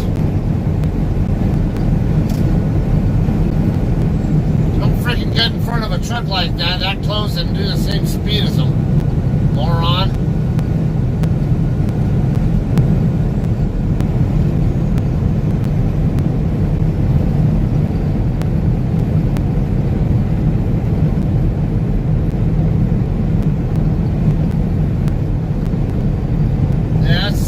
More like it's just blowing snow than anything else. I'm not convinced there's necessarily anything falling. I see some, I think it is kind of suspended particles or whatever of snow in the air, but the flakes are so damn small, they're just kind of floating in the air. And as you see, I've not used my windshield wiper at all.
still mostly down lower at the ground though. So I'm still not really seeing anything hitting my windshield and giving me any reason to do anything.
Starting to get a little, slightly bit wetter.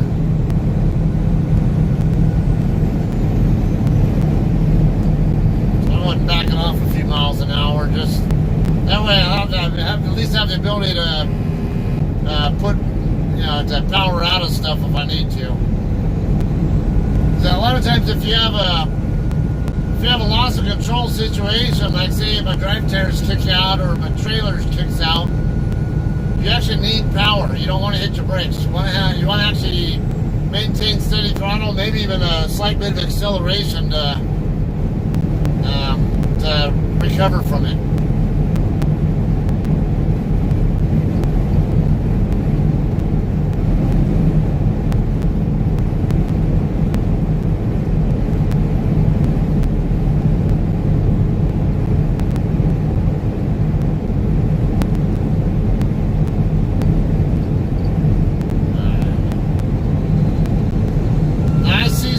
Through the phone's view, but I don't see anything on my windshield actually looking out at. I think it's just on one isolated spot there, really.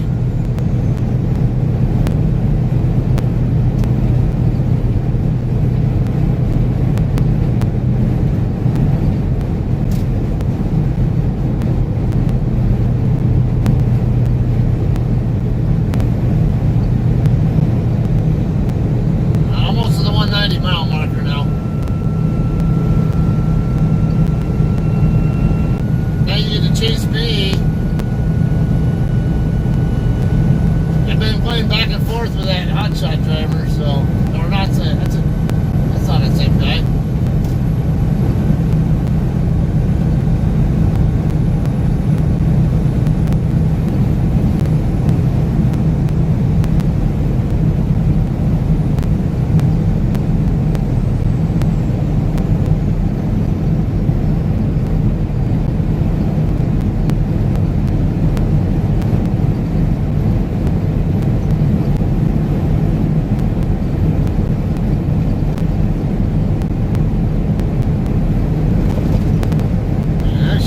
Truck coming up behind, working its way to catch up to me. I can't tell that's it's a flatbed tow truck or something else. Got some pretty blue lights inside his truck though.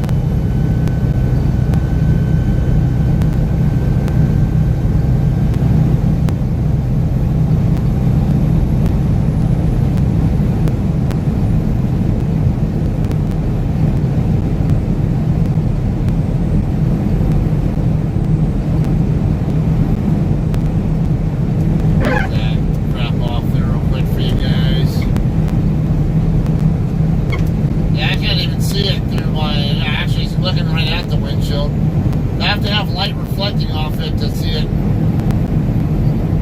I only know it's there at all because when I periodically glance at the screen, I can see it.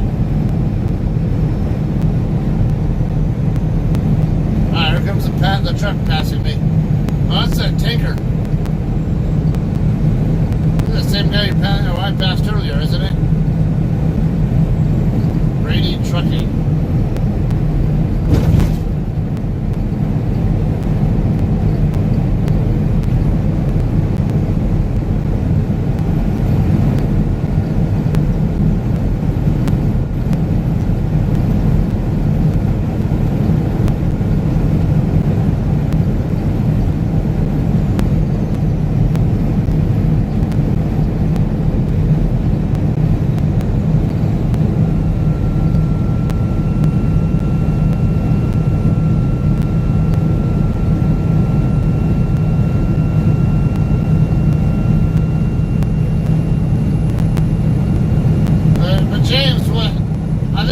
Is asking is she's not understanding why you even need a catalytic converter when you don't even live in California. Your car doesn't require one. Or is your car a Cali spec car where it will have problems if it's not installed? That's what we're trying to get to there.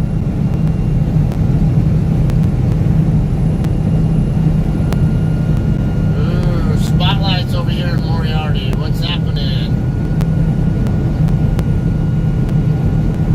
Some kind of event or something, or I think that casino thing going on or something.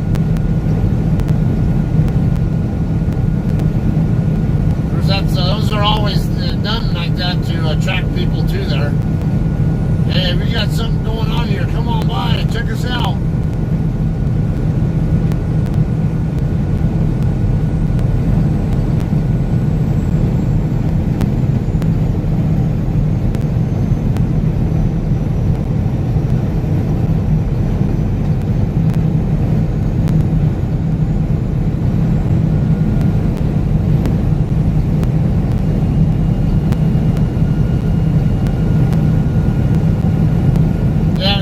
Still aren't answering the question of what on earth do you need a catalytic converter for?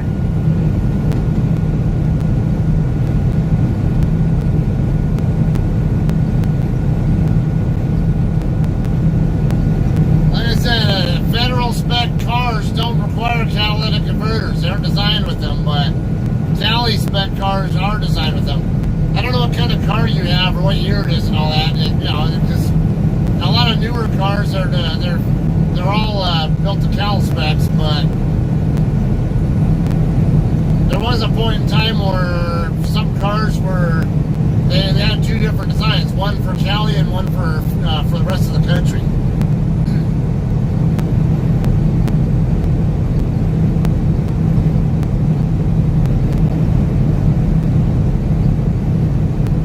Where are they? I don't see where the spotlight went. Right there behind me, okay. Well, we're kind of right over there by TA.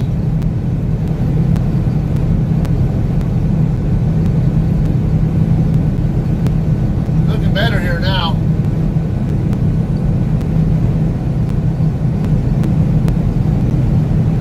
3.15 a gallon here also. Usually I can get it cheaper in Santa Rosa, so that's why I want to go all the way to Santa Rosa if I can. And I still got quarter tank left, so I should be all, I shouldn't have any problems reaching Santa Rosa from here. I mean, with what I have.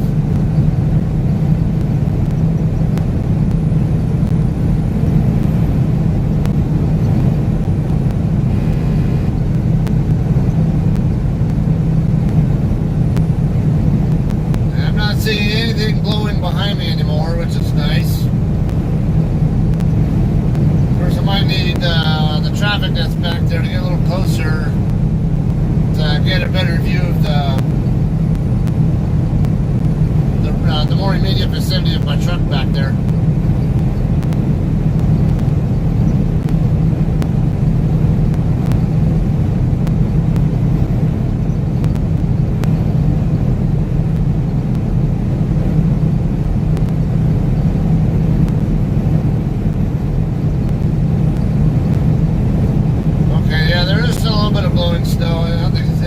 Getting a little bit closer, I can get a better view of the area right beside and slightly behind my trailer. I can't see anything happening if there's nobody back there, but as I get closer behind me, I can see it glowing a little bit. It's not as bad as it was, but it is still noticeable. And up front, I still don't see anything going on.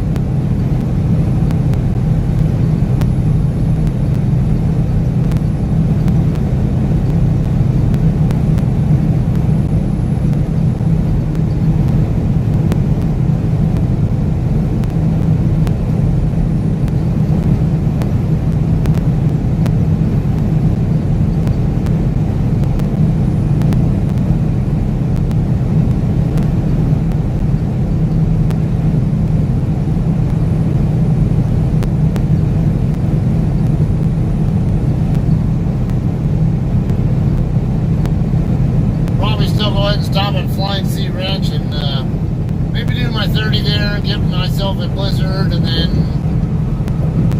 go drive into a real blizzard later on. Alright, come on, truck. I want to move over, but I know you're going to catch me first anyway. Now you decide. Come on, dude. Hurry up.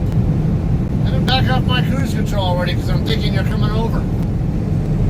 Dipshit. Trying to have some professional courtesy and let a faster truck go first before I go passing somebody.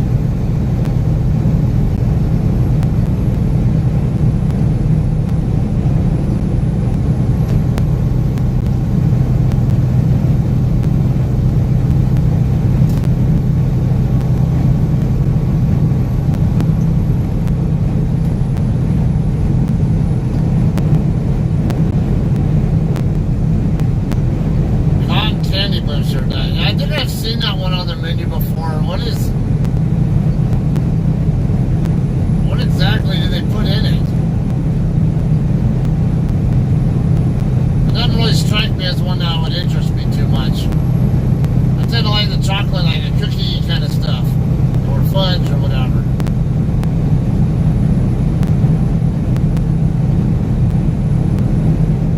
This guy got a Walmart trailer. I think it's a Walmart trailer. I can't tell though. I think I see the blue numbers at the top, but I don't have enough light shining on it yet. Yeah, I'm pretty sure it's a Walmart trailer there. Yep, sure is.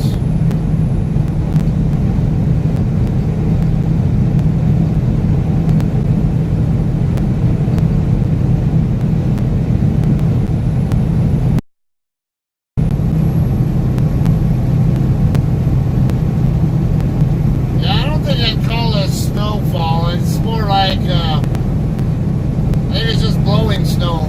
Basically snow that's already on the ground getting blown around by the wind.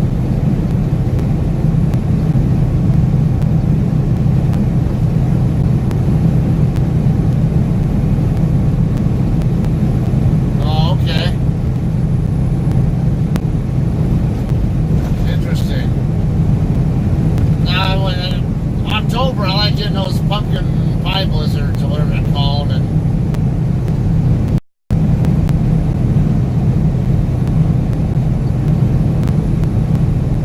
I like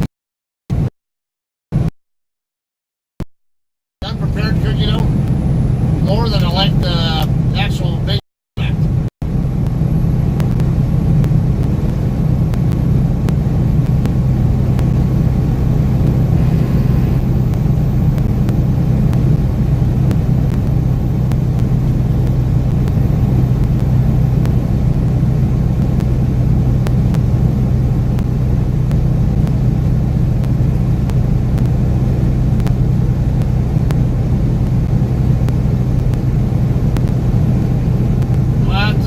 I'll have to take a look at whatever that is later. It's too much. I can't look for that long.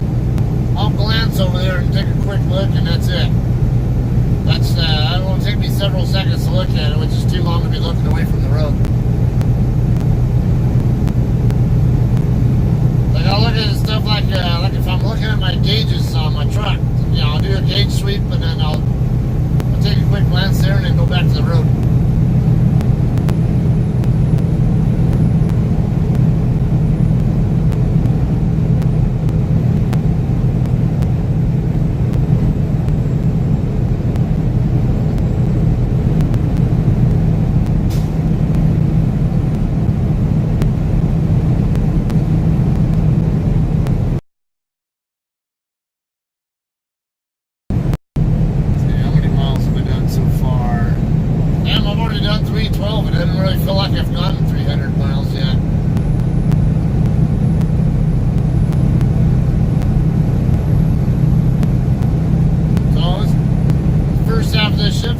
pretty well then, I would say.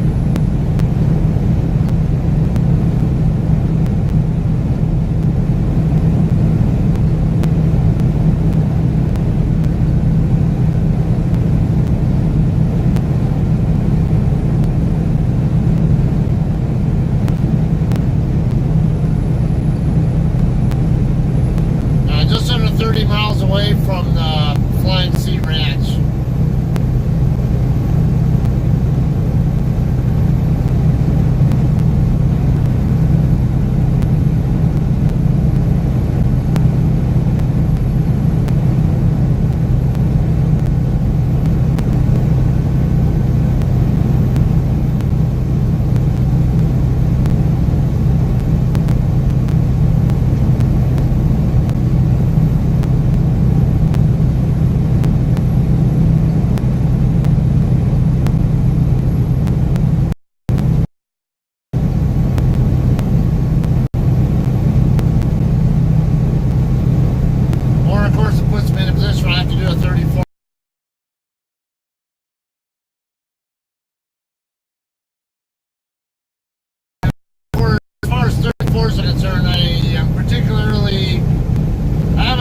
Preference for doing them at home if I'm going to do them at all. But I also don't like having to sit and wait on my recaps a lot of times.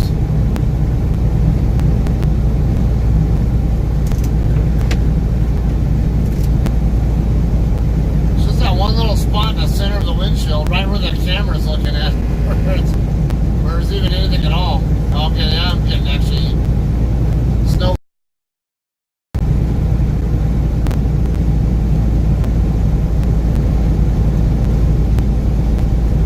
Snowplow up here? Pretty sure that's what I'm seeing. There's a plow.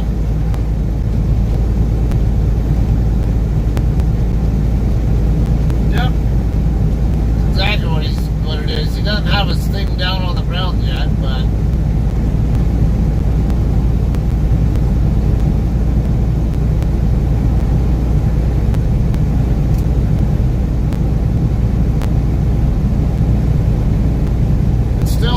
sporadic though.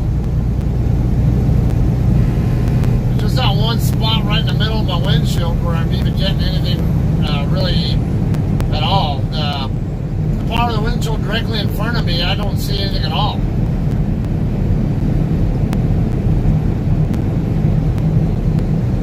So it might also mean that, yeah, it's just the fact that the wind is blowing it from my right to my left, and it has to go past that. Basically, it's a convex-shaped windshield.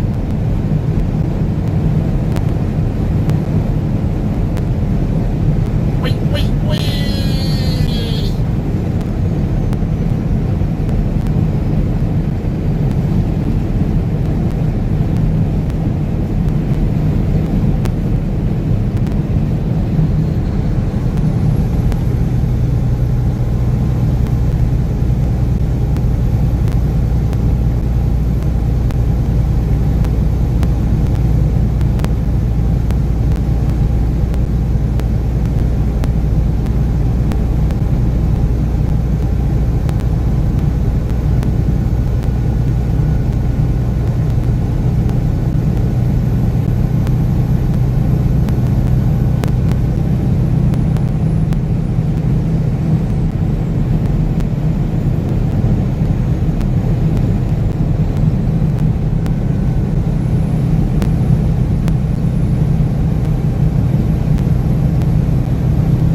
feel some wind, but it's not as bad as it was earlier.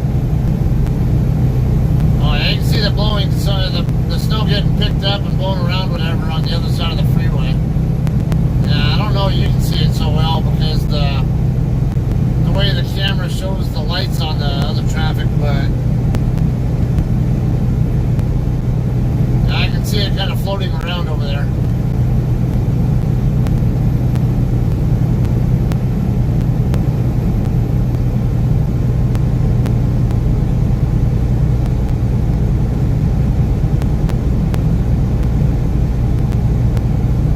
not much risk of hitting black ice right now because it's just starting to fall for one, and then usually your black ice forms when it's already been on the ground overnight, and then you get when the sun starts to come out. It's starting to stick here. The sun starts to come out and melts the top layer of it, whatever, and it makes it harder to see.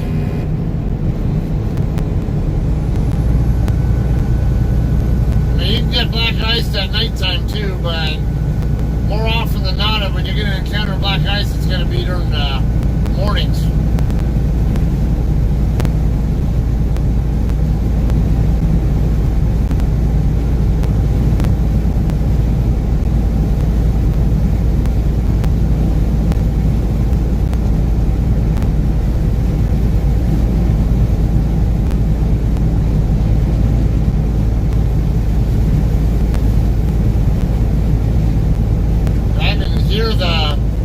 I hear the blowing snow hitting my truck somewhere, but I can't tell where it's actually hitting it.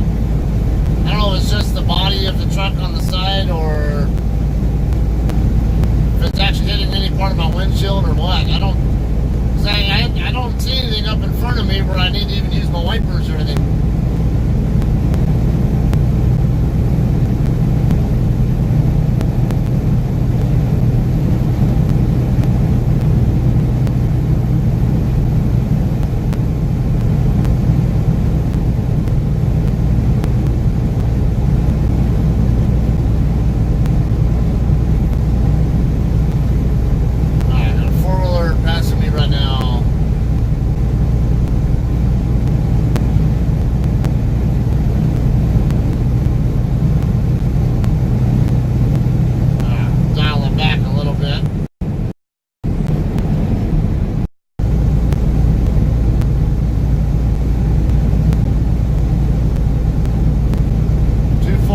Mile marker, so I'm 20 miles away from Flying Sea Ranch.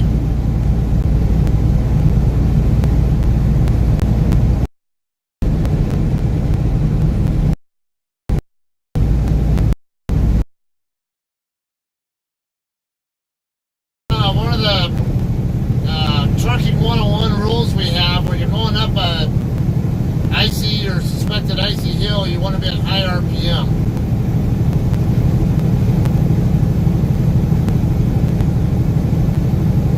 That'll prevent the tires from spinning excessively if they do spin at all. Because when you're under power, if you're at lower RPM, it can spin up a lot faster and become more of a bad situation. Just another plow going the other way.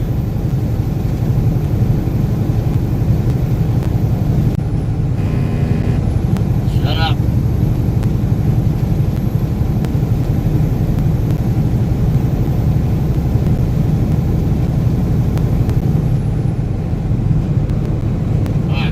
You're gonna move over, or you're all gonna be wimps and be afraid to go around the truck.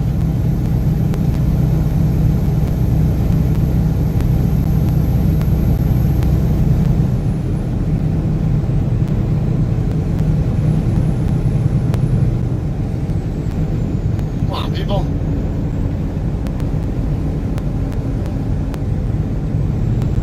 These people are afraid to pass the truck. That's what's going on. Not that bad. And granted, it's not in condition I want to be doing 70 miles an hour in, but don't need to be doing 40, 45 in it either.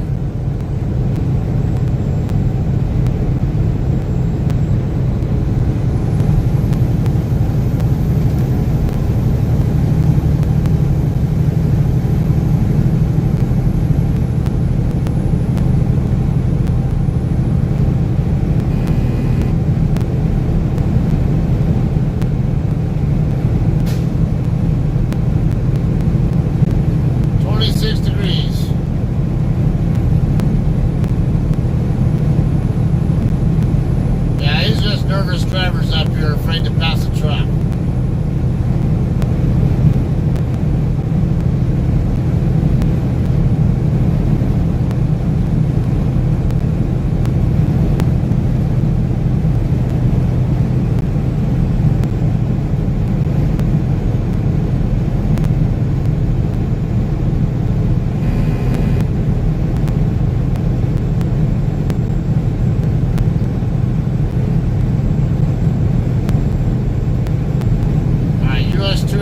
5 exit coming up.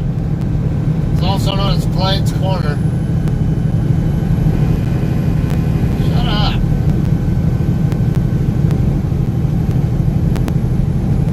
How can you be telling me I'm hitting a line? I can't even see the damn line.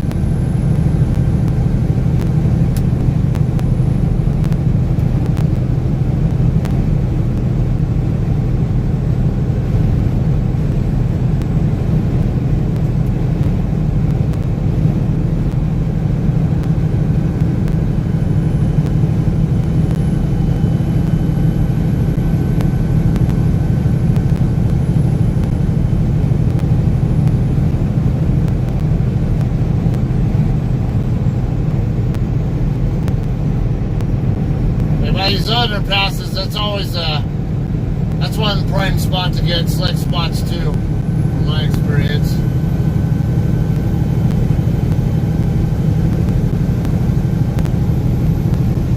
Showman and Sons.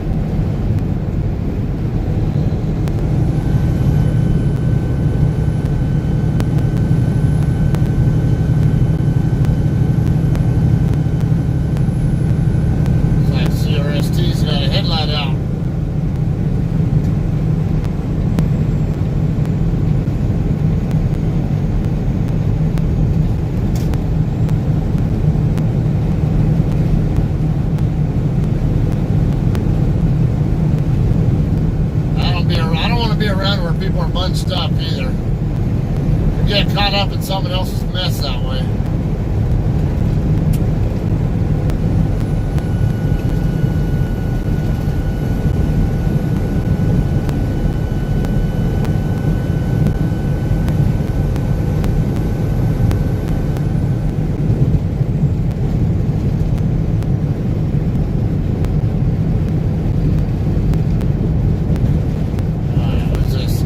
I think.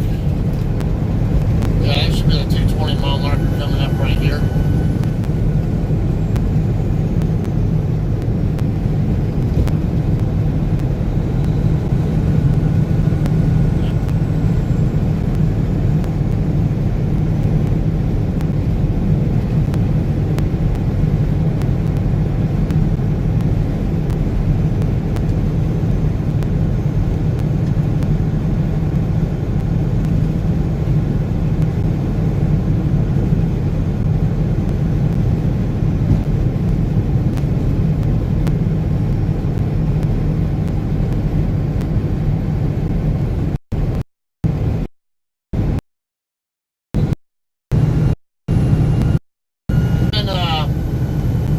Necessarily be in high gear, but yeah, maybe but not too low gear, and then smash my throttle. If I start to get any spin at all, then I'll know that I got a slick road to deal with. If I don't get any slip at all, that's it's a sign that the road's in better shape than it looks. Of course, it doesn't mean I'm still going to do 70 miles an hour. I might. But it might mean the difference between doing 50, 55, and versus doing 30 or 40 or something. So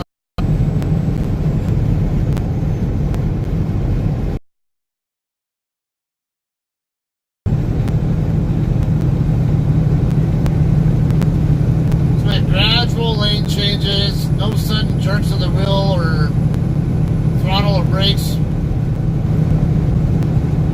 Wizard something. Decal.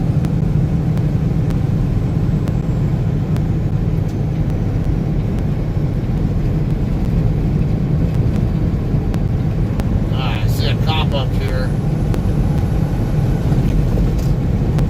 And I see a truck on the right shoulder.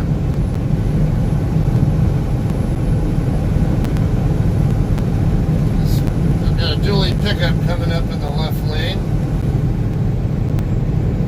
Over, but it dually first. The lights up. What are we getting slowed down for?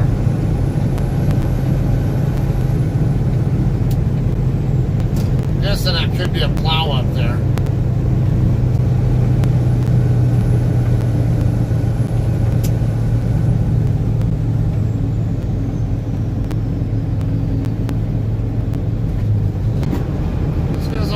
Pulling off the road for?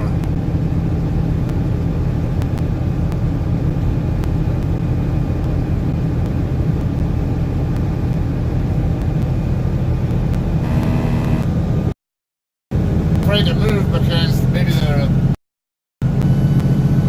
Dude, there's a freaking reason why I'm over here, dumbass. You don't camp out next to me. Fuck away from me, dumbass. I think you're gonna cut me off. That just won't work. Back off, shithead. The pickup that decided to go up I think he was gonna try to pass me on the right. There's a freaking reason I'm over here, dipshit.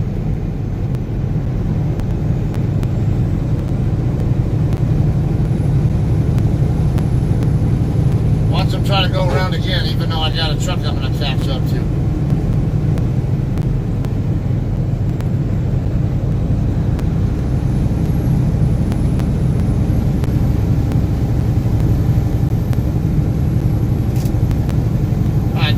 Out.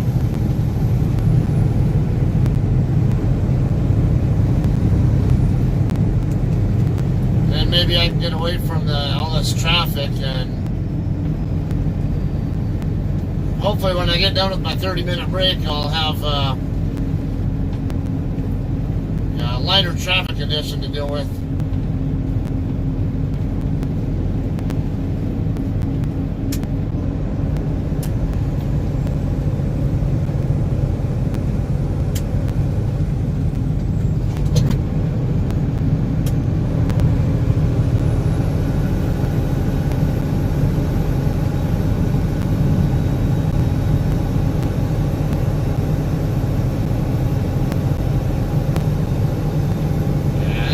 People are going to be and not want to pass the plow either. They'll just come on over. I'm not that far away from the exit I want to get off at anyway, and with that plow there, it's just going to be needless problems.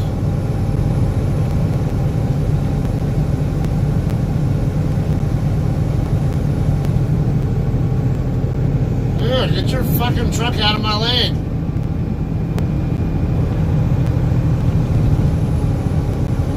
This freaking tanker almost sideswiped me. I'm sitting here right in the middle of my own lane and he almost did it. I'm already past Clyde's Corner.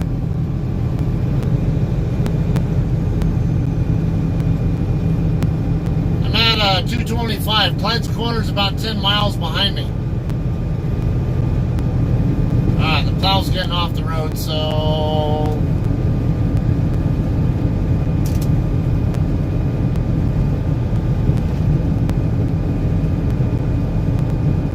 might help clear up this traffic a little bit.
slight chunk of ice go flying off my windshield right now from the wiper.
Up here holding everybody up. Can't know if it's a long line or just one or two people holding people up. Starting to get a little bit overkill here though.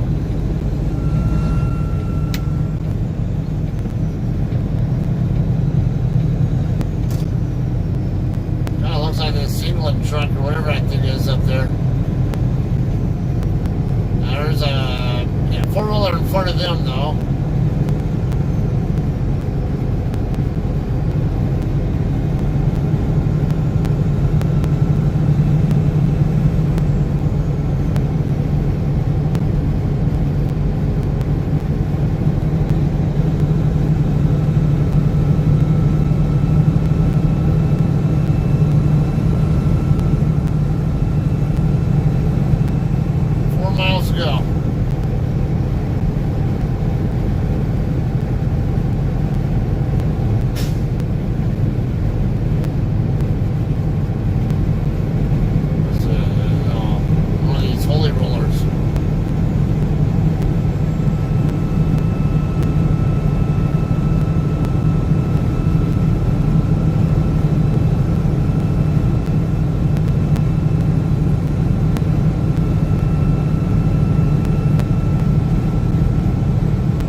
in over the other lane and relax till I get to my exit.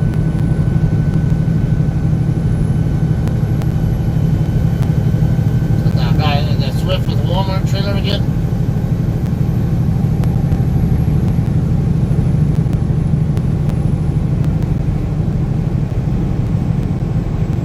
Yep. Stay in your lane, Swift. It's not that hard.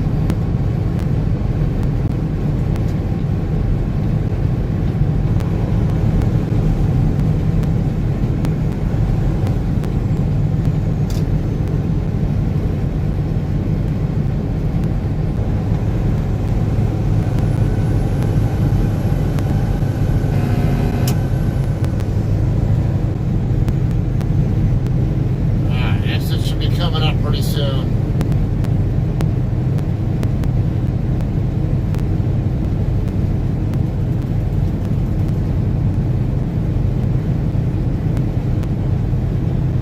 I'm hoping they're open till 8 o'clock. I'm gonna be mad if they close at 7.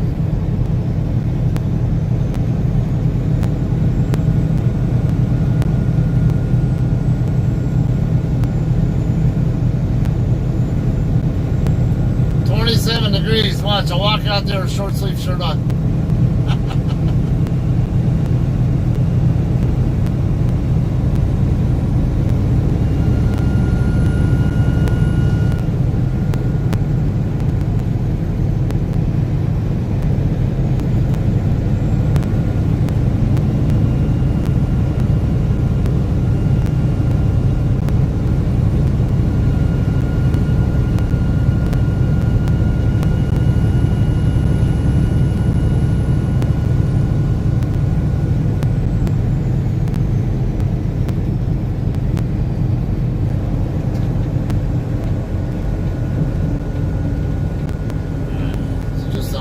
Getting off.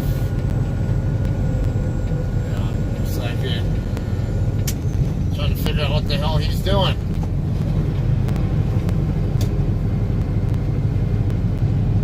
I have to be prepared to stop because I can't tell if he's going to stop or doing something else.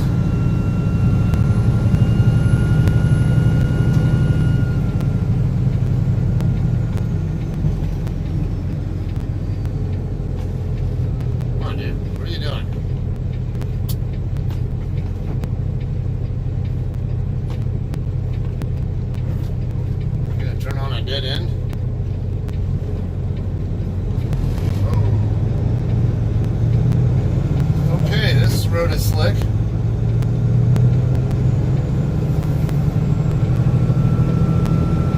Yeah, I was actually getting not getting traction, trying to even get moving from the limit line.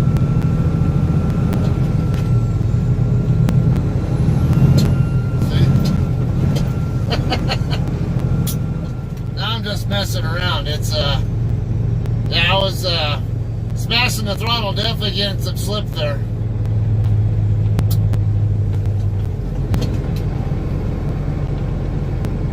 Just be gentle with the turns and not too sudden in any direction. Should be all right.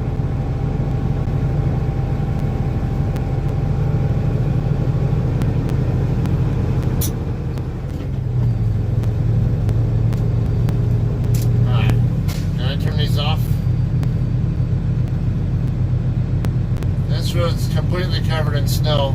It's not very much, it's not a very thick layer, but it's enough where you can't see the road at all. Yeah, look at all that traffic going the other way.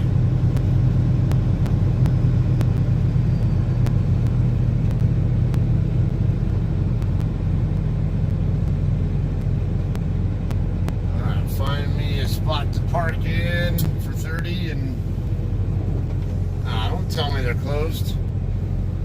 I can't tell.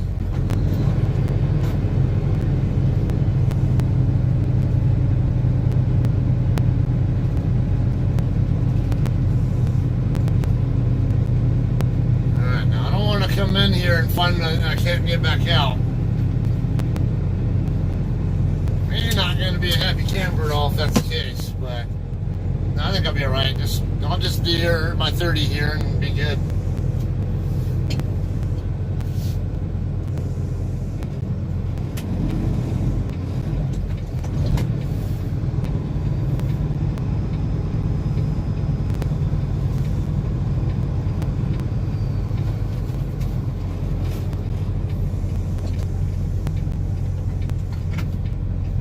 Definitely slick.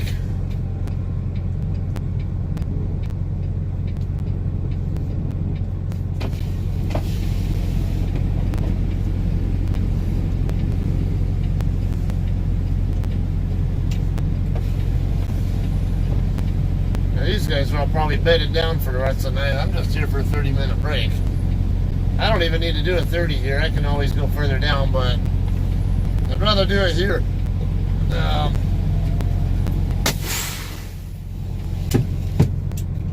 Rather do it here while I have a chance, where I have no problem finding parking, than end up somewhere like maybe Tucumcari or somewhere.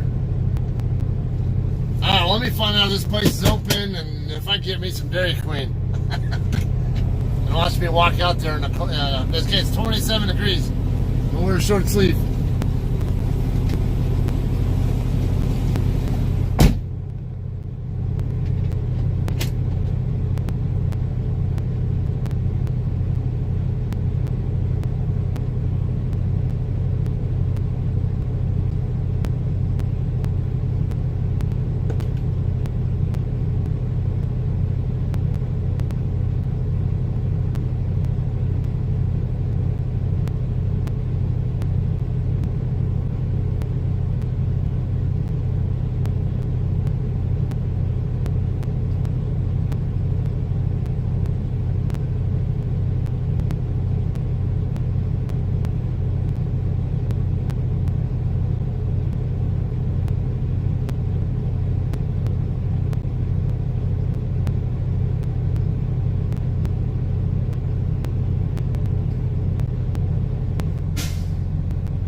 not a happy camper. This freaking place closed at 7 o'clock. And, see, I'm 45 miles from Santa Rosa. So, I'll just do my 30 here and deal with it and then get rolling. See how everything else looks, I guess. Said it's clear past Santa Rosa. Take a look.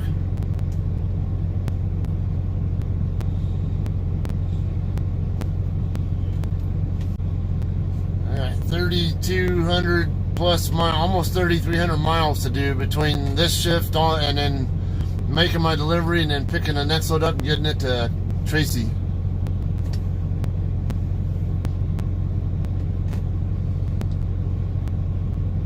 Oh yeah, I see it. It does look like it's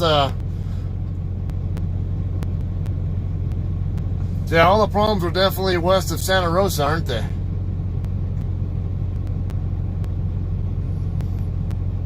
Yeah, between Santa Rosa and Tucumcari, the traffic speed looks like it's green, so should be all right after we get past Santa Rosa, unless it moves and follows me.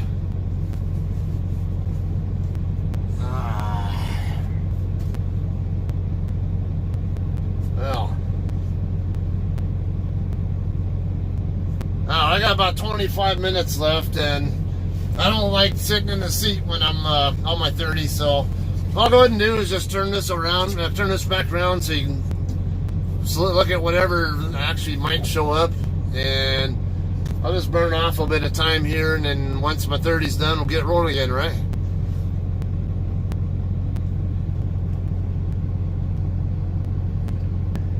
How's that?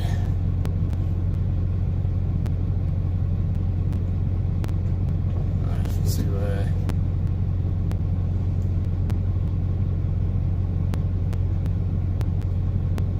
3595B.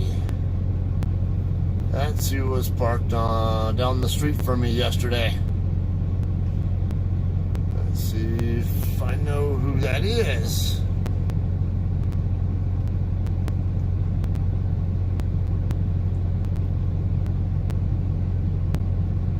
I've seen that one before, but no, not that one. Hey, come back.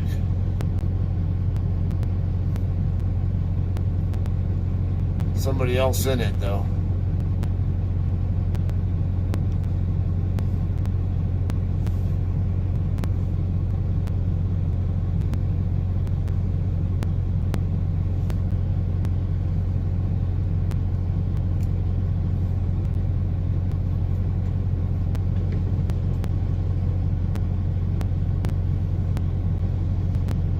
All right.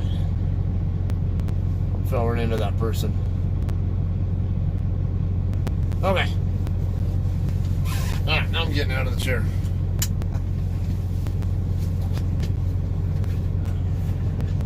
Guess I can take care of this paperwork. So it doesn't keep falling down.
30 minutes now, so I'll take my bill here and be ready to move.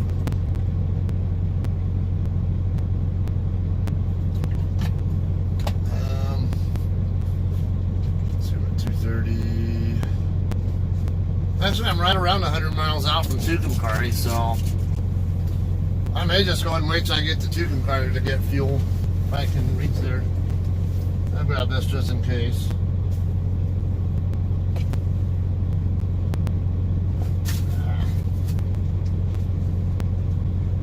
Guess I need a little more room to work with.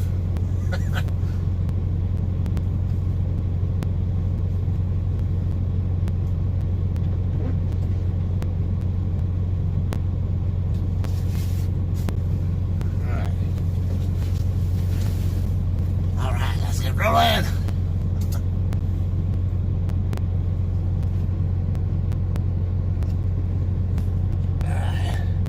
Yeah, to input my, which cord is that? Is this one here? No. Oh, it's one I don't think I can do much about. Or, is that it? Yeah, okay, yeah, I'm not messing with that one. That's my, that's the cable for my exterior camera. What the hell are you going so slow for? That. I don't know why this guy's going so damn slow. Alright.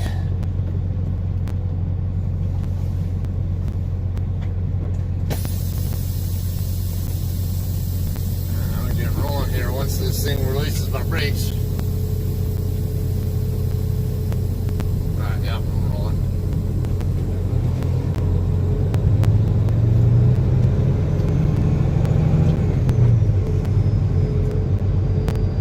Definitely want to get at least to Stratford, Texas, if not further. That's the minimum I want to do. Ideally, I want to get all the way to Liberal, Kansas, but depending on how this weather is the rest of the way, we'll just consider ourselves lucky if we get it that far.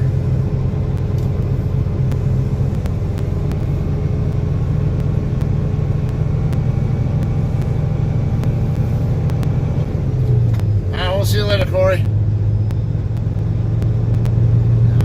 You guys found out the hard way they close at 7 also.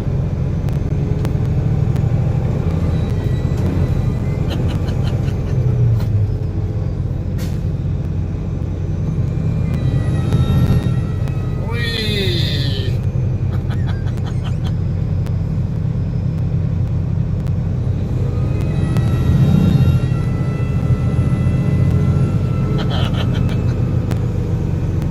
Too much fun with this.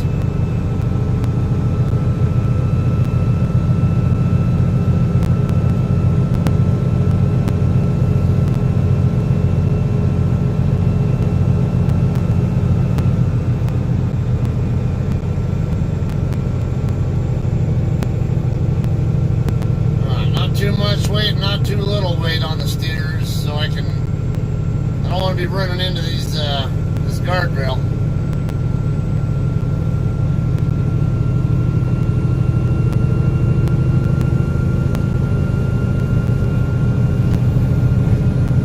So we had one driver in our group complaining about his paycheck and that he's going to go back to company driver and says he's getting lied to by JCT and all that. Well, this is a common problem that people run into. But fortunately, this guy actually posted screenshots of his settlement, or at least enough where you could see how many miles he got paid for. How much fuel he bought and all that, and everybody's agreeing that he bought too much fuel. Okay, he basically had $2,076 in revenues. This guy moved over. Man, this traffic sure is a lot lighter now.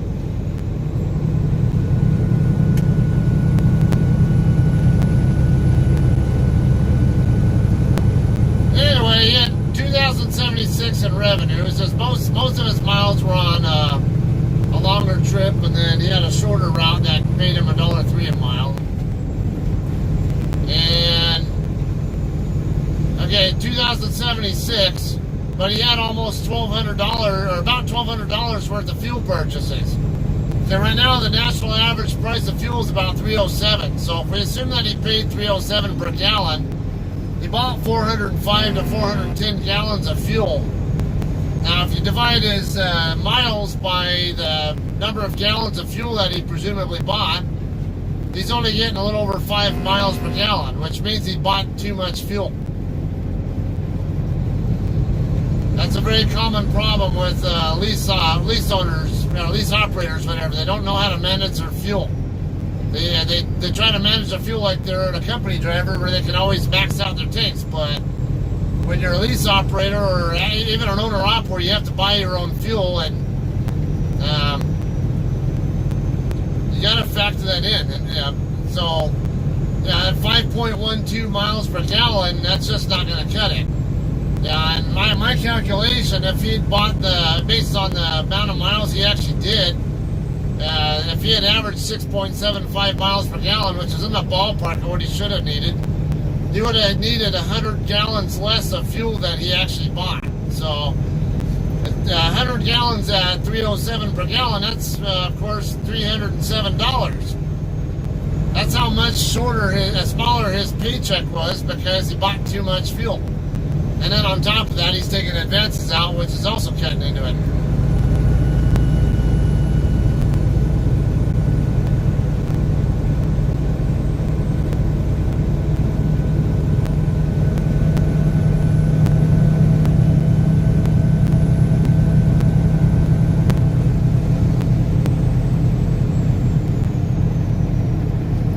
It's a very common problem that inexperienced lease operators or owner-ops actually run into.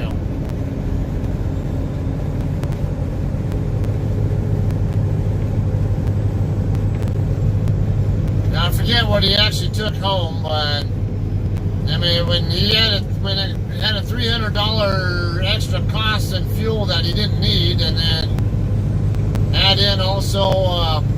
I think he had at least one cash advance in there. I didn't take a look at it, but I saw someone else comment on it. So let's just say he had $150 worth of cash advances. That's $450 difference in his settlement for the week. Man, that is huge.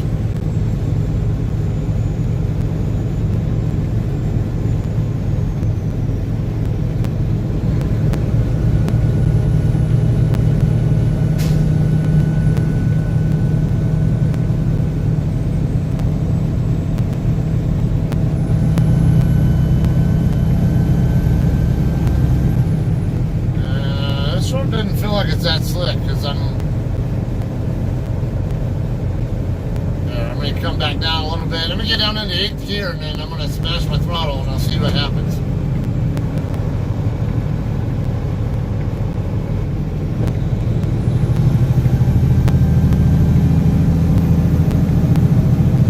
Okay, the throttle response is smooth and the tires are not spinning at all, so that tells me this road's in okay shape despite the way it looks. Or it's one of these conditions where the road's in better shape than it looks, I should say. It's not, I'm not going to say it's in good shape, but it's a better shape than it appears to be.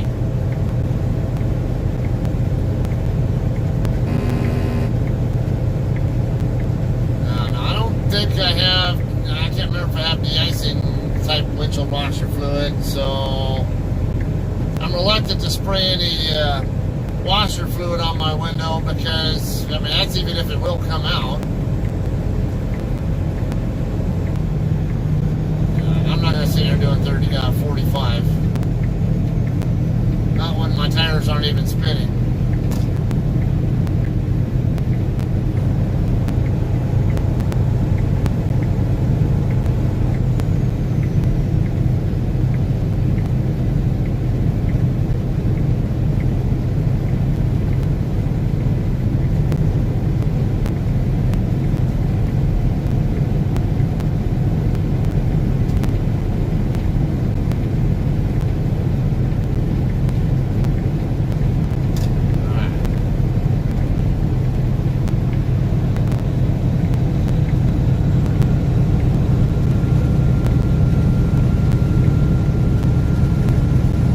do hate about these conditions, though, when my windshield starts to ice up a lot, it's common in a truck. I don't tend to have that many problems in a car. What's this guy doing?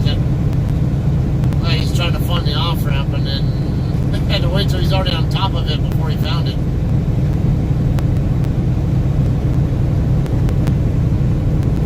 Anyway, yeah, a lot of times when I get to where the ice gets so heavy on my windshield, there's nothing I can do about it except for just pull over and be ready to scrape it off. But then once I do pull over to scrape it off, a lot of times as soon as I get out of my truck, it comes off my windshield on its own, but before I even touch it.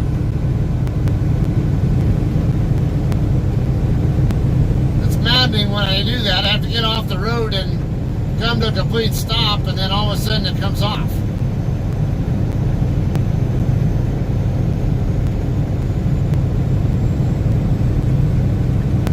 I got another truck getting ready to pass me right now.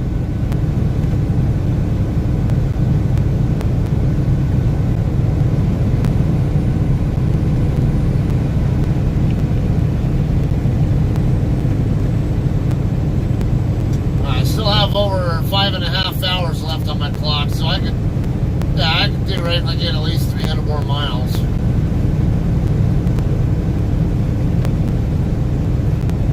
That'll get me easily into Oklahoma, probably to Hooker or something.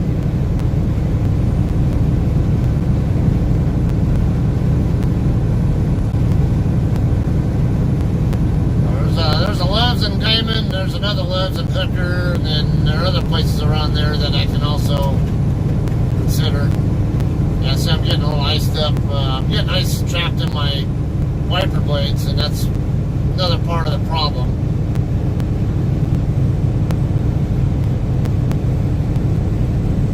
And then I'm getting this guy, the spray from the guy in front of me.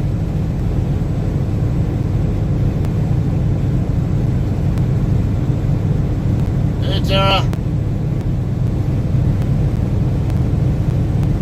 Yeah, 28 degrees. I'm in between Flying Sea Ranch and Santa Rosa.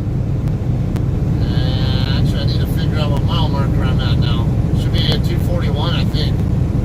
There's the mile marker coming up here. Yeah, this is 241 right here. Reset. Alright, let's see what happens when I use the windshield washer. I don't really want to use it, but because I think it might make my problem worse. I'll see what I can do with it.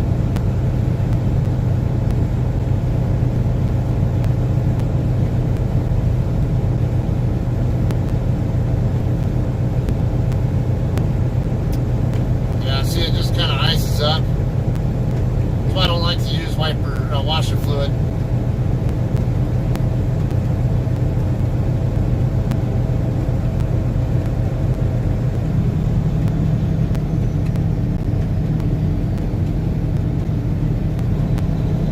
And then the minute I stop the truck, it'll all come down and clear up. It's amazing.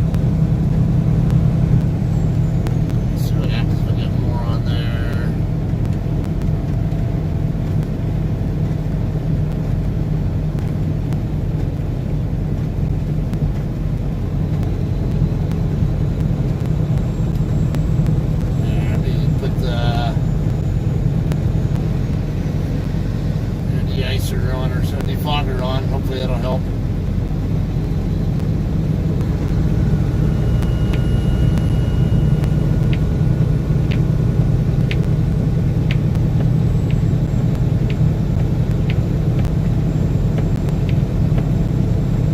That's as I expected. Washer fluid just makes the problem worse than it does to help.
on there.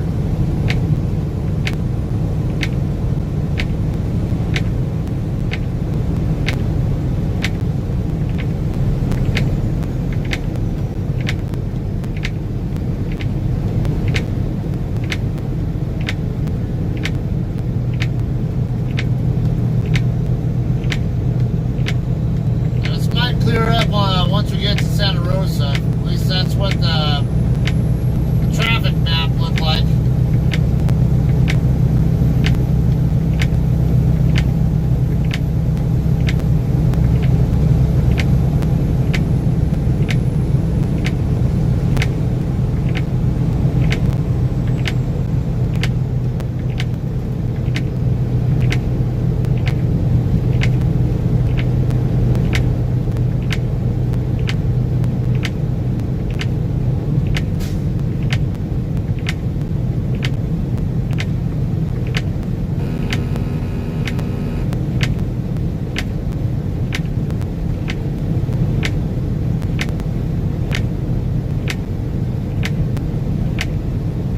Because the ice buildup on the wiper blades.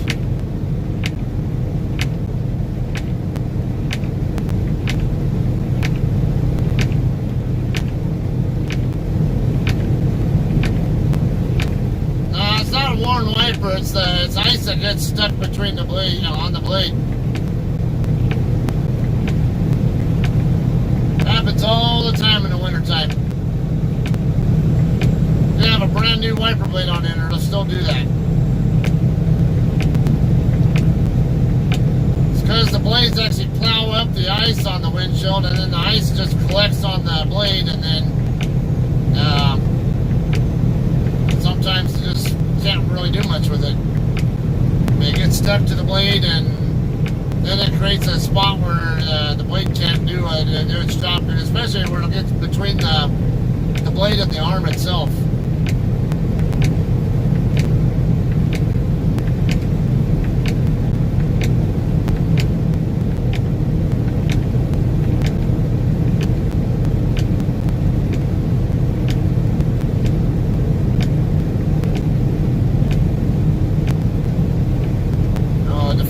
Seems to be working, at least on the part I need to look through, particularly. There are some spots where it's not able to get it still, but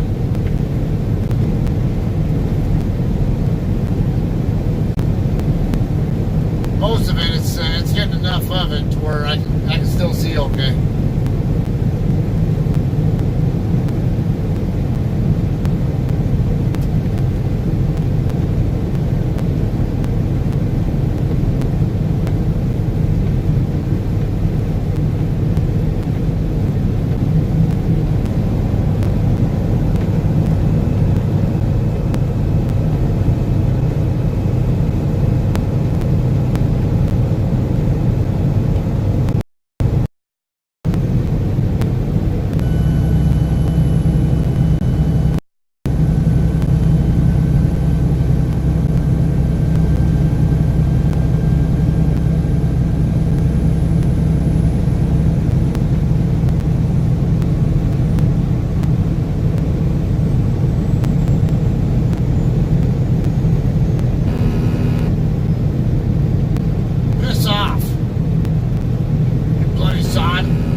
doing that.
The last truck I passed just turned in.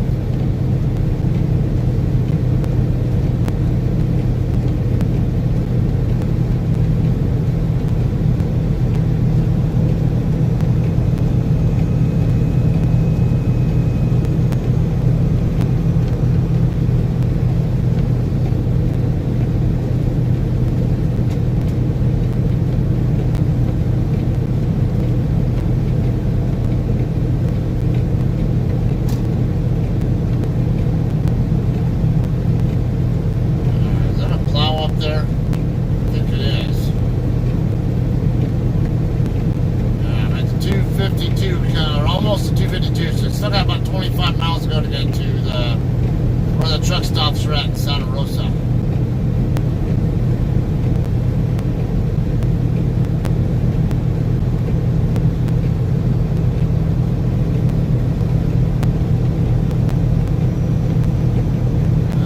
I believe I can make it all the way to the Flying J and Tucumcari. So I might just stay on the road all the way to Tucumcari and then get my fuel there. Dude, seriously? I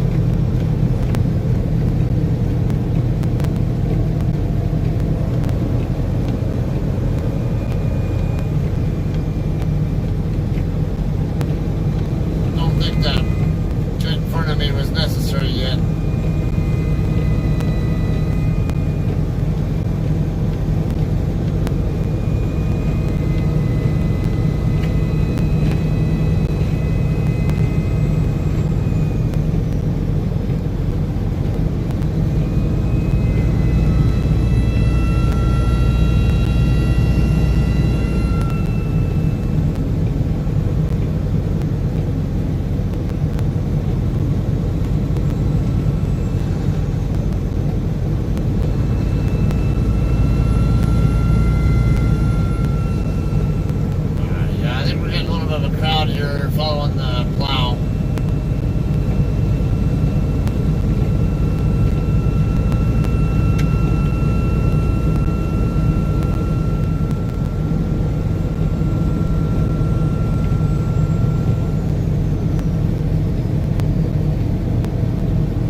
states they're okay with it.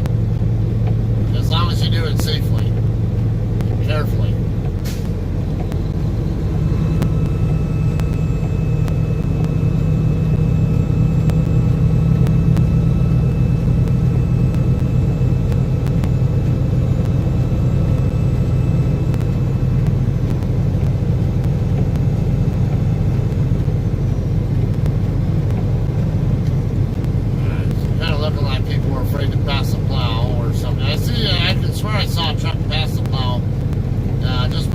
Over to this lane.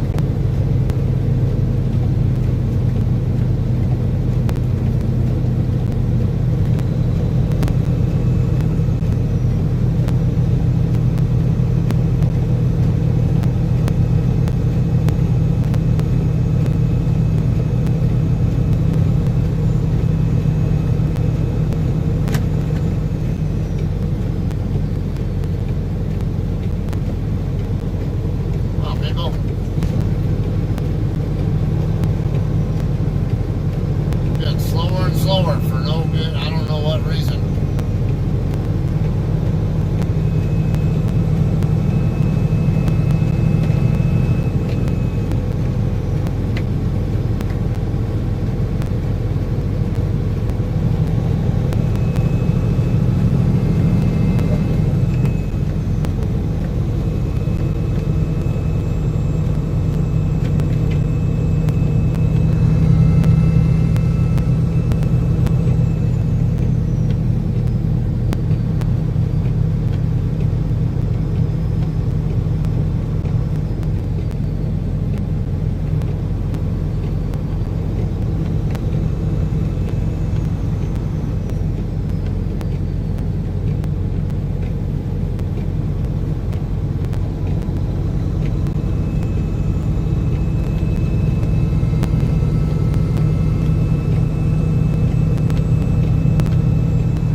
Truck now. Yeah, he knows we can run faster, but the plows are the problem.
slowing even more to closer to 20 now.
my ability to see.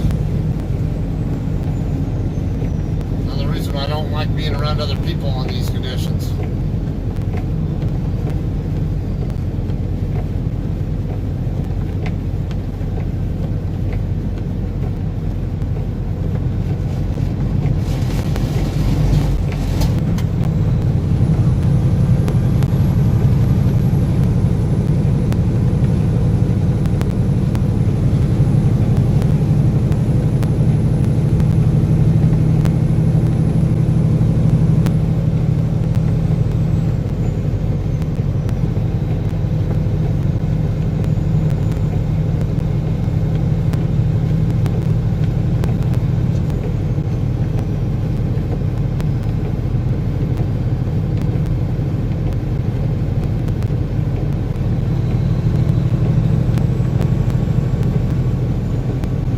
Get your fucking car away from the side of me already.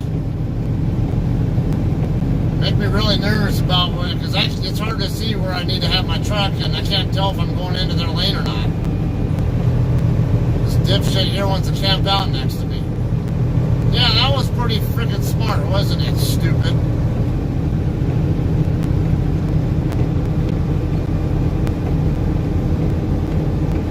Let's just go ahead and take away the escape route from a truck that's trying to get around you, because you're a fucking idiot.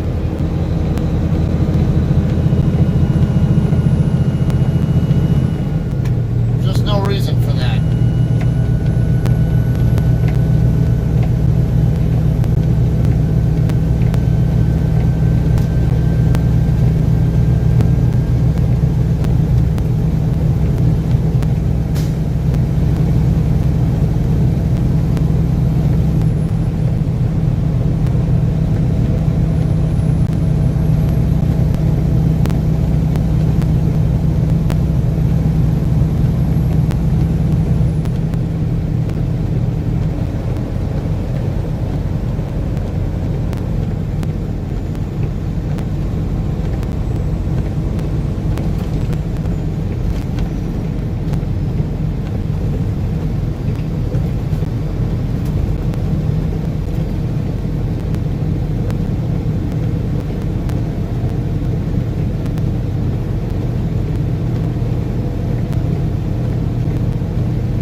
projecting into my head, my mirror like that. It's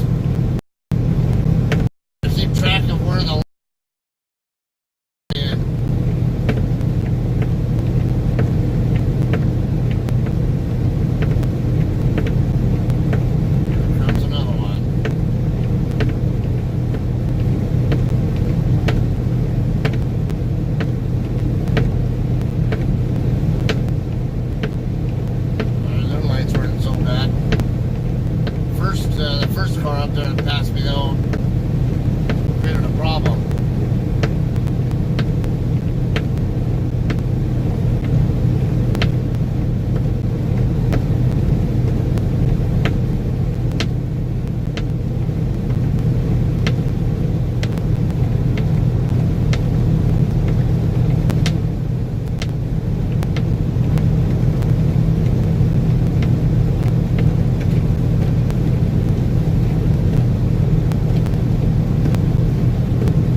relief from these conditions.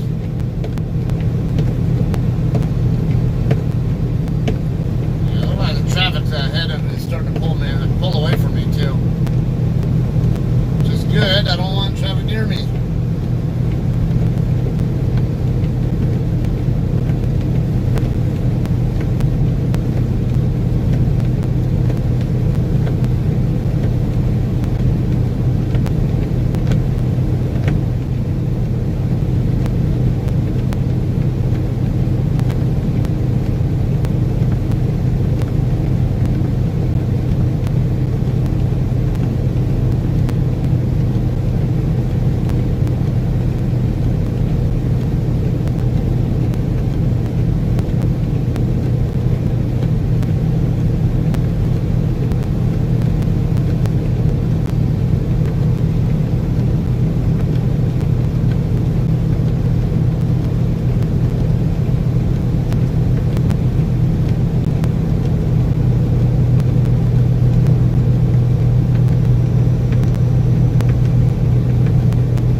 my fuel gauge is all the way at the bottom now, and there's no damn way that 15 miles went from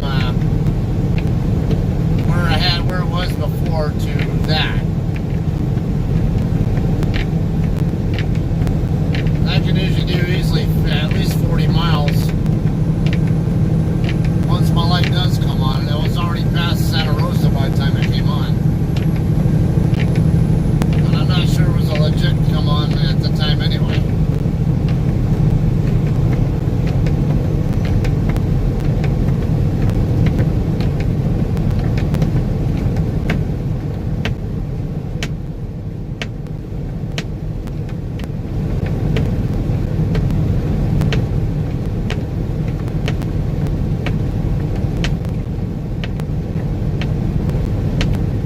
About 100 gallons of fuel when I get to Tucumcari.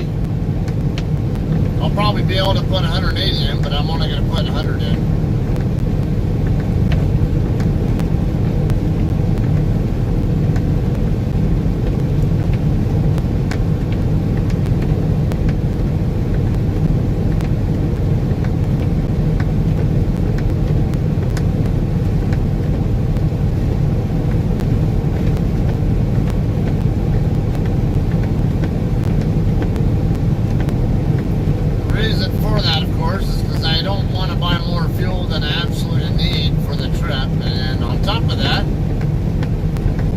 Cheaper fuel in Missouri when I'm on my way up to Iowa for my reload.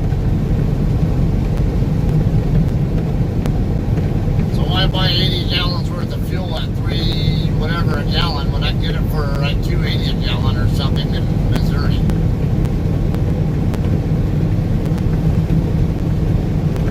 It's almost a $20 difference in total cost of fuel for that amount and that price.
making its way toward my A-pillar.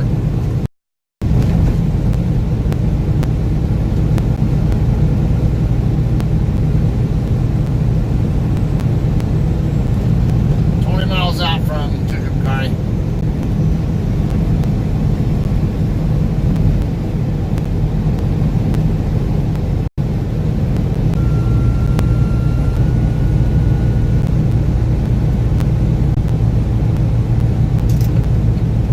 The windshield cleaned up for the camera.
It's slow, but my exit's coming up.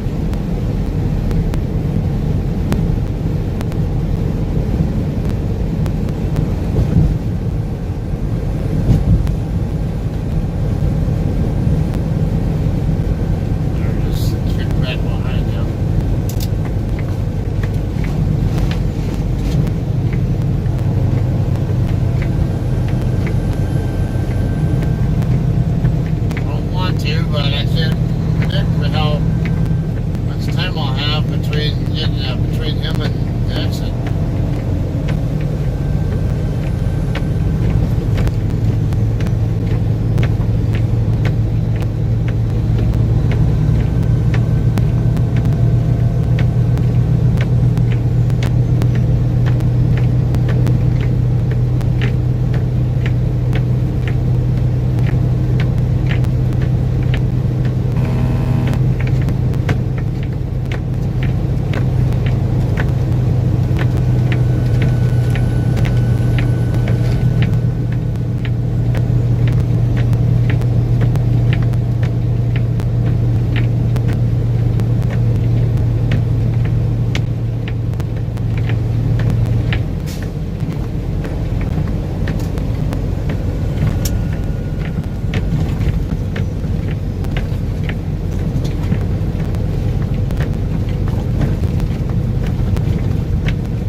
Quickly, oh no, you can't see it.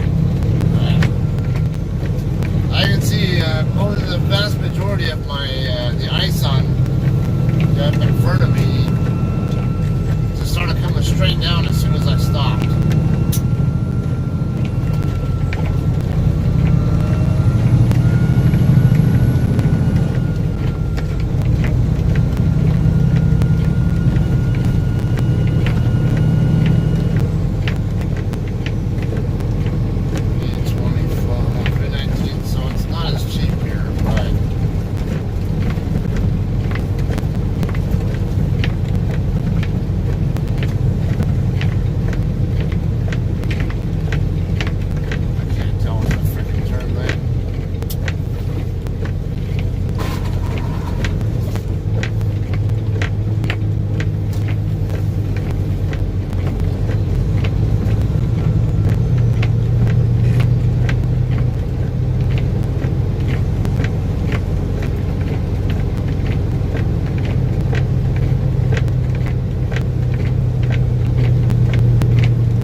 Not to mention get the ice off of them all.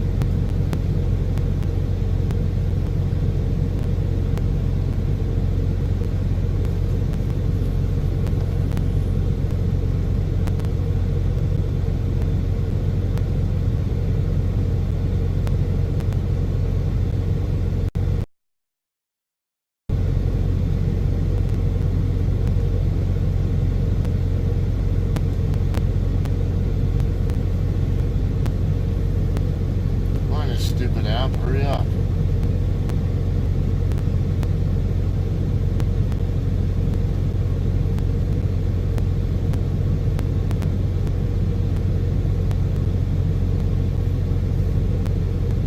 Tired of you wasting my time, app, hurry up.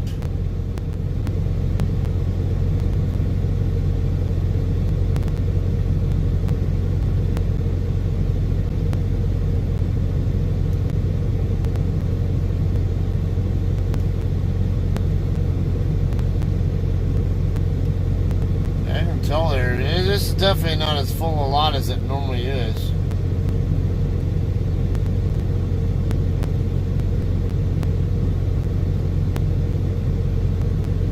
What the hell's the hold up here, you stupid app?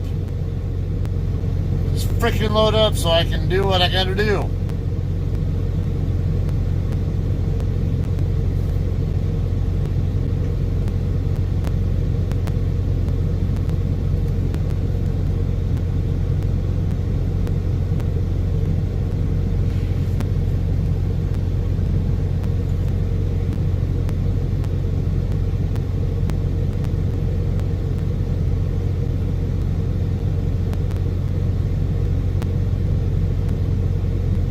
Damn time, you piece of shit.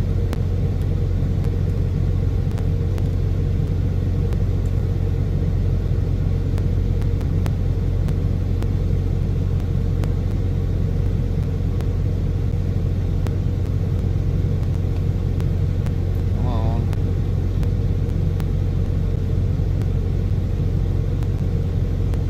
An error occurred.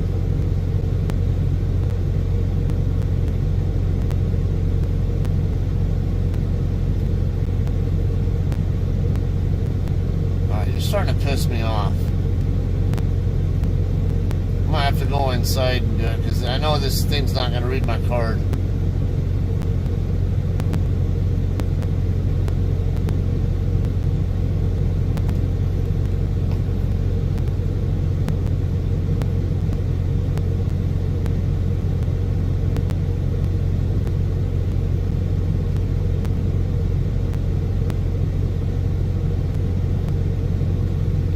Burning up my freaking on duty time watching this bullshit. Hurry up. Let me guess, an error occurred again.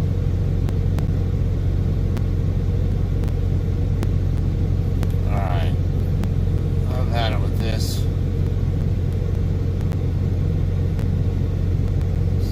Maybe refresh it.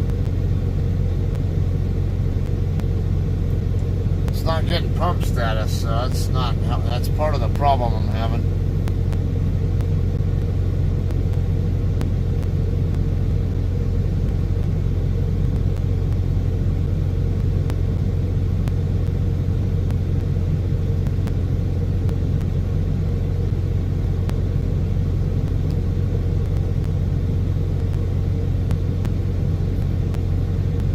Yeah, this just isn't working.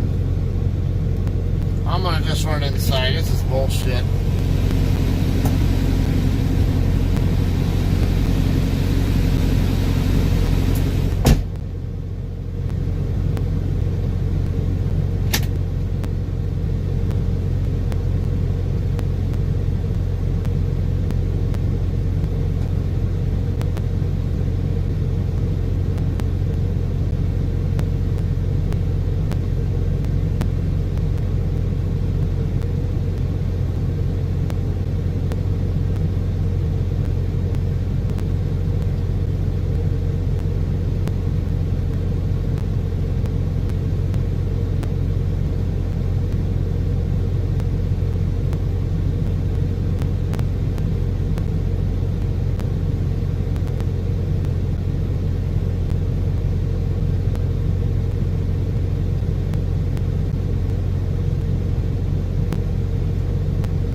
got stuff to do.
had to get off the windshield and the little scupper thing down there. Quite a bit. Yeah, this left the left windshield wiper definitely needs to be replaced. The hinge on it, I mean, the blade is fine, but the hinge, where the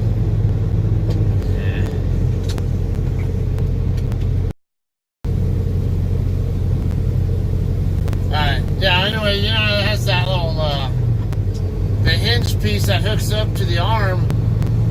Well, there's a hinge pin on there that hooks the blade up to the hinge piece, or whatever you want to call it.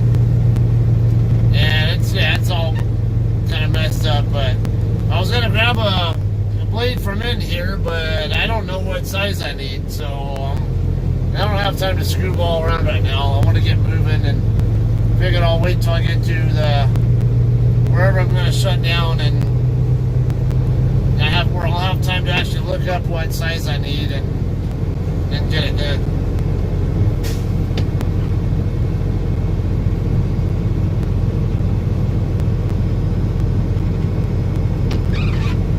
Now, can we keep the windshield looking like this, please?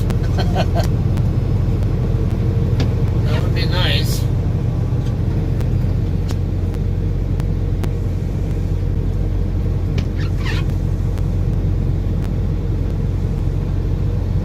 Still have 355 left on my clock, so yeah, I can easily get 200 plus miles out of that. That'll definitely get me into probably the Liberal.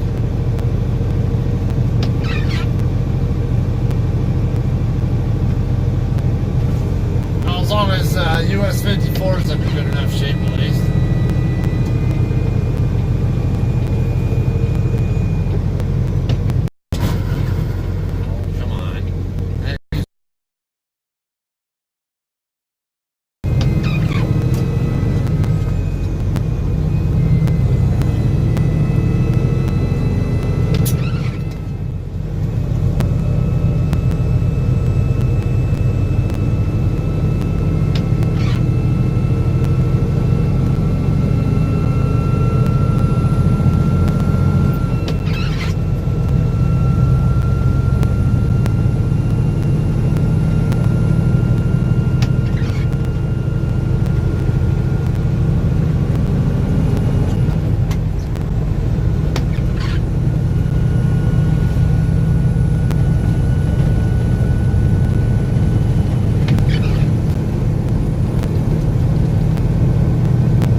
Drive now from here to Stratford,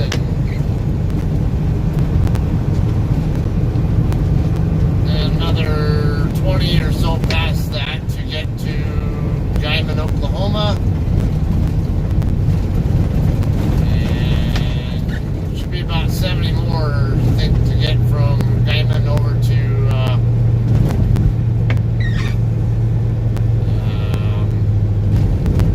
Liberal. Somewhere in that ballpark.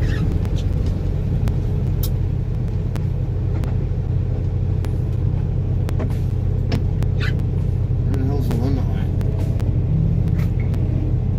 I can't tell where the limit line is with these cracks and all that shit. I don't think there even is one.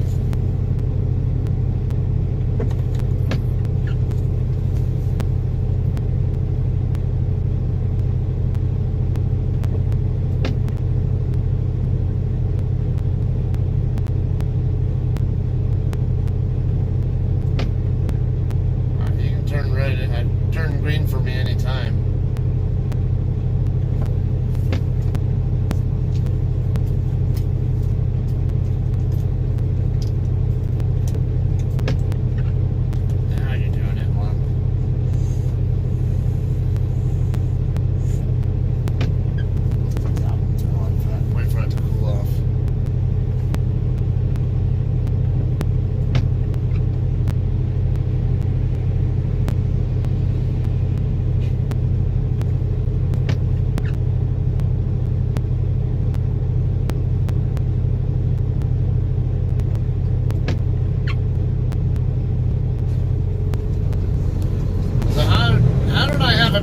left arrow and that guy went through.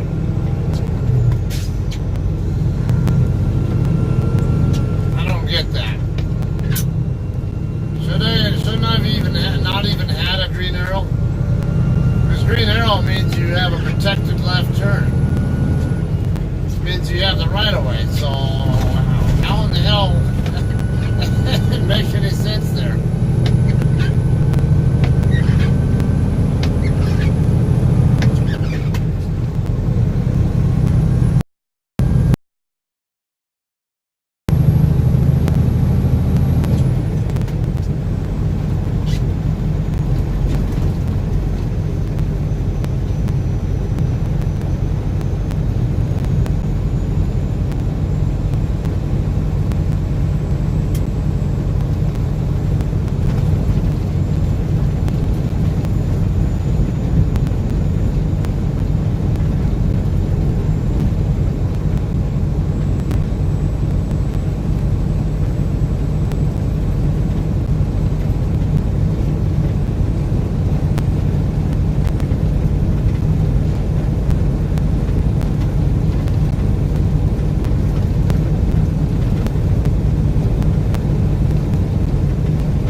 Station there, DM, the common thing that was done at intersections was that the left turn traffic would get a green arrow first, and then once they got through with their protected turn, then they would turn into an unprotected turn. So they could still make a left turn, you know, but they'd have to yield to oncoming traffic. Actually wasn't a bad idea, except the problem was everybody would always run red lights on the when they had a protected, you know, when it turned from a green arrow to a green circle.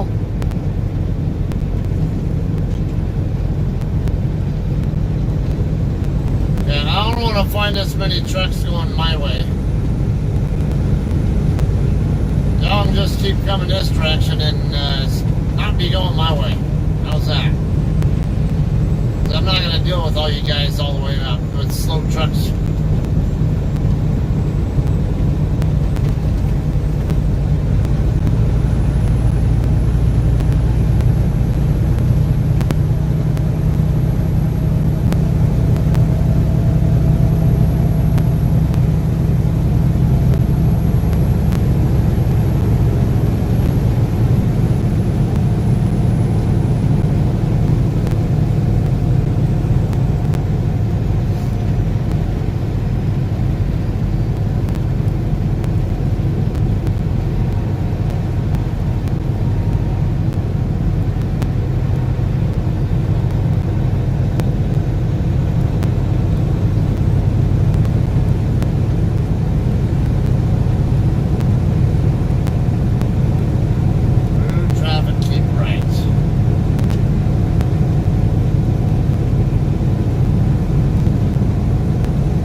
Stretch of US 54, there are some spots here where there's a there's no signal, so it will buffer, will lose signal, but it will come back eventually. There'll be at least a few spots where you'll have that problem.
road at quick glance, and that's it.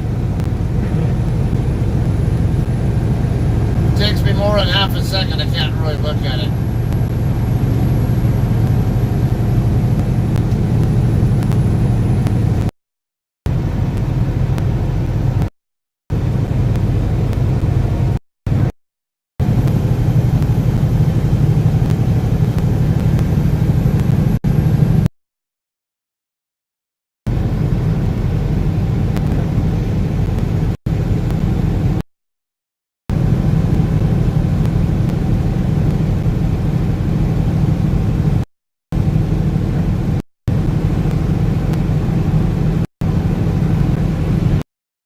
To mention, every time I see an oncoming vehicle, their headlights make it difficult for me to see with this road conditions.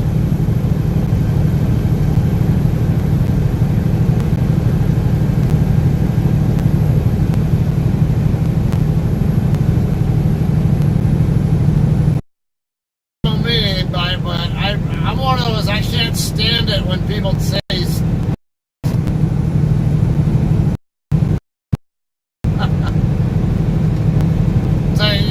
when you're going through your they always ask you, how you feeling, or this or that, whatever. They're concerned, but the same it's like, not only, that's even worse.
doing 45 miles an hour.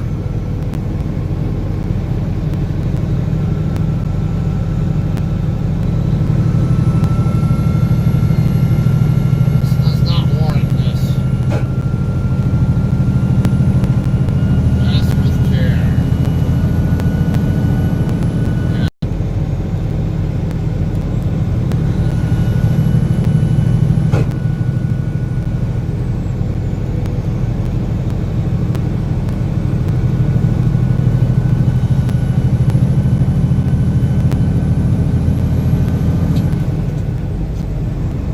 I hate this freaking road.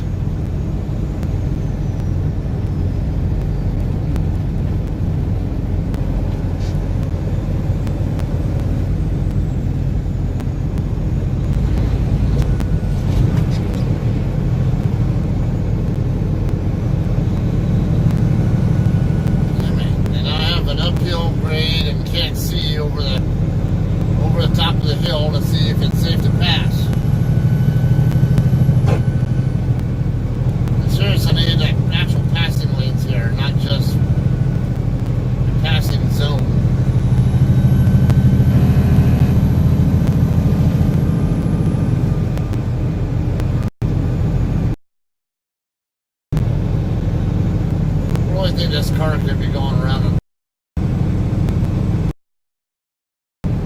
full-size truck.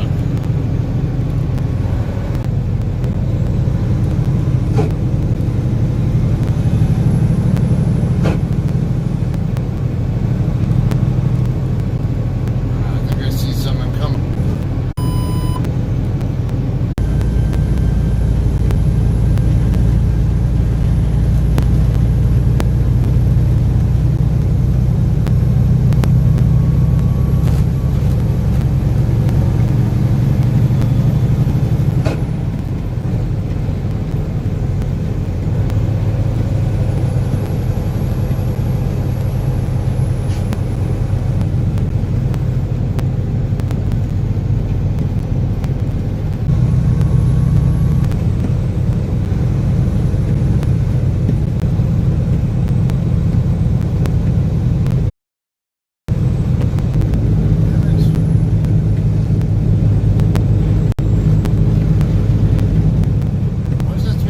Uphill on a curve, right?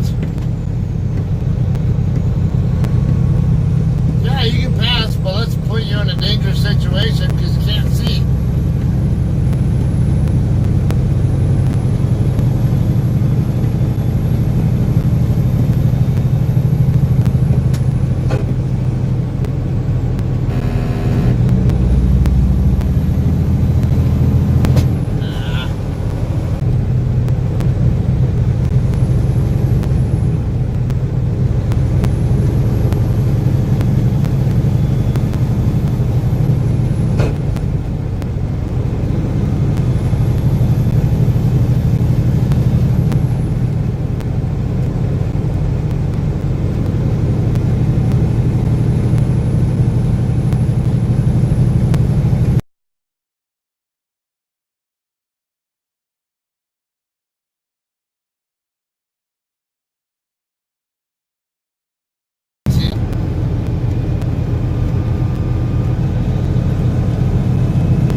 They got something on up there, shouldn't be.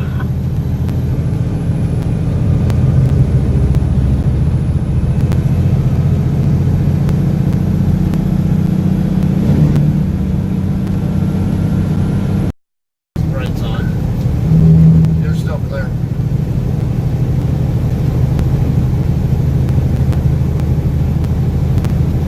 Well, now I found.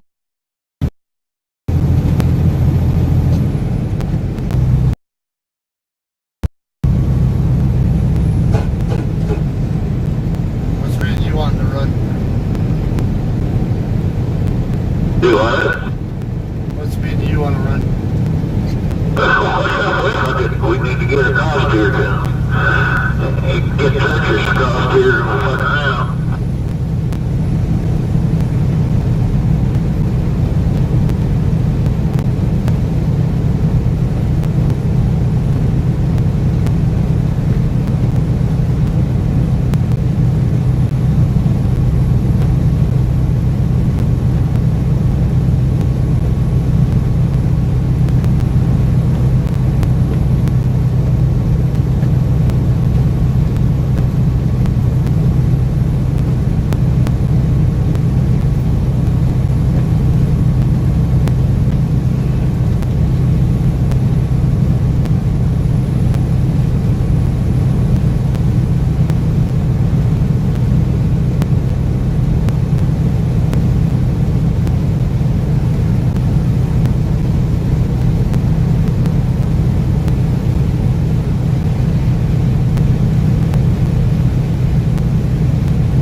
We need to make hay while we can, I know that much.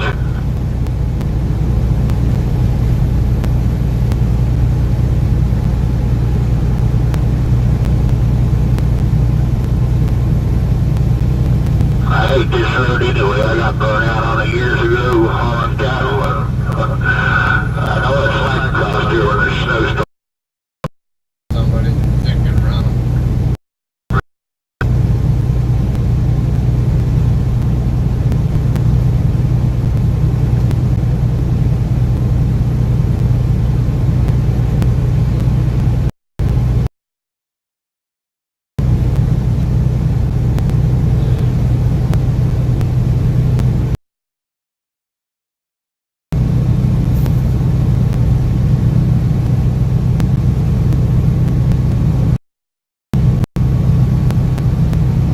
And a few miles past that will be the Texas line.